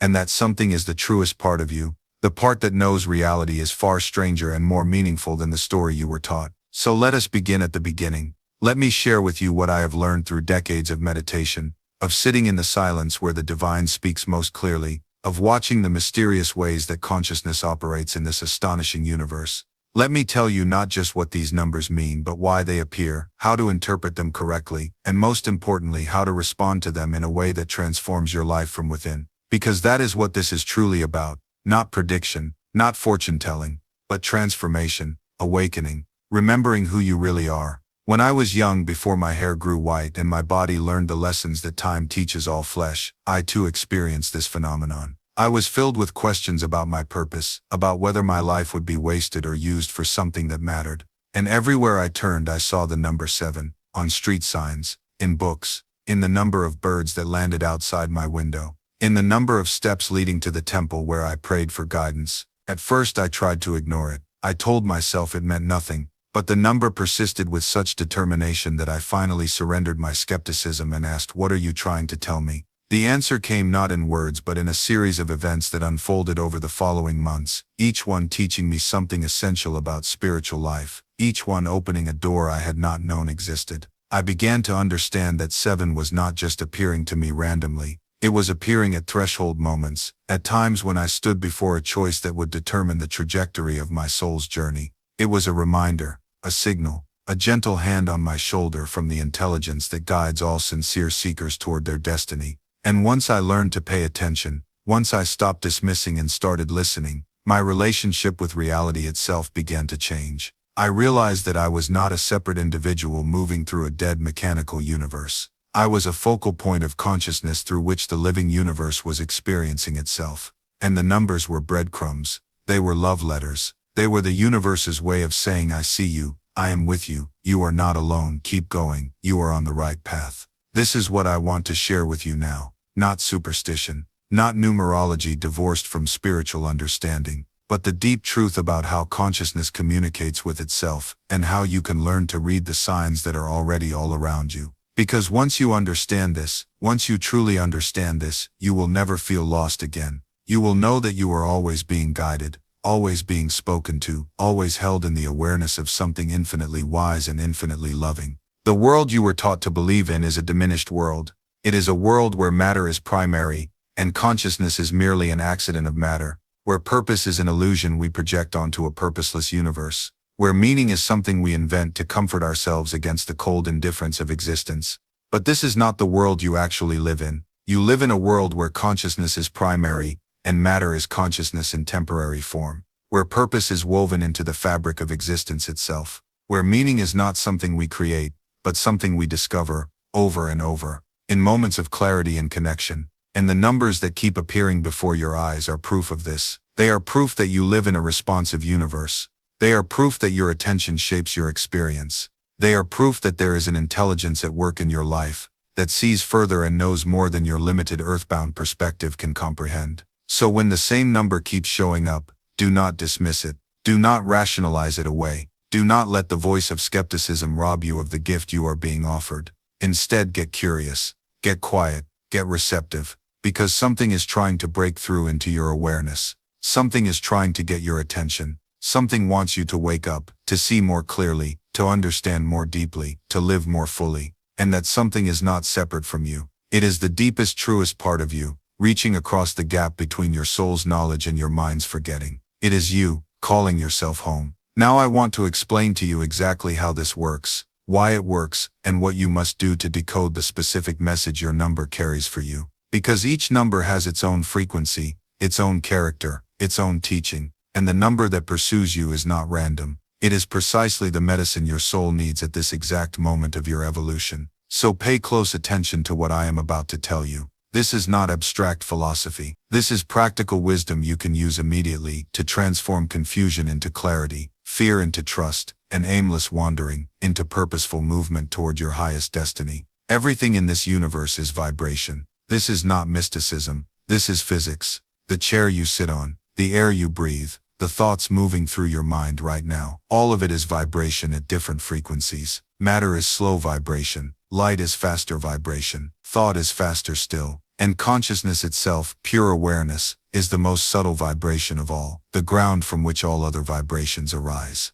Numbers are not just symbols. They are specific frequencies. Each number carries a unique energetic signature, a particular quality of vibration that resonates with certain aspects of reality and certain stages of spiritual development. When you see a number repeatedly, what is happening is that your consciousness is resonating at a frequency that matches that number's vibration. You are in a state, whether you realize it or not, where your soul is working with the energy that number represents. And because we live in a holographic universe, where the part contains the whole and the inner creates the outer, that internal resonance begins to manifest in your external reality. The number appears on your clock because you glanced at your clock at the precise moment that matched your internal state. The number appears on a license plate because your eyes were drawn to that particular car at that particular moment. This is not coincidence. This is synchronicity, the term coined by the psychologist Jung, to describe meaningful connection between inner state and outer event. But here is what most people misunderstand. They think the number is causing something or predicting something. They think it is a message from angels or spirits or some external force. And while there is truth in those interpretations, they miss the deeper reality. The number is not coming from outside you. It is coming from inside you. It is your own higher consciousness, the part of you that is always connected to infinite intelligence, sending yourself a message through the only medium that can reach you where you are right now. You are waking yourself up. You are guiding yourself. You are reminding yourself of what you already know in the depths of your being, but have forgotten in the noise and confusion of daily life. Think of it this way. Your soul, your true self, your deepest consciousness exists beyond time. It sees your whole life at once, the way you might look at a map and see the entire journey from beginning to end. Your waking mind, however, exists in time. It experiences life moment by moment, making choices without being able to see very far ahead. So your higher self, your soul, leaves markers along the path. It plants signs at the exact moments when you will need them, and numbers because they are universal and undeniable, and bypass your mental filters are perfect markers. They are the breadcrumbs that lead you through the forest, when you cannot see the way. Different numbers carry different messages because they represent different frequencies of consciousness, different stages of awakening, different qualities of spiritual energy. Let me walk you through the most common numbers people see, and what they truly mean, not from the perspective of superstition or fortune-telling, but from the perspective of spiritual science, from deep understanding of how consciousness evolves and how the universe guides that evolution. If you keep seeing the number 1, or 11, or 111, you are being called to step into new beginning. You are in a moment of potentiality, of creative power, of initiation. 1 is the number of the self, the individual, the spark of divine consciousness having a unique experience in form. When 1 appears repeatedly, it means you are being asked to recognize your own power. You are being reminded that you are not a victim of circumstance, but a creator of experience. Your thoughts, your beliefs, your inner state are shaping what comes next in your life. This is a time to become very conscious of what you are thinking and feeling, because you are in a highly creative phase. What you focus on now will materialize quickly. What you believe about yourself now will become your lived reality. But 1 also carries a warning. It says you cannot create authentically while pretending to be someone you are not. You cannot step into your power while hiding behind masks and playing roles that do not reflect your true nature. One calls you to radical authenticity. It says be yourself, your real self, even if that self does not fit into the boxes others have built for you, even if that self makes people uncomfortable, even if that self costs you relationships or opportunities that were never truly aligned with your soul's purpose anyway. One is the number of courage, of standing alone when necessary, of trusting your own inner knowing, even when the whole world seems to disagree. I remember a woman who came to me years ago. She kept seeing 111 everywhere she looked, on clocks, on receipts, on page numbers, on buildings. She was a lawyer, successful by all external measures, but dying inside. Every day she put on a suit and argued cases she did not believe in for clients she did not respect. The money was good, the prestige was there, but she felt hollow, like she was watching someone else live her life. When the 1111 started appearing, she ignored it. Then she researched it. Then she started making small wishes, half joking, half desperate. I wish I knew what I was supposed to do. I wish I could feel something again. I wish I understood what this means. Nothing dramatic happened. No lightning bolt of clarity. But something did begin to shift. She started journaling after seeing the numbers. Just a few lines at first. What she was feeling, what she was avoiding, what she was pretending not to know. In those journals a pattern emerged. Every case that made her feel most hollow involved defending corporations against environmental claims. She realized she had spent 7 years using her skills to protect the very systems that were destroying what she actually cared about. The cognitive dissonance was literally making her sick. She was having panic attacks in courthouse bathrooms. The 1111 did not give her answers. It gave her permission to ask the real questions, and those questions changed everything. Within a year she had transitioned to environmental law, took a massive pay cut, lost friends who thought she was crazy, but the numbers stopped haunting her, or rather when she saw them now they felt different. Not like a desperate cry from her future self, but like a nod of recognition. Yes, keep going. I am not saying 1111 will solve your problems. I am not saying it is magic, but I am saying this: when you are disconnected from yourself, living in patterns that do not serve you, pushing down truths you are afraid to face, sometimes your psyche will use whatever it can to get your attention. And in a world full of numbers, 1111 is a pretty good signal. So yes, notice the numbers, but do not worship them. Do not turn them into your new cage. Do not make them your guru. You are your own guru. The numbers are just reminders. And here is what I have noticed over the years, working with people who see these patterns. The ones who transform are not the ones who collect angel number meanings, like baseball cards. They are the ones who use the moment of noticing as a doorway. They pause, they breathe. They ask themselves, what am I avoiding right now? What conversation have I been postponing? What truth have I been too scared to speak? Because synchronicity without action is just entertainment. It is spiritual Netflix. You watch, you feel something, and then you go back to scrolling. But synchronicity with action, that changes everything. I remember a woman who came to one of my workshops. She had been seeing 1111 for months. She told me she felt like the universe was trying to tell her something, but she did not know what. So I asked her, what is the one thing you have been avoiding? She went quiet, and then tears. She had been in a relationship for 7 years that she knew deep down was over, but she was terrified. Terrified of being alone, terrified of hurting him, terrified of starting over at 34. And I said to her, the universe is not trying to send you a message. You are trying to send yourself a message. And every time you see 1111, your soul is knocking on the door reminding you, you already know what to do. 3 months later, she sent me an email. She had ended the relationship. She was scared, yes, but she also felt alive for the first time in years. And the 1111s, they stopped. Not completely, but they were no longer urgent. They had done their job. This is what I mean when I say the numbers are messengers. They are not the message itself. They point you toward the work you need to do. And once you do it, they relax. They fade into the background because you no longer need to be shaken awake. You are already awake. Meanness. You start to notice something else shifts too. Your relationships. Not because you changed how you talk to people, but because you changed how you relate to your own life. When you stop resisting, you stop projecting that resistance onto others. You stop blaming them for the friction you feel inside. I used to get irritated with people so easily. Someone would say something, and I'd feel this spike of annoyance, this tightness in my chest. And I'd think, why are they like this? Why can't they just be different? But the truth was, it wasn't about them, it was about me. I was carrying so much internal tension, so much unprocessed resistance, that anything could trigger it. A comment, a tone of voice, even a look. The resistance inside me was like a live wire, and the world kept brushing up against it. But when you start practicing acceptance, when you stop fighting what is, that wire loses its charge. You stop being so reactive. You stop taking everything personally. You realize that most of what people say and do has nothing to do with you. It's their own resistance playing out.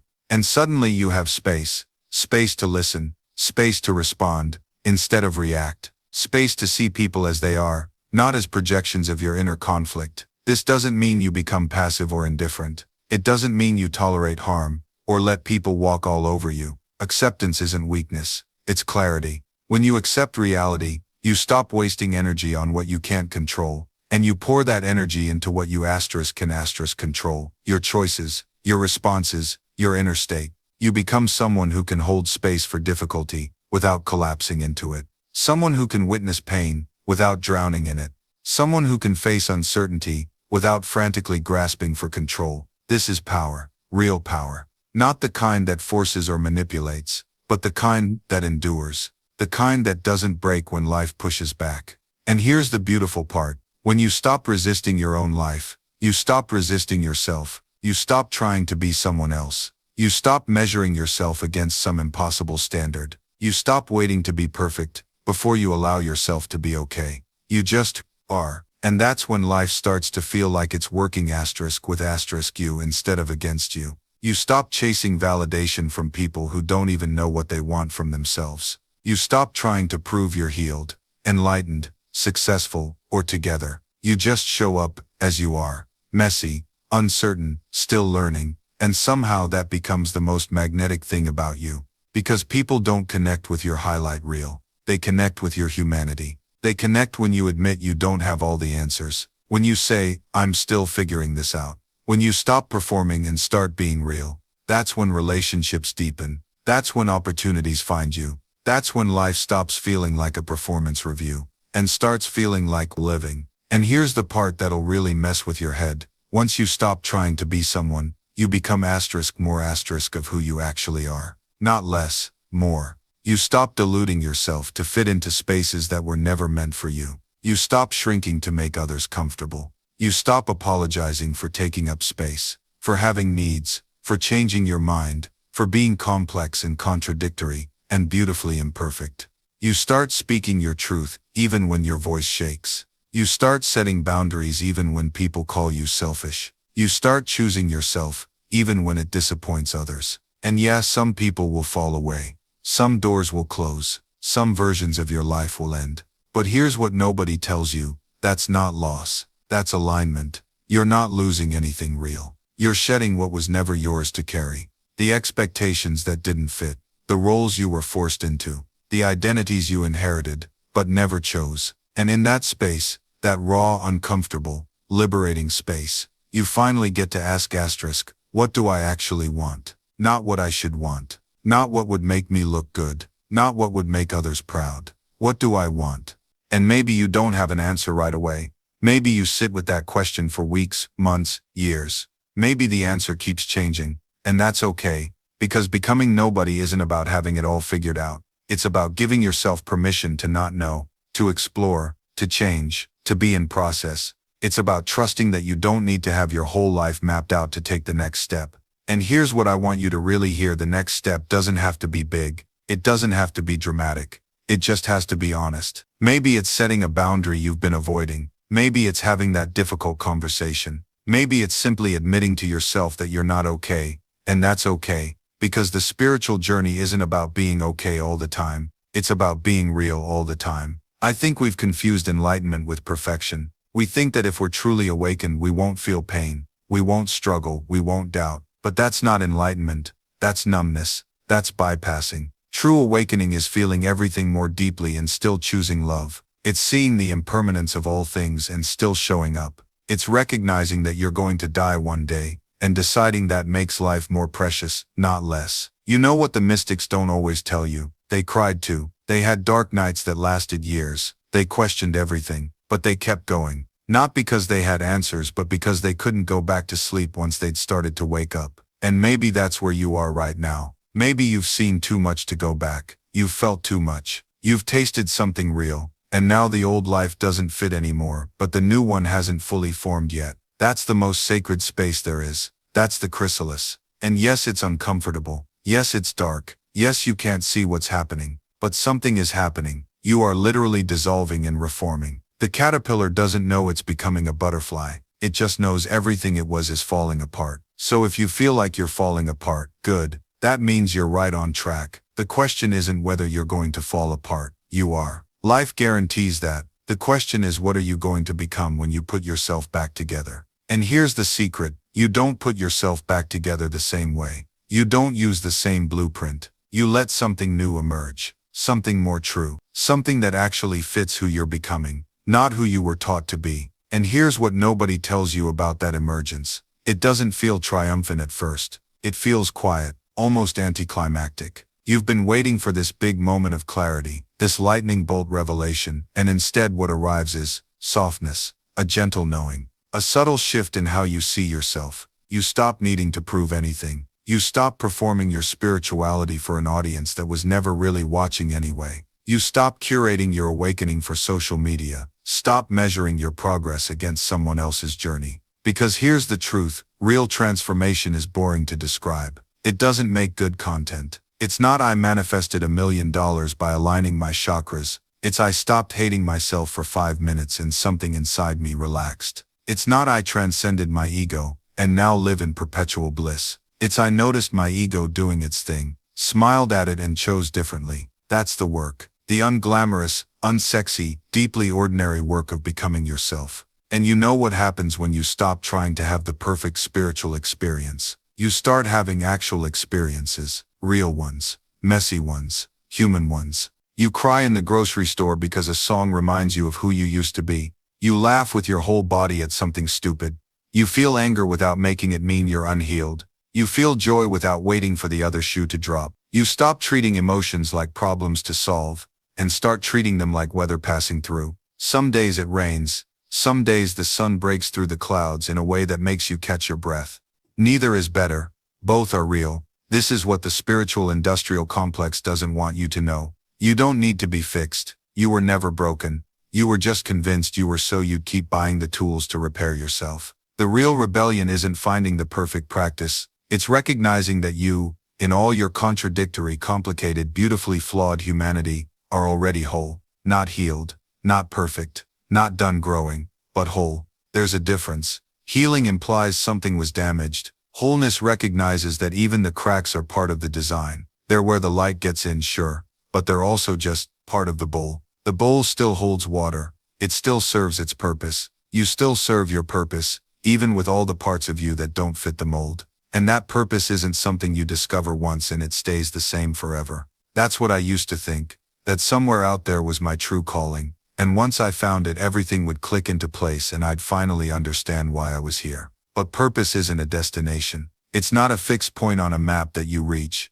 and then you're done. Purpose is more like breathing. It changes with every inhale and exhale. It shifts with every season of your life. When you were 5 years old, your purpose might have been learning how to tie your shoes and making your parents laugh. That was enough. That was everything. When you were 15, your purpose might have been figuring out who you were separate from what everyone expected you to be. That was the work that mattered then. And now your purpose might be showing up for the people who need you, or creating something that didn't exist before, or simply learning how to be gentle with yourself when everything feels hard. None of these purposes are less important than the others. They're not rungs on a ladder where you're climbing toward the real purpose at the top. They're all real. They're all enough. I think about the Japanese concept of ichigo ichii, one time, one meeting. The idea that every encounter, every moment happens only once and will never come again, in exactly the same way. Your purpose right now in this moment is unrepeatable. The specific combination of who you are, what you know, and what the world needs from you today exists only right now. Tomorrow you'll be different, the world will be different, and your purpose will shift again. That doesn't make it any less real. That doesn't make it any less important. In fact, I think that's what makes it sacred, the impermanence of it. The way it asks you to pay attention, to show up fully, because this exact moment of purpose will never come again. You don't have to figure out your purpose for your entire life. You don't have to know what you're meant to do for the next 30 years. You just have to ask, what is my purpose today, right now, in this breath? Not tomorrow, not when you're more spiritual, not when you finally understand the Bhagavad Gita cover to cover, right now. And here's what I learned. The answer changes. Every day, every hour. Sometimes your purpose is to comfort someone who's breaking. Sometimes it's to sit in silence and let your own heart break open. Sometimes it's simply to eat your food with full attention, to taste each bite like it's the first time you've ever experienced nourishment. I remember meeting an old woman in Kolkata. She swept the steps of a temple every morning at dawn. For 40 years she'd done this. The same steps, the same rhythm. When I asked her why, she smiled with teeth missing and eyes blazing with something I can only call holy fire. These steps, she said, they carry people toward God. If I keep them clean, their journey is easier. That is enough purpose for 1,000 lifetimes. Do you understand what she was telling me? She wasn't waiting to become someone else. She wasn't tormented by all the things she hadn't done, all the places she hadn't seen, all the knowledge she hadn't acquired. She had found the sacred in repetition, in service, in doing one small thing with enormous love. And this is where most of us lose our way. We think purpose has to be loud, has to be visible, has to come with applause and recognition and proof that we matter. But the deepest purposes are often silent. They're in how you listen when someone needs to be heard, how you remain steady when everyone around you is panicking, how you choose kindness when bitterness would be easier, how you show up day after day, even when no one's watching and no one's counting. The ego wants purpose to be a trophy. The soul knows purpose is a practice. And yes, there will be days when you feel purposeless, when the meaning drains out of everything and you're just going through motions, hollow and mechanical. I know these days intimately. They're part of the journey too. On those days the practice is even simpler. Just don't quit. Just keep breathing. Just take the next kind action. Even if you feel nothing, trust that meaning will return, because it always does. The sun sets every night, and yet we never doubt the dawn. Your purpose isn't something you need to find outside yourself. You don't need a vision quest or a revelation or a guru to hand it to you on a scroll. You already carry it. It's written in the language of your excitement, your curiosity, the things that make you forget to check your phone. It's in the moments when you lose track of time, when effort feels effortless, when you're so absorbed that the boundary between you and what you're doing dissolves completely. I used to think purpose had to be grand, that it needed to change the world, save lives, leave a legacy carved in stone. But I've watched a grandmother teach her granddaughter to braid hair with such patience and presence that the moment itself became sacred. I've seen a man spend years perfecting the art of making coffee, finding in each cup an opportunity for precision and care. I've known teachers who never published books, artists who never had exhibitions, people whose purpose was simply to make the ones they loved feel seen. Purpose doesn't need an audience. It doesn't require applause or validation or a Wikipedia page. Some of the most purposeful lives ever lived were lived in complete obscurity, rippling outward in ways that could never be measured or traced. Your grandmother who held the family together through impossible times. The neighbor who always had time to listen. The person who stayed late to help a colleague, not for recognition, but because it mattered. These lives are not footnotes. They are the main text. Here's what I know for certain. Purpose is not a destination you arrive at. It's a direction you move in. It's not something you achieve once and then you're done. It's something you practice daily, hourly, in the smallest gestures and the grandest ambitions alike. You find it not by asking what is my purpose, but by asking what needs doing right now, and can I bring my full attention to it. You find it in commitment, not clarity, in showing up before you feel ready, in doing the work even when no one's watching. The monk sweeping the temple floor isn't waiting for enlightenment to begin his practice. The sweeping is the practice. The mother singing her child to sleep isn't delaying her purpose for some future achievement. This is it, this moment, this connection, this love made tangible through presence. You want to know your purpose? Look at what you do when no one's keeping score. Look at what brings you alive, not because it impresses anyone but because it feels like breathing. That's not random. That's not meaningless. That's the universe speaking through your particular arrangement of atoms and experience. I think about the grandmother who bakes bread every Sunday morning. She's been doing it for 40 years. No one asked her to. No one pays her. But she'll tell you that when her hands are in that dough, when she's shaping something that will nourish her family, she feels connected to something larger than herself. She feels the hands of her own grandmother who taught her. She feels the future generations who might learn from watching her. She feels the simple, profound truth that we're meant to care for each other. That's purpose. not written in lightning across the sky, but kneaded into dough at dawn. Your purpose isn't something you need to discover on a mountaintop or extract from a vision quest. It's already showing up in how you naturally move through the world. It's in the friend who always notices when someone's struggling and quietly shows up with exactly what's needed. It's in the person who sees broken things and can't help but figure out how to fix them. It's in the one who asks questions that make people think differently. We spend so much energy trying to decode some grand cosmic assignment when the assignment is already being lived in the small, consistent choices we make. You don't need permission to matter. You don't need credentials to contribute. You need to notice what you're already doing and do it with full consciousness. Because here's what I've learned: purpose isn't a destination you arrive at. It's a quality you bring to wherever you are. It's not what you do, it's how you do it. It's the presence you bring to ordinary moments, the attention you give to things that don't demand attention, the care you invest in details. No one will notice but you. The teacher who stays late to really understand why one student is struggling, the developer who writes clean code even when messy code would work, the parent who listens to the full story even when they're exhausted. These aren't people who've discovered some secret purpose. They're people who've decided that wherever they are, whatever they're doing, they'll bring their full humanity to it. And here's what's beautiful about this approach. It doesn't require permission. You don't need to wait for the right job, the right relationship, or the right circumstances. You can start exactly where you are with what you have, right now. The accountant processing invoices can bring curiosity to the patterns they notice. The driver stuck in traffic can practice patience as a form of meditation. The person washing dishes can find rhythm and presence in the simple motions. Every moment becomes an opportunity not to find your purpose, but to express your humanity. I started doing this in small ways. When I answered emails, instead of rushing through them mechanically, I'd pause and consider, what does this person actually need? When I cooked dinner, instead of treating it as a chore to get through, I'd be present with the textures, the aromas, the transformation of ingredients. When I walked my dog, instead of mentally planning my next task, I'd actually notice the world around me. These weren't grand gestures. They didn't make me special or enlightened.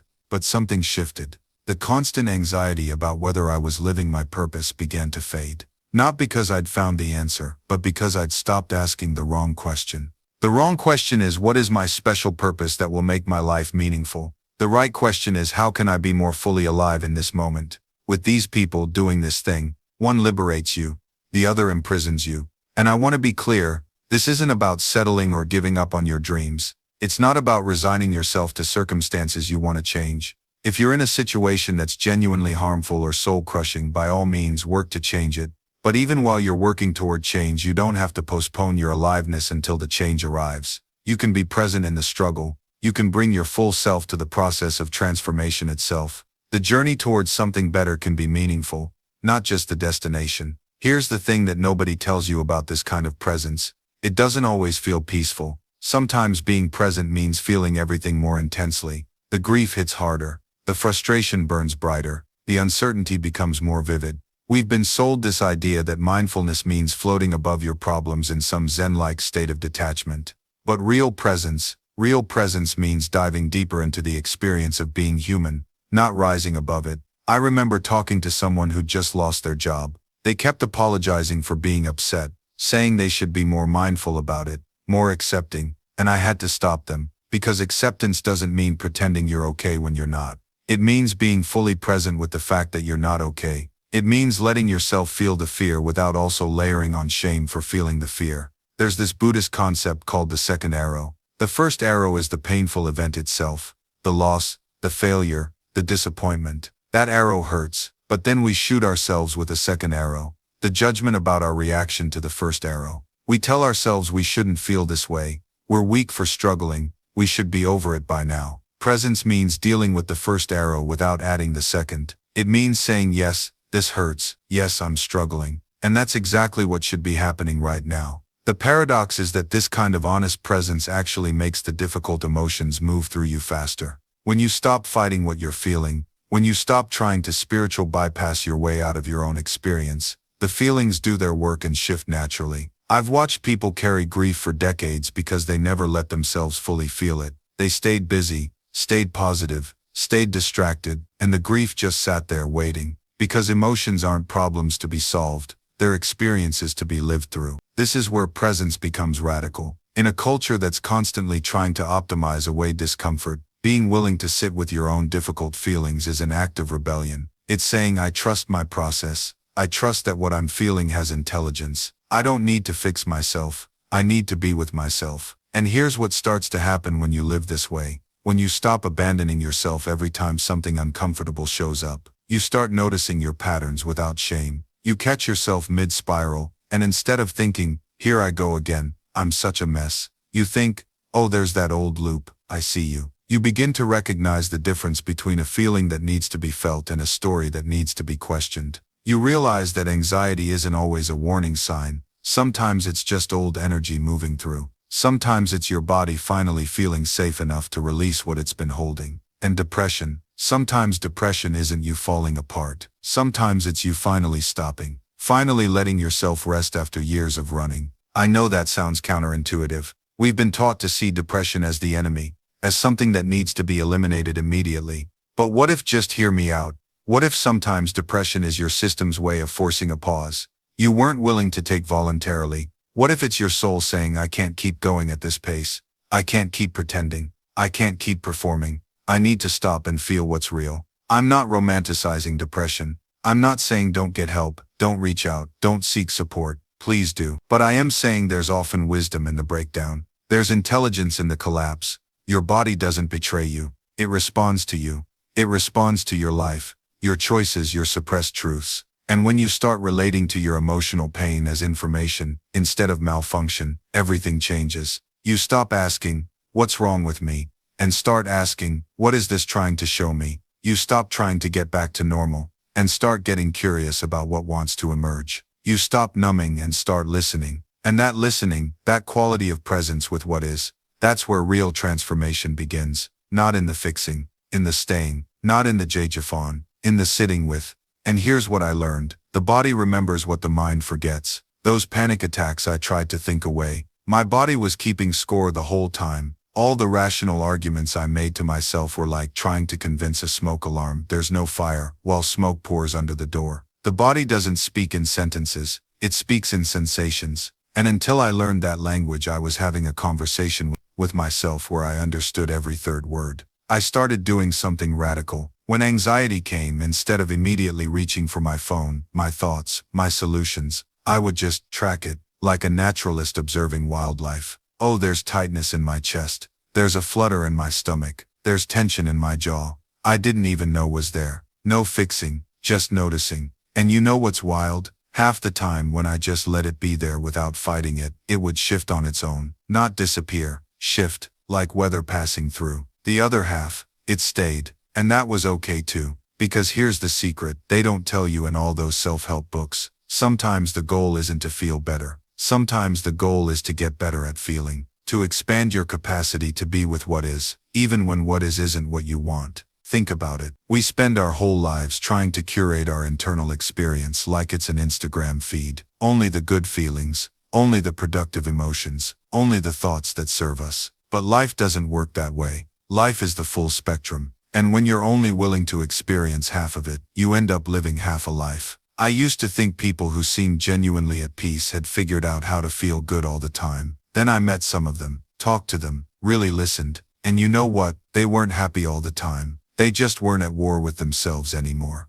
They'd stopped treating every uncomfortable feeling like an emergency. They'd made room. That's the shift. Not from pain to pleasure, from resistance to acceptance, from fighting to allowing. It's not passive. It's actually the most active thing you can do to stay present with what's real, instead of escaping into what's comfortable. And here's what I've noticed: when you stop fighting, something strange happens. The thing you were resisting, it doesn't actually get bigger. It gets quieter. Not because it goes away, but because you're no longer feeding it with your resistance. You know how when you have an itch and you're told not to scratch it, that itch becomes the only thing you can think about. It consumes you. Your whole world shrinks down to that one spot on your arm. But the moment you're allowed to scratch it, or better yet, the moment you just observe it without reacting, it loses its power. It's still there, but it's not running your life anymore. That's what happens when you stop fighting your reality. The anxiety is still there, but it's not a monster anymore. It's just a feeling, a visitor passing through. The grief is still there, but it's not drowning you. It's just the natural response of a heart that loved deeply. The uncertainty is still there, but it's not paralyzing. It's just the truth of being human in a world you can't control. I'm not saying this makes it easy. I'm saying it makes it bearable. And bearable is often the difference between staying stuck and moving forward. Because when you're not using all your energy to fight what is, you actually have energy left over to work with what is. Let me give you a concrete example from my own life. There was a period where I was dealing with chronic health issues. Nothing life-threatening but constant. Every day something hurt. Every day I felt limited. And for the longest time I fought it. I was angry. Why me? Why now? This isn't fair. I should be healthy. I used to be able to do so much more. Every morning I'd wake up and the first thing I'd do is scan my body for what was wrong. And of course I'd find it. And I'd be furious all over again. I tried everything to fix it, to force my body back to what it used to be. And the harder I fought, the worse I felt. Not just physically, emotionally, mentally, spiritually. I was at war with my own body. Then one day, after months of this, I just stopped. Not because I had some grand realization, not because I suddenly became enlightened. I stopped because I was exhausted, too tired to fight anymore. And in that exhausted surrender, something shifted. I woke up one morning and instead of immediately scanning for what was wrong, I just noticed, without judgment. Okay, there's pain in my shoulder, there's tension in my jaw, my energy is low, just facts, no story, no drama. And then I asked myself a different question. Given that this is what's true right now, what can I do today? Not how do I fix this? Not why is this happening? Just what's actually possible right now. And suddenly my perspective unlocked. I could go for a walk. I could drink water. I could text a friend. I could sit outside for 10 minutes. I could write one sentence. I could play music. I could stretch my body. None of these things fixed the situation, but they were real. They were available. They were mine. And this is what most people don't understand about acceptance. It's not about lowering your standards. It's about raising your effectiveness. When you stop fighting reality, you stop wasting energy. And that energy becomes available for something useful. I started applying this everywhere. At work, when a project fell apart, instead of spiraling into blame and regret, I asked, okay, this is where we are. What's the smartest move from here? In relationships, when someone disappointed me, instead of replaying the hurt over and over, I asked, what do I actually need right now? And can I give that to myself? With my body, when I felt pain or fatigue, instead of resenting it, I asked, what is this telling me? What does it need? This shift didn't make problems disappear, but it made me stop being my own biggest problem. Because here's the truth, most of our suffering doesn't come from what happens. It comes from our refusal to accept what happens. We think resistance is strength. We think acceptance is weakness, but resistance is exhausting, and acceptance is power. Let me give you one more example, because this one changed everything for me. A few years ago I lost someone I loved, and for months I tried to outthink the grief. I tried to process it, understand it, make sense of it. I read books, I journaled, I talked to therapists, and all of that helped, in its own way. But the real shift came when I stopped trying to make the grief go away. I stopped asking, when will I feel better? And I started asking, can I let this be here? Not forever, not as a final state, just right now. And when I did that, something unexpected happened. The grief didn't leave, but it softened. It became something I could carry, instead of something that was crushing me. I started to understand what Yogananda meant, when he said that the soul is never born and never dies. Because somewhere in me, beneath all the layers of pain and confusion, there was something that remained untouched. Something that was still whole. It wasn't my personality, it wasn't my memories or my achievements or anything I could point to and say, that's me. It was something deeper, something that had always been there, watching, witnessing, just being. And here's what nobody tells you about spiritual awakening. It doesn't make you immune to human experience. It doesn't lift you above grief or pain or disappointment. What it does is give you a place to stand while the storm passes through. I learned to be with my grief without becoming my grief. To feel the sadness fully, but not lose myself in it. To honor the loss without letting it define my entire existence. This distinction changed everything. Because when you can feel something without being consumed by it, you realize that you're larger than any single emotion. You're the sky, not the weather, the ocean, not the wave. I started keeping what I called a wholeness journal. Every day, I would write down one moment where I felt connected to something beyond my pain. Sometimes it was just the warmth of sunlight through a window. Sometimes it was a genuine laugh that surprised me. Sometimes it was the simple act of breathing and realizing I was still here, still alive, still capable of experiencing beauty. These weren't grand revelations. They were tiny threads of light in the darkness. But over time those threads wove themselves into something stronger, a rope I could hold on to, a lifeline back to myself. I also noticed something interesting. The more I accepted my brokenness, the less broken I felt. It was the resistance, the constant fighting against what had happened, that kept me in suffering. When I finally said, yes, this is my reality now. Yes, I am changed. Yes, this hurts. Something relaxed inside me. There's a paradox in healing. You can't force it, but you can't ignore it either. You have to be willing to face what's there, to feel what needs to be felt, while simultaneously trusting that you won't stay in that place forever. Yogananda's teachings became a map for this territory, not a way out of the darkness, but a way through it. He taught that the spiritual path isn't about transcending your humanity, it's about fully inhabiting it. And that's where so many people get confused. They think enlightenment means you stop feeling pain, stop experiencing doubt, stop being affected by the world around you. But that's not transcendence, that's dissociation. Real spiritual growth means you feel everything more deeply, but you're no longer controlled by it. You experience the full spectrum of human emotion, but you don't identify as the emotion itself. You're the awareness that holds it all. I started practicing what Yogananda called witness consciousness, not detachment in the cold, distant sense, but a kind of loving observation of my own experience. When anxiety would rise, instead of either drowning in it or pushing it away, I'd simply notice it. Ah, there's anxiety. Here it is again, like greeting an old acquaintance. And something remarkable happened.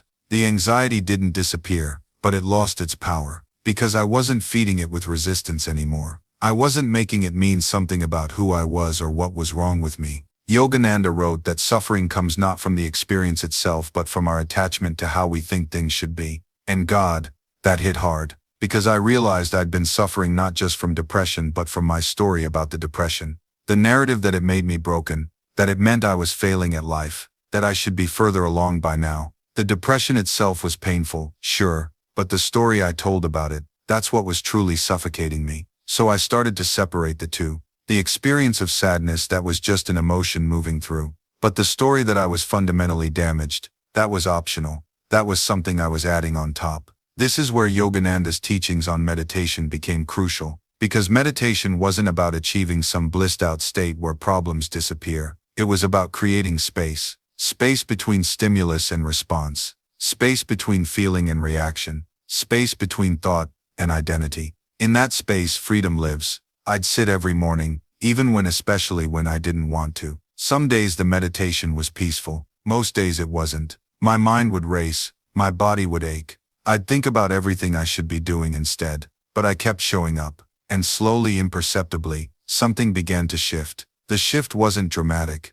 There was no lightning bolt moment, no sudden awakening where everything made sense. It was quieter than that. More subtle. I started noticing small things. The way my breath naturally deepened when I stopped trying to control it. The space between thoughts that appeared when I wasn't chasing them away. The feeling of my feet on the ground. The weight of my body in the chair. Sensations I'd been numbing out for years. And here's what surprised me most. The anxiety didn't disappear. That's not how this works. The thoughts didn't stop coming. The worries didn't magically vanish into thin air. But my relationship with them began to change. Instead of being swept away by every anxious thought, I started noticing them from a slight distance. Oh, there's that story again about everything falling apart. There's that familiar worry about what people think of me. There's that old fear dressed up in new clothes. It's like I'd spent my whole life standing in the middle of a rushing river, getting battered by the current, exhausted from fighting to stay upright. And meditation didn't stop the river, but it gave me a rock to stand on, a place to observe the flow without being completely consumed by it. The Stoics understood this deeply. They knew that we don't control what happens to us, but we absolutely control how we relate to it. Meditation became my training ground for that relationship. 5 minutes a day of watching thoughts arise and pass, of feeling emotions without immediately reacting to them, of sitting with discomfort instead of running from it. And that training started bleeding into the rest of my life. When someone criticized my work, I could feel the defensiveness rising but pause before lashing out. When plans fell apart, I could notice the anxiety without letting it spiral into catastrophe thinking. When I felt lonely or sad, I could actually feel it. fully, instead of immediately reaching for a distraction. This is what nobody tells you about meditation. It doesn't make you calm, it makes you present. And presence, real presence, is actually uncomfortable at first. Because you start feeling everything you've been avoiding. That's why people scroll. That's why they binge. That's why they stay busy. It's not laziness, it's anesthesia. But here's the thing, when you stop running, when you actually face that discomfort, something shifts. The presence that felt unbearable at first, it becomes the only thing that feels real. Everything else starts to feel like static. You'll notice it happening gradually. You'll be sitting somewhere, maybe waiting for someone, and instead of reaching for your phone out of reflex, you'll just sit, and it won't feel empty.